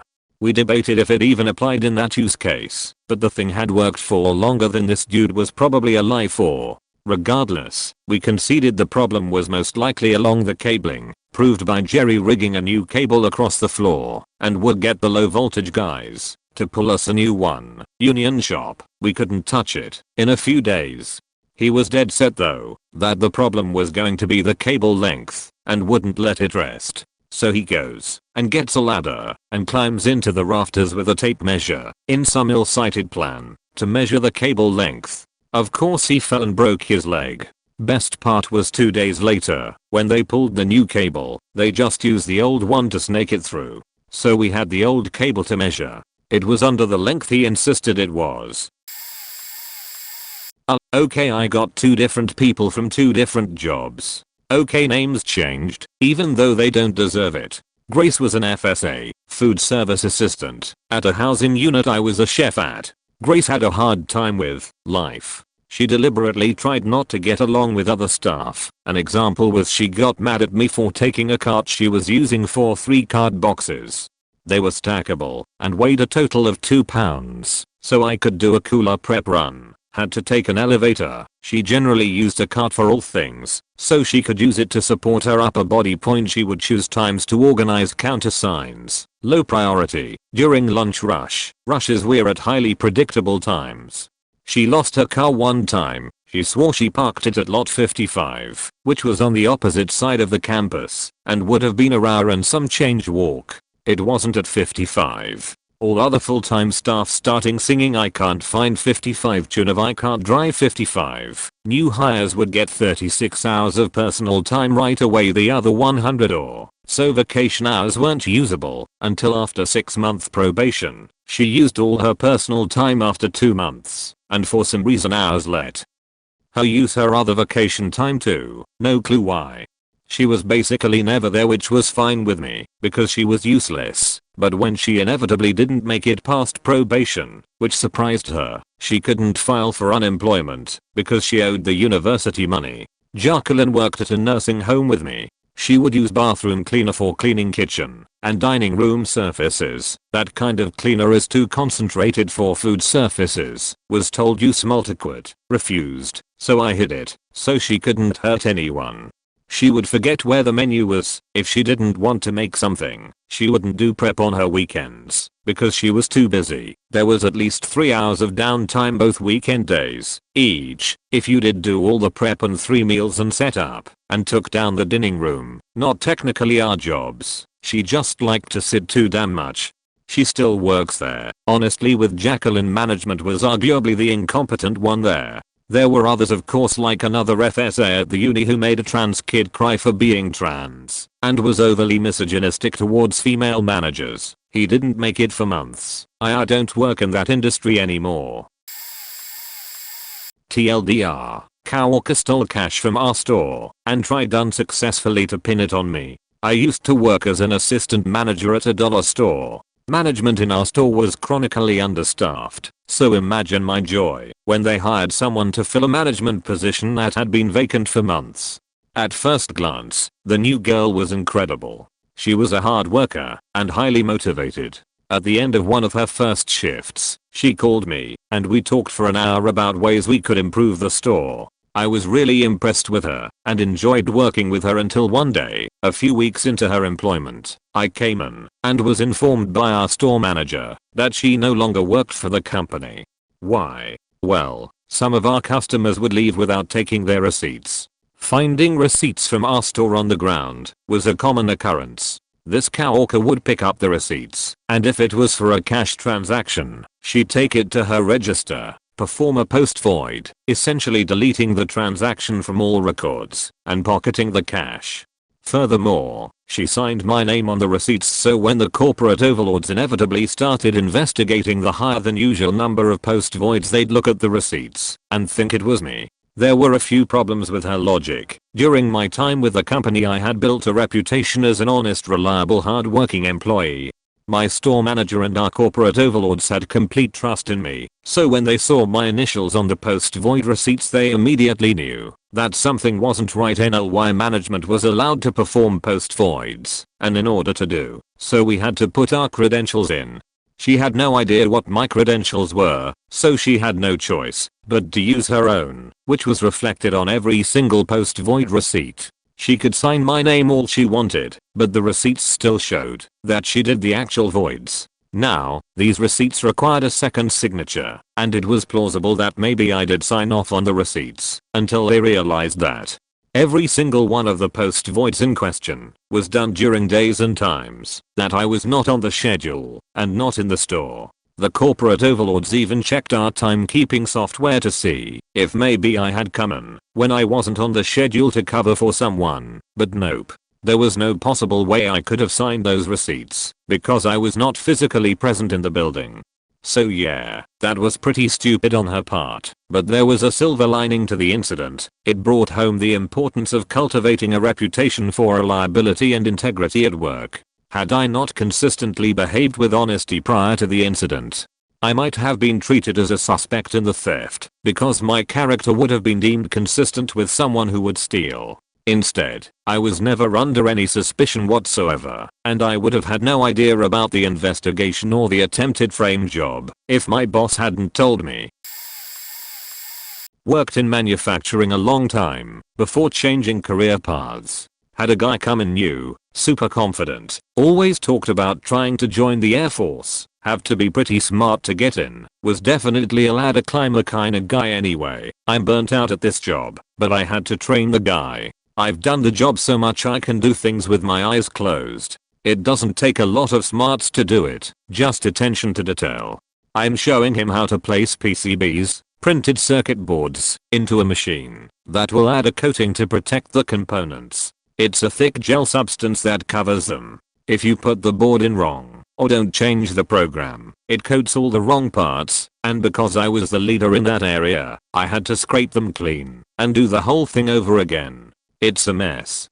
Anyway, no matter how many times I showed this guy how to look at the board to determine how to put it in the machine, he'd always put them in upside down. I tried visual tricks, naming the boards, showing him exactly how it works, and more. It didn't change anything. He was the only person I could not teach. He was sent to another area with a totally different machine and process, and the trainers had the same issue there too. Show him a million times, and he'd still do it wrong. He didn't last long. Fun fact, he could kick himself in the back of the head. He showed us multiple times. Not sure if that's related to his learning issue or not. He made so much extra work for us lol. When I was a night receptionist at a luxurious apartment building, I had a coworker that would be there before me. She had my job and got switched off when I got hired. One of our duties was to put up the umbrellas in the pool area in the morning for the residents. We also had notes in a book of events that took place on our shift, so the people after us wouldn't have any surprises. Well, when I was looking through that book I saw a note from her, we'll call her Janice, that really had me confused, so I got on the camera system we had, and went to the day and time this event took place. Let me try and paint the picture. Janice and 50-something lady walks out back to a poolside area with chairs and tables to set up umbrellas. She sees a bird sitting there that isn't flying away and seems to have a hurt wing. Janice, after finishing with the umbrellas, goes and looks for something at the desk. It's a box. Janice then walks back outside and somehow gets the bird into the box. She then slowly opens the door to the building and slowly walks to the desk with the box bird. She sets the box on the desk with no lid or anything covering it and goes to do the rest of her morning duties. When she returns, a resident has come down to the breakfast area to watch TV and wait for breakfast. She says hello as she walks past him to the desk. She gets to the desk and looks into the box. The bird's still there. All is good. All is well. What a cute bird, she probably thought to herself as she goes to pet it. As she reaches her hand into the box to pet the cute bird, suddenly the bird takes off like a bullet into the building, out of sight.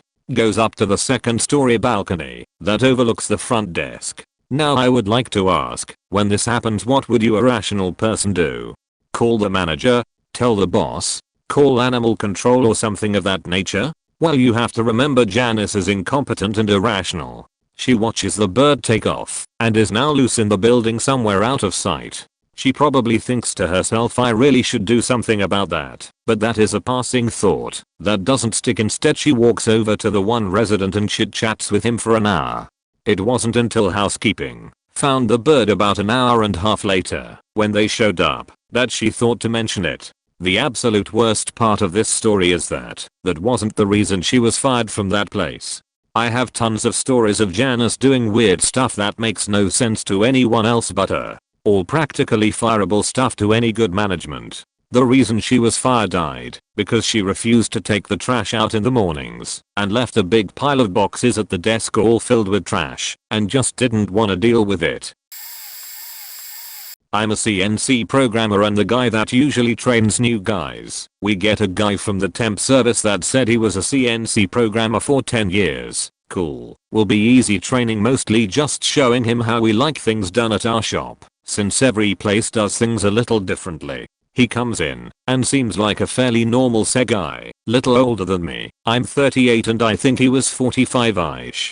All seems fine until the actually trading works. The first thing he says to me is, I just need to see your parameters and I'll be good to go. But he didn't say parameters, he said parameters. I figure that's kinda odd, but maybe it's just how he talks. And then the more and more I'm showing him, it's more obvious that he is not a programmer at all, can barely type even. So I'm like, okay, maybe he is better on the machine side. Nope, couldn't pick up a job to save his life, even after I showed him multiple times. I'll let my boss know, and he says maybe I'm the problem. So I said give him to train under someone else. He agrees and the guy literally destroyed a different machine working with a guy, sent him to another, and does the same thing, always in the dumbest ways, like leaving the vice handle on the vice, and running the program and it smashes a door. Or my personal favorite for anyone in the industry will know what I'm saying, he picked up his Z offset with an indicator and it ended up being off by over 2 inches, which is fundamentally a mile to us, and then had the audacity to blame it on the indicator. They finally fired him, and I think my boss learned to trust my judgment a little, which is nice. I work with student behavior in education. I was in the hall at a high school when this very large senior male bursts out of the classroom screaming, "Get away from me." This short squat female teacher followed him into the hall. By this time 2 male coaches and 2 male admin heard the commotion and came to intervene. This kid's yelling, "Just get her away from me." And this stupid teacher keeps following him through the hall. I assess the crisis. Angry male student. The annoying teacher probably harassed him to the point of no return. I know the teacher. She's a pain, and she continues to poke at him, even though he has communicated that he needs space. She continues to go around the adult males to insert herself close to the student, saying things like, "You're not listening. Just stop. I just need to tell you." I'm thinking, no, you're not listening. He wants to kill you. I step in and put my hand on her elbow to try to guide her away, telling her we need to give him space. The kid screaming that he's going to kill her, and she has the nerve to get mad at me for touching her. At least 5 times she skirts around me to get close to the seething ball of rage and the 4 big men holding the ball of rage back. I finally get angry enough to tell her she needs to get just back away and let admin handle it, or she's seriously going to get hurt. She left with a hurt/disgusted look on her face. Good. I was so close to telling admin to release the kraken and let her deal with the fallout, but it wouldn't have been fair to the student. Scenic fabrication. Think theatrical builds, pop-ups, and art. This faking idiot man. When I got hired as a fabricator I was about 22 years old and there was this guy who worked as a laborer, basically moving things around for installs, helping with demo, just non-skilled stuff. He was around 38 I think. I worked construction as a teenager and through college, worked in the scene shop. I knew a thing or two about safety and how to use the tools around me as I was trained to do. He however was not. This didn't stop him from using the saws around the shop. There were 2 instances, so I'll start with the lesser. Dude was assigned to cut apart old 2x4s on the miter to trash, and I saw he didn't put the wood against the fence, but rather had his fingers between the wood and the fence. I stopped him before he could even start, but he literally told me "Fuck off, I know what I'm doing. I don't need a dumbass kid telling me how to use a saw." And then proceeded to start it up and pull it down. LO faking L. The miter pulled the wood backwards towards the fence and jammed his fingers in the process. One of his fingernails split and all his fingers were bruised, and he proceeded to take the rest of the week off course he was unable to use his hand. Honestly, what a faking idiot. But that wasn't the worst one. Table saws are a beast and should be used with caution. We usually cut ply 4x8s on it solo, which is dangerous in itself, but we did. Well, our dust collection was pretty sheet and the floor around the saw was not gritted, meaning when dust built up it got slippery. He went to go cut a board and I noted that the ground was dusty and he should sweep or vacuum it up before starting, but again, he didn't want to listen to me. He proceeded and about halfway through the cut he slipped and fell. Fortunately the ply jammed on the slip and didn't fly backwards, but damaged the fence and blade. Luckily the motor was not damaged. I hit the e-brake as well cause I knew something bad was going to happen. The owner of the shop kept him on as he worked under the table for a low wage. I don't think he had residency or something like that. Or maybe my employer just wanted to screw this guy over as he did try with a lot of us. But he was cheap labor and was great for moving 100 flats from a truck during a load-in, but I would never be around him while he went rogue on tools. Safety was never in his mind. Dude never even wore safety goggles. Doubt anyone I work with will see this, and they will probably recognize the person or situation if they do, even if I'm vague, which I will be, as our job titles are pretty company specific, but screw it, I'm a, let's call it project lead at a facility that has trailers that get loaded and unloaded on our dock throughout the day. Another project lead who was predominantly responsible for minding the unloading of inbound trailers had a habit of quietly maneuvering around and behind the forklifts doing the unloading and other boneheadedly unsafe shit. Recently, ignoring all established dock safety procedures, he stepped into the tail of a trailer that had just backed up to the dock without putting the dock plate down. Checking to see that the driver had shocked, dropped his trailer and disconnected, and myriad other required safety checks before stepping into the trailer. He did this to grab a completely useless truck manifest taped to a pallet. The truck driver was not finished straightening out his trailer and pulled away as the project lead was straddling the dock and the lip of the trailer. He lost his balance and fell into the trailer. Here's the thing, he was an older fellow, and if he had fallen between the trailer and the dock door, he would have been severely injured and unable to scramble out of the way and the driver would not have seen him. He would have died, no doubt. Unfortunately, he refused to accept how dangerous this was, and his refrain throughout the whole disciplinary process was, "Yeah, but I didn't die." And unfortunately for him even more so was that our senior EHS manager had lost his best friend in almost exactly the same way a few years back. And he does not take that shit lightly. Fired his ass. Later found out this was not the first time this had happened, and he had sworn his direct reports to secrecy in previous incidents.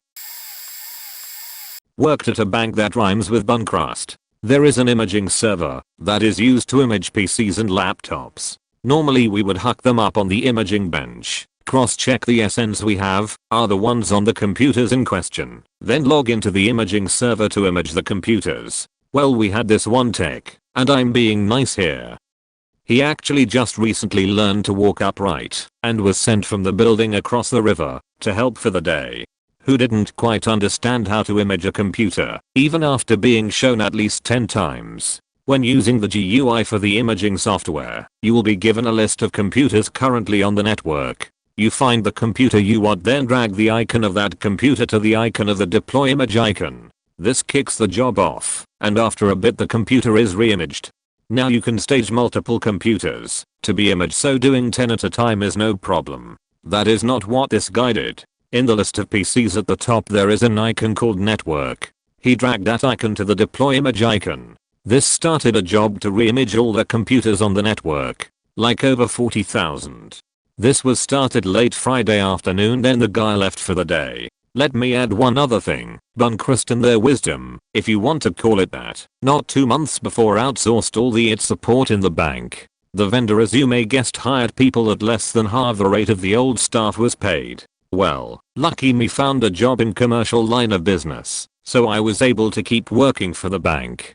I happen to know the contractor who was stuck with supporting 600 people, not the same guy who faked up, and he calls me in a panic the following Monday morning saying machines in the building are blowing up, and he has no idea why. His boss won't help either, saying he can handle it. You gotta love us whole bosses, not I go to my boss and ask if I can go down there to see what the problem is, for I was the only person who knew how the IT systems worked in the building. Thankfully she lets me go down there. When I get to the lab I ask what is happening and quickly determine the PCs are being re-imaged. I get Mike to log into the imaging server and bring up the imaging GUI.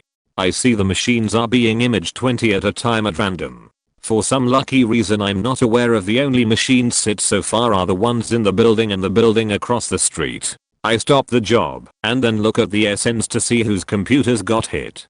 The former president of the bank who had an office on the 21st floor got hit. All the database computers that handled marketing analytics across the street got hit. Various other users throughout the building. I could not stay anymore, for I had to go back to work doing my normal job. From what I was told later, it took several weeks to repair the damage. Also later that same week the idiot got escorted out of the building across the river after he said inappropriate things to a female employee.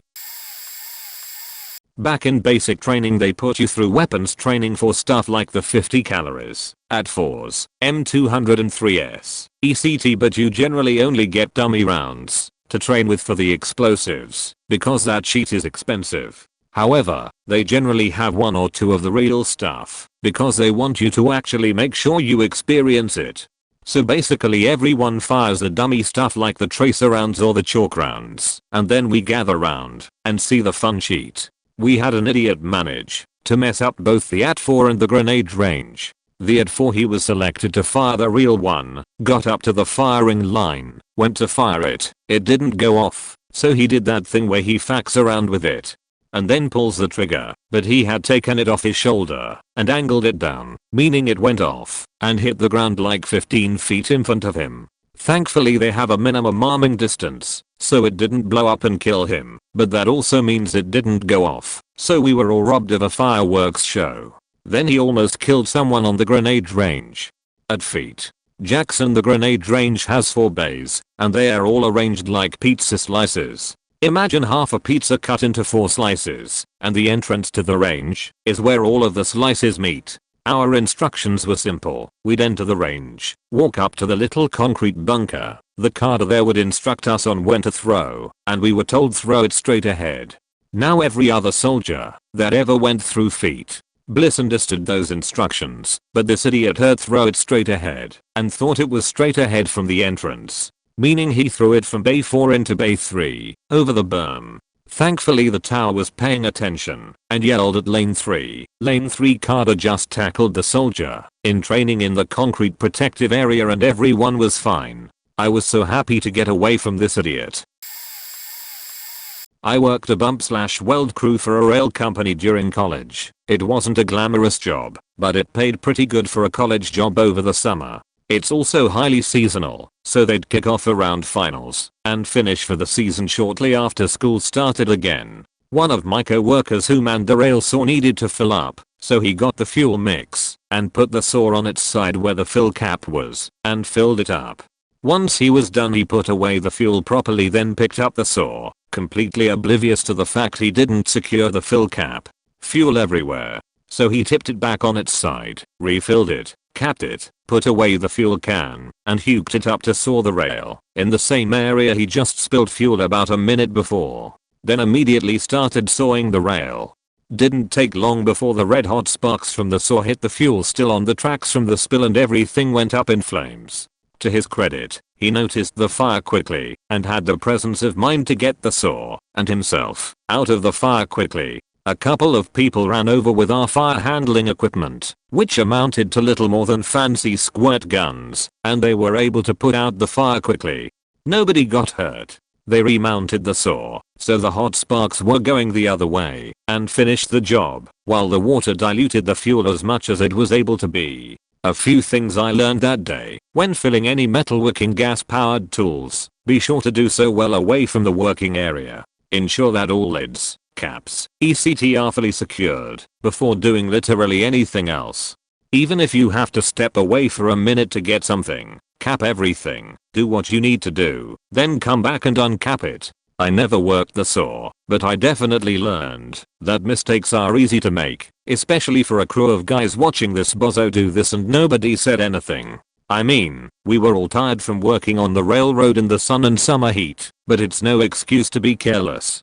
I know at least one guy noticed he was doing something stupid and their reaction wasn't to warn anyone. They went and got the fire squirt gun thing, then watched the show they knew was unfolding. For context, this was the first cut in a new area, middle of the day. We had worked other areas, but basically we need to prepare the rail for the first cut. Then literally everyone stands around waiting for the first cut to be finished. Then the cut crew moves up the line for the second cut as the weld crew starts on this spot.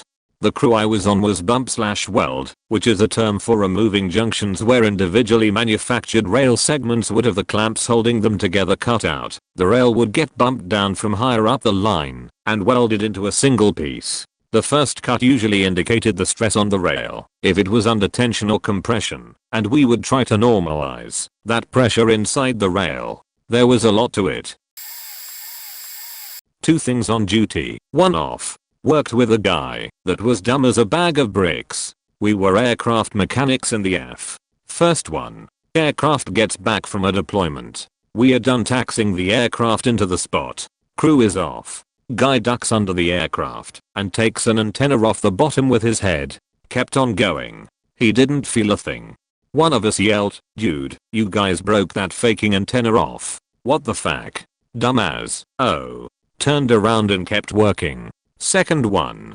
He's being supervised while he is teaching a couple new guys how to bleed brakes. He's knelt down, pumping away on the bleed cart. As he's pumping the cart, a pool of hydraulic fluid is forming. The 2 of us watching him decide to see how long before he notices. It forms a couple foot across puddle, and his knee is in it. Still doesn't notice. Wanting to avoid a bigger spill, we finally point it out. He looks at the hose. It's loose. Oh, lefty loosey, righty tighty. Bonus off duty. Our dorms have a dip in the center of the parking lot. One day, I'm driving through the dorm lot, going to leave somewhere. We round the corner, and his truck drifts into the spot behind it. It rolls gently back and forth, finally settling in the middle. My passenger said, "There's no one in it." We go up to see what the fuck. "Hey, your truck is in the middle of the parking spots. It drifted there, and no one can get by now." Oh, I should probably start putting it in gear or something. I've got a number of them, but 2 immediately stand out. Years ago I was a manager trainee at KFC, and I was quizzing my coworkers about procedures ahead of an inspection. I asked one guy to demonstrate and explain the proper procedure for breading chicken. He completely blew me off, saying I don't need to bother him because he has it down. Needless to say, he's the cook on shift during the inspection and completely fails. FWIW, the procedure was extremely specific as to the motion and number of time you fold the chicken through the breading. Most cooks used shortcuts that still worked fine. More recently I was the manager of movie theater. The nacho cheese we sold came in plastic bag with a cap over the spout that need to be removed to install the dispensing nozzle. The bag is placed in a warmer to bring it up to temperature before it's used. Normally you hold up the spout so it is above the level of the cheese, pop the cap, add the nozzle, then put it in the machine. One of my employees decides to try to change it with the bag of cheese already in position in the dispenser, which means the spout is at the lowest level, below the cheese. He pops the cap off, and 150 degrees nacho cheese starts pouring everywhere, including on his hand. Since it is a very thick liquid, it just sits there burning until you wipe it off or wash it off. Luckily nothing went wrong, but there was potential for lethal consequences. I work power line. One job we were doing is what we call a road move, where we build a new line, only 50 to 100 feet ish away from the old line, so it can be demolished and a road widened. To keep power on to all customers throughout the new build is run temporary stuff across our new line. Because it can't be at the same heights as the eventual permanent hardware, we have to kinda jury rig it dependent on what else might be there. In one situation, after getting things built and turned on temporary, we realized that we had a conflict with some of the hardware. It could have become energized under the right conditions, so we set up to do a quick outage and fix it. I'm the guy going up, so I'm taking a moment to make a plan and decide how I'm doing this. As I am, a newish guy on the crew comes up and asks what's going on. I explain what we are doing. and why, and I had thought I had put enough emphasis on the lethality of the situation. If this pole got shaken or hit, this guy wire could contact these lives becoming energized.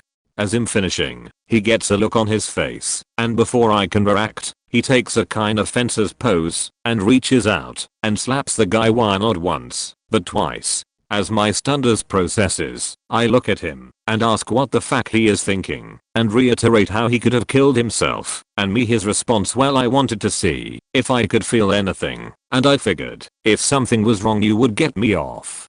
I told him that even if I survived, I would have to get to the truck to grab something before I could even consider helping him, and he would probably be dead before I could. It would hurt the entire time. Faking smart guy, but some people just lack a certain common sense for construction.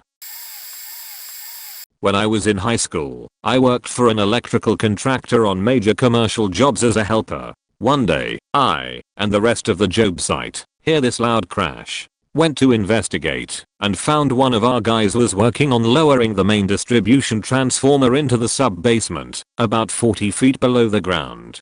This thing has to be a 500 or 750 kV, so it measured something like 4'x 5 feet, and weighted God knows what. Well, this guy has decided the best way to rig it to the crane was to use two slings under it. No spreader bar, no lifting hooks, no hoisting frame. Just two slings held under the transformer by nothing more than friction. They got the thing over the shaft to the basement, and that's when the slings slipped and the transformer no longer had slings under it, so it just fell straight down. Needless to say, it wasn't a cheap mistake. Contractors do have insurance for such things. But the biggest issue was the schedule impact. Something like that isn't something you drive down to the nearest supply house and buy off the shelf. It has to be ordered from the factory and can take months to receive. As for the guy who rigged it, he still had a job. Commercial construction is always in need of half-competent workers. So, as long as you can do something right, you have a job. But I'm sure he was never allowed anywhere near a crane after that. We had a lady once get trained. 2-week training. We work with different types of documents. When she was supposed to work on real client work, my supervisor directed her to do so, which she replied, no, I think I'll keep working on my training work then. When she was to actually take live work, she would grab some work from a pile for various operators to grab from. She would thumb through it, look like she was going over the work, then take it to her desk, where she would straighten it out several times, flip through it, straighten it again, stare at it. After 15 to 20 minutes of this, she would put it back for someone else to do and sneak away for a break. Rinse and repeat. One time she also asked my coworker, what do we do with this stuff? Holding some files. He said, you're faking job.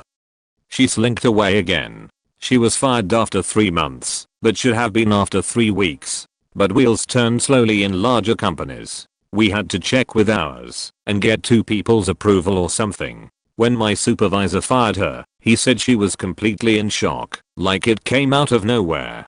We had another lady in our customer service department who trained for 3 weeks, then was doing poorly, so had someone shadow her. That didn't go well, so they flew a special trainer in from another office, flight, expenses, hotel for him, for like 2 to 3 weeks. After that they cut their losses as she just couldn't handle the job. Not that she was exactly incompetent, I mean she was new and was learning for the first time, so I can't fault her too much, and I might feel bad for ragging on her here, but I do want to share this. It was this girl's first time making sandwiches. Fast food. I was guiding her, telling what each one gets, where things are, and how to wrap them correctly. I would slide it over to her, point at the condiments, and say, this sandwich gets this. And she slides it further over and just stands there. I politely repeat to her what goes on the sandwich, specifying how many and pointing at what she needs. She then reluctantly places the meat on and sends it up without proper condiments. I grab it back, explain to her what it gets again, and try again, and show her again. And she just stands there and sends it up wrong again. I understand being unsure of yourself when you're new. I understand it was all very new to her, and I was being as polite and encouraging as possible. But as we got busier and busier I was doing everything while she just stood there. I didn't want to be mean to this girl, so I asked her to grab some stock so that I could keep her busy and out of the way while I caught us up. She refused to work in the grill area again. I have also seen people nonchalantly pick up raw meat with spatulas and then casually use the same spatula again with cooked food. So this is a big one. When I was in the army I was my unit's armorer and I fell under Outsupply Non-Commissioned Officer, NCO for short, leadership chain. Our supply NCO was a self-entitled power mad bitch who was incredibly arrogant and treated everyone below her, and sometimes above, like crap due to her believing she wasn't a shareable. Anyways, I went on vacation, and about a week in I got a call from one of the more senior NCOs asking if I'd been called by the supply NCO, and I told her no. She then told that if I were to get called, to not give out my PIN code for the door, which I told her I would never do. It's a huge breach of security. She then ordered me to enjoy the rest of my vacation and that she'd fill me in when I came back. Anyways, not even 5 minutes after the call ended the supply NCO called me and demanded my code. I told her no. She got so pissed off at this and hung up. She then called me again and ordered me to return, but I told her I wasn't coming back early, but was then told she'd bring me up on charges of disobeying a direct order before hanging up. I was then called back by both my company commander and the previous NCO who asked about the supply NCO's call, but was guaranteed nothing would happen and they would explain when I got back. Fast forward 2 weeks and I'm back with the best surprise. So I have to explain this next part to set up how bad the supply NCO messed up. To run an arms room you need 2 armorers and at least one of them needs to be certified through a 2-week course, at least through Fort Hood back in 2008. Anyways, I was certified as a main armorer and my supply NCO was the assistant. Even though she outranked me, she actually had legit reasons for not being able to take the course, since we were gearing up for a deployment. Roughly a month before my vacation I was tinkering with something, and she ran off with my keybox, and came back an hour later with new paperwork inside it. I hadn't noticed that none of the paperwork had any of the stamps or approvals that were needed to make the paperwork official, which was on me. Anyways, while I was on leave the supply NCO decided to open my arms room, did not shut the alarm off, and began handing weapons to troops without having them sign any forms, or have any sort of catalog of who had what. Not even 5 minutes later the MP showed up and began asking a ton of questions that the supply NCO couldn't answer and nearly got arrested for the forged paperwork in the key box. This sadly all got swept under the rug by the brigade command who loved the supply NCO, but her perfect record was now tainted. Of course she tried blaming this all on me, but I was in the system, all of my records checked out. Of course the NCO did everything she could to make my life a living hell and dragged my reputation through the ringer, but I came out mostly on top in the end, but that's another story. Work in a restaurant. We had slowed down quite a bit. We were down to 2 servers. Most of our tables were closed. When a table is closed down, they have been detailed cleaned, thoroughly wiped and disinfected. The table and seats/booth gets moved and cleaned under. All of the condiments and cadders had been stocked. So you try like hell not to seat anyone in those tables. We had a couple of sections still open. One of those sections was in a back room. In walks an African American family. Party of 7. The hostess puts them in the back room as there are open tables. Keep in mind while seating, each server has a section of tables, and you try to rotate seating in sections, so you don't overwhelm the server. A white family walks in and gets set in the main dining room because there is an open table there, and it's the dining room server's turn in rotation. Another African American family walks in. It's the back room server's turn in rotation. The hostess takes the African American family to the back room. Immediately the 2 tables are looking at each other and understandably questioning why they have been tucked in the back. 100% dumb luck. It happens a 3rd time. The hostess, who was as sweet as can be, was totally oblivious. At this point the tables are talking to one another. One of the customers says last time they were there the service was bad, and understandably that comes into question and becomes factored in. My manager took an absolute beating back there. The optics were horrible. You have 3 African American tables tucked away in a back room and the rest of the restaurant appears to be damn near empty aside from a few tables with non-POC sitting at them. It was one of those things where I just felt so bad for everyone involved. One of my regulars who happens to be African American went back and tried to smooth it over, but at this point they were hot as fuck and weren't hearing it. The manager offered to send out appetizers and desserts on the house and relocate them, but all 3 tables walked out. Not much else you can do. The hostess got a good talking to, and there was a staff meeting about trying to be aware of things like this. Worked in a factory where all the hand tools along the line were pneumatic powered. About halfway through a night shift someone, I assume maintenance staff, was working on the end of the pipe the tools are fed from, but mustn't have depressurized it. I didn't see it, but I heard the sound of air escaping, and the thud, when he landed about 10 feet away from the line. Went away in an ambulance and I never heard anything else about it, so assume he recovered. Current job working for local authority. The equipment I work on has a service door at the bottom. The bottom of the service door sits around 5 to 10 millimeters above the pavement. The door contains all the electrical inputs and connections for modems, so you can be in and out of these doors fairly often. The local authority decided to get another department to raise the height of the pavement in one street by almost a foot. They didn't tell us, so we didn't remove equipment and re-anchor it at the new height. Went to this location as all the planning managers were patting themselves on the back for a job well done, until I pointed out I could no longer open this door and people now had to crouch to use it, as was effectively a foot lower. They all denied it was their fuck up and all disappeared when the jackhammers came out to dig up the new pavement so could get equipment out and refit it.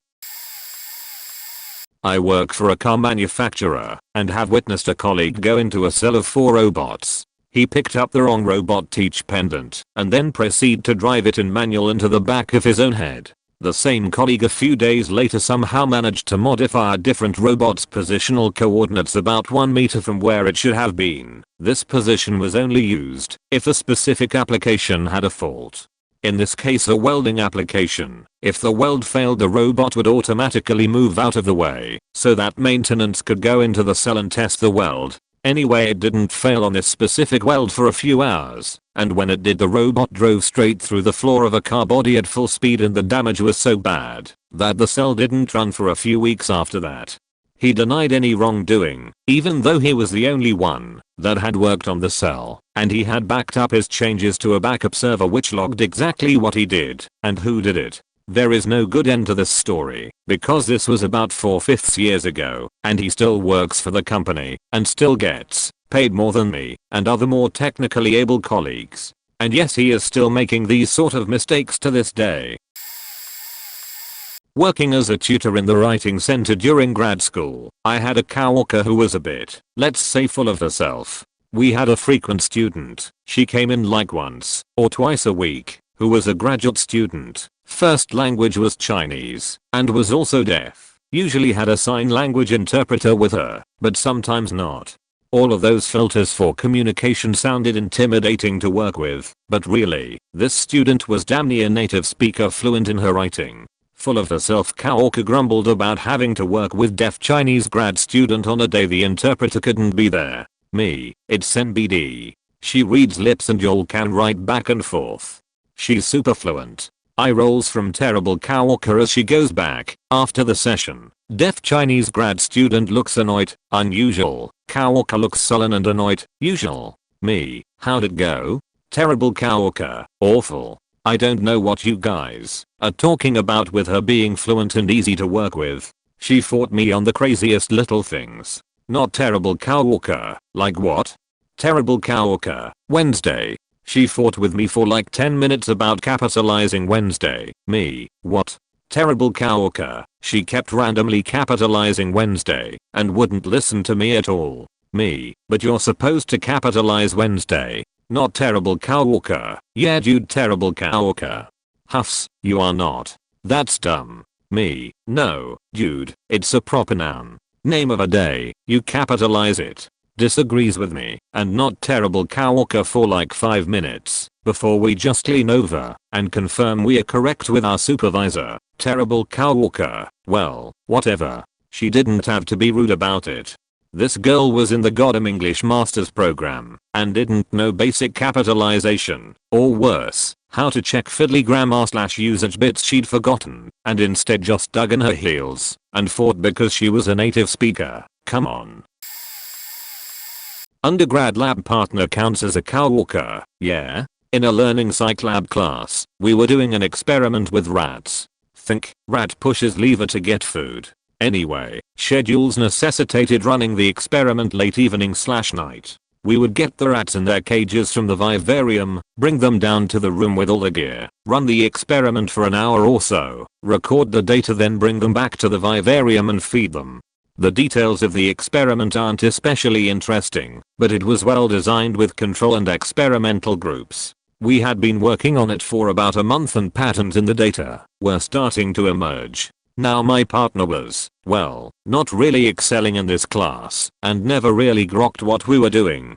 I mostly just did the work and was happy to share the grade. But one night, I had a conflict and couldn't run the experiment, so I asked them to do it. I confirmed they understood what we were doing and attended my other event. The next night, I went back to running it per usual. But I quickly noticed that the results I was seeing were all point strange.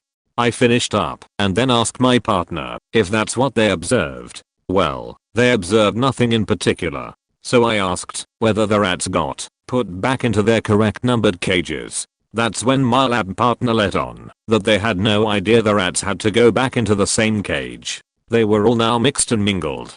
The entire experiment was ruined. After all those nights of tedious work, I had nothing to show for our one project that determined most of our grade. If I had to guess, to this day my lab partner has no idea why what they did was so disastrous. I remain scarred decades later and recall vividly the exhausted, defeated, hopeless emotions I felt the moment I realized what they'd done. My first legit job was in an Essel factory, where we made boutoni meals for two. Frozen pre-portioned pasta meals, a bag of sauce and a bag of some kind of ravioli or pasta in a box. For Walmart there was a man who worked there named Louis. Louis was a moron, and was one of those who was proud about it. Dude was on a different machine every other week, because he couldn't be trusted not to fuck up whatever he got put on, but kept gunning for promotions, so he could get a pay increase. Lots of big machines in that factory. Pretty much everything besides building and moving the pallets was automated. One was a sauce bagger. The sauce was made in a different room and then piped into the bagger machine through the wall. Not complicated really. A pipe with a sheet of plastic on either side. The plastic got sealed around the pipe, filled a new bag, and then cut it off from the rolls. Every machine had an emergency stop button. We were never ever, under any circumstance short of a human fell into the machine and was being actively mauled supposed to hit those buttons because they would completely kill power to the machine and its computer, erasing any of the programming that had been given to it.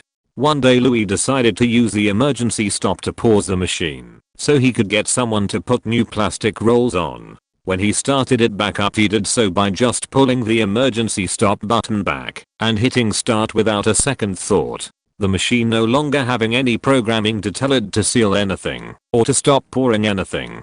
Then he walked away and took his break. When I came in, second shift, worked 3 PM till about 1 AM most days, there was a pool of vodka sauce, almost 200 feet wide, creeping across the floor, and our entire shift got to just stand there on the clock, watching them reload all the programs that had been wiped from the machine so it could operate. And listening to the manager Joel absolutely eviscerate this sad, stupid 40-year-old man. He never learned a damn thing. They put him on the box sealing machine after that. This was the only machine that never needed a human to interact with it, save to pull out the occasionally box that had failed to be glued properly. Barely a job, wasn't even a position before Louis came along. Dude must have been somebody's relative, I swear. He never got fired once. Sometimes I wonder how he's doing out in the world. Hopefully not driving.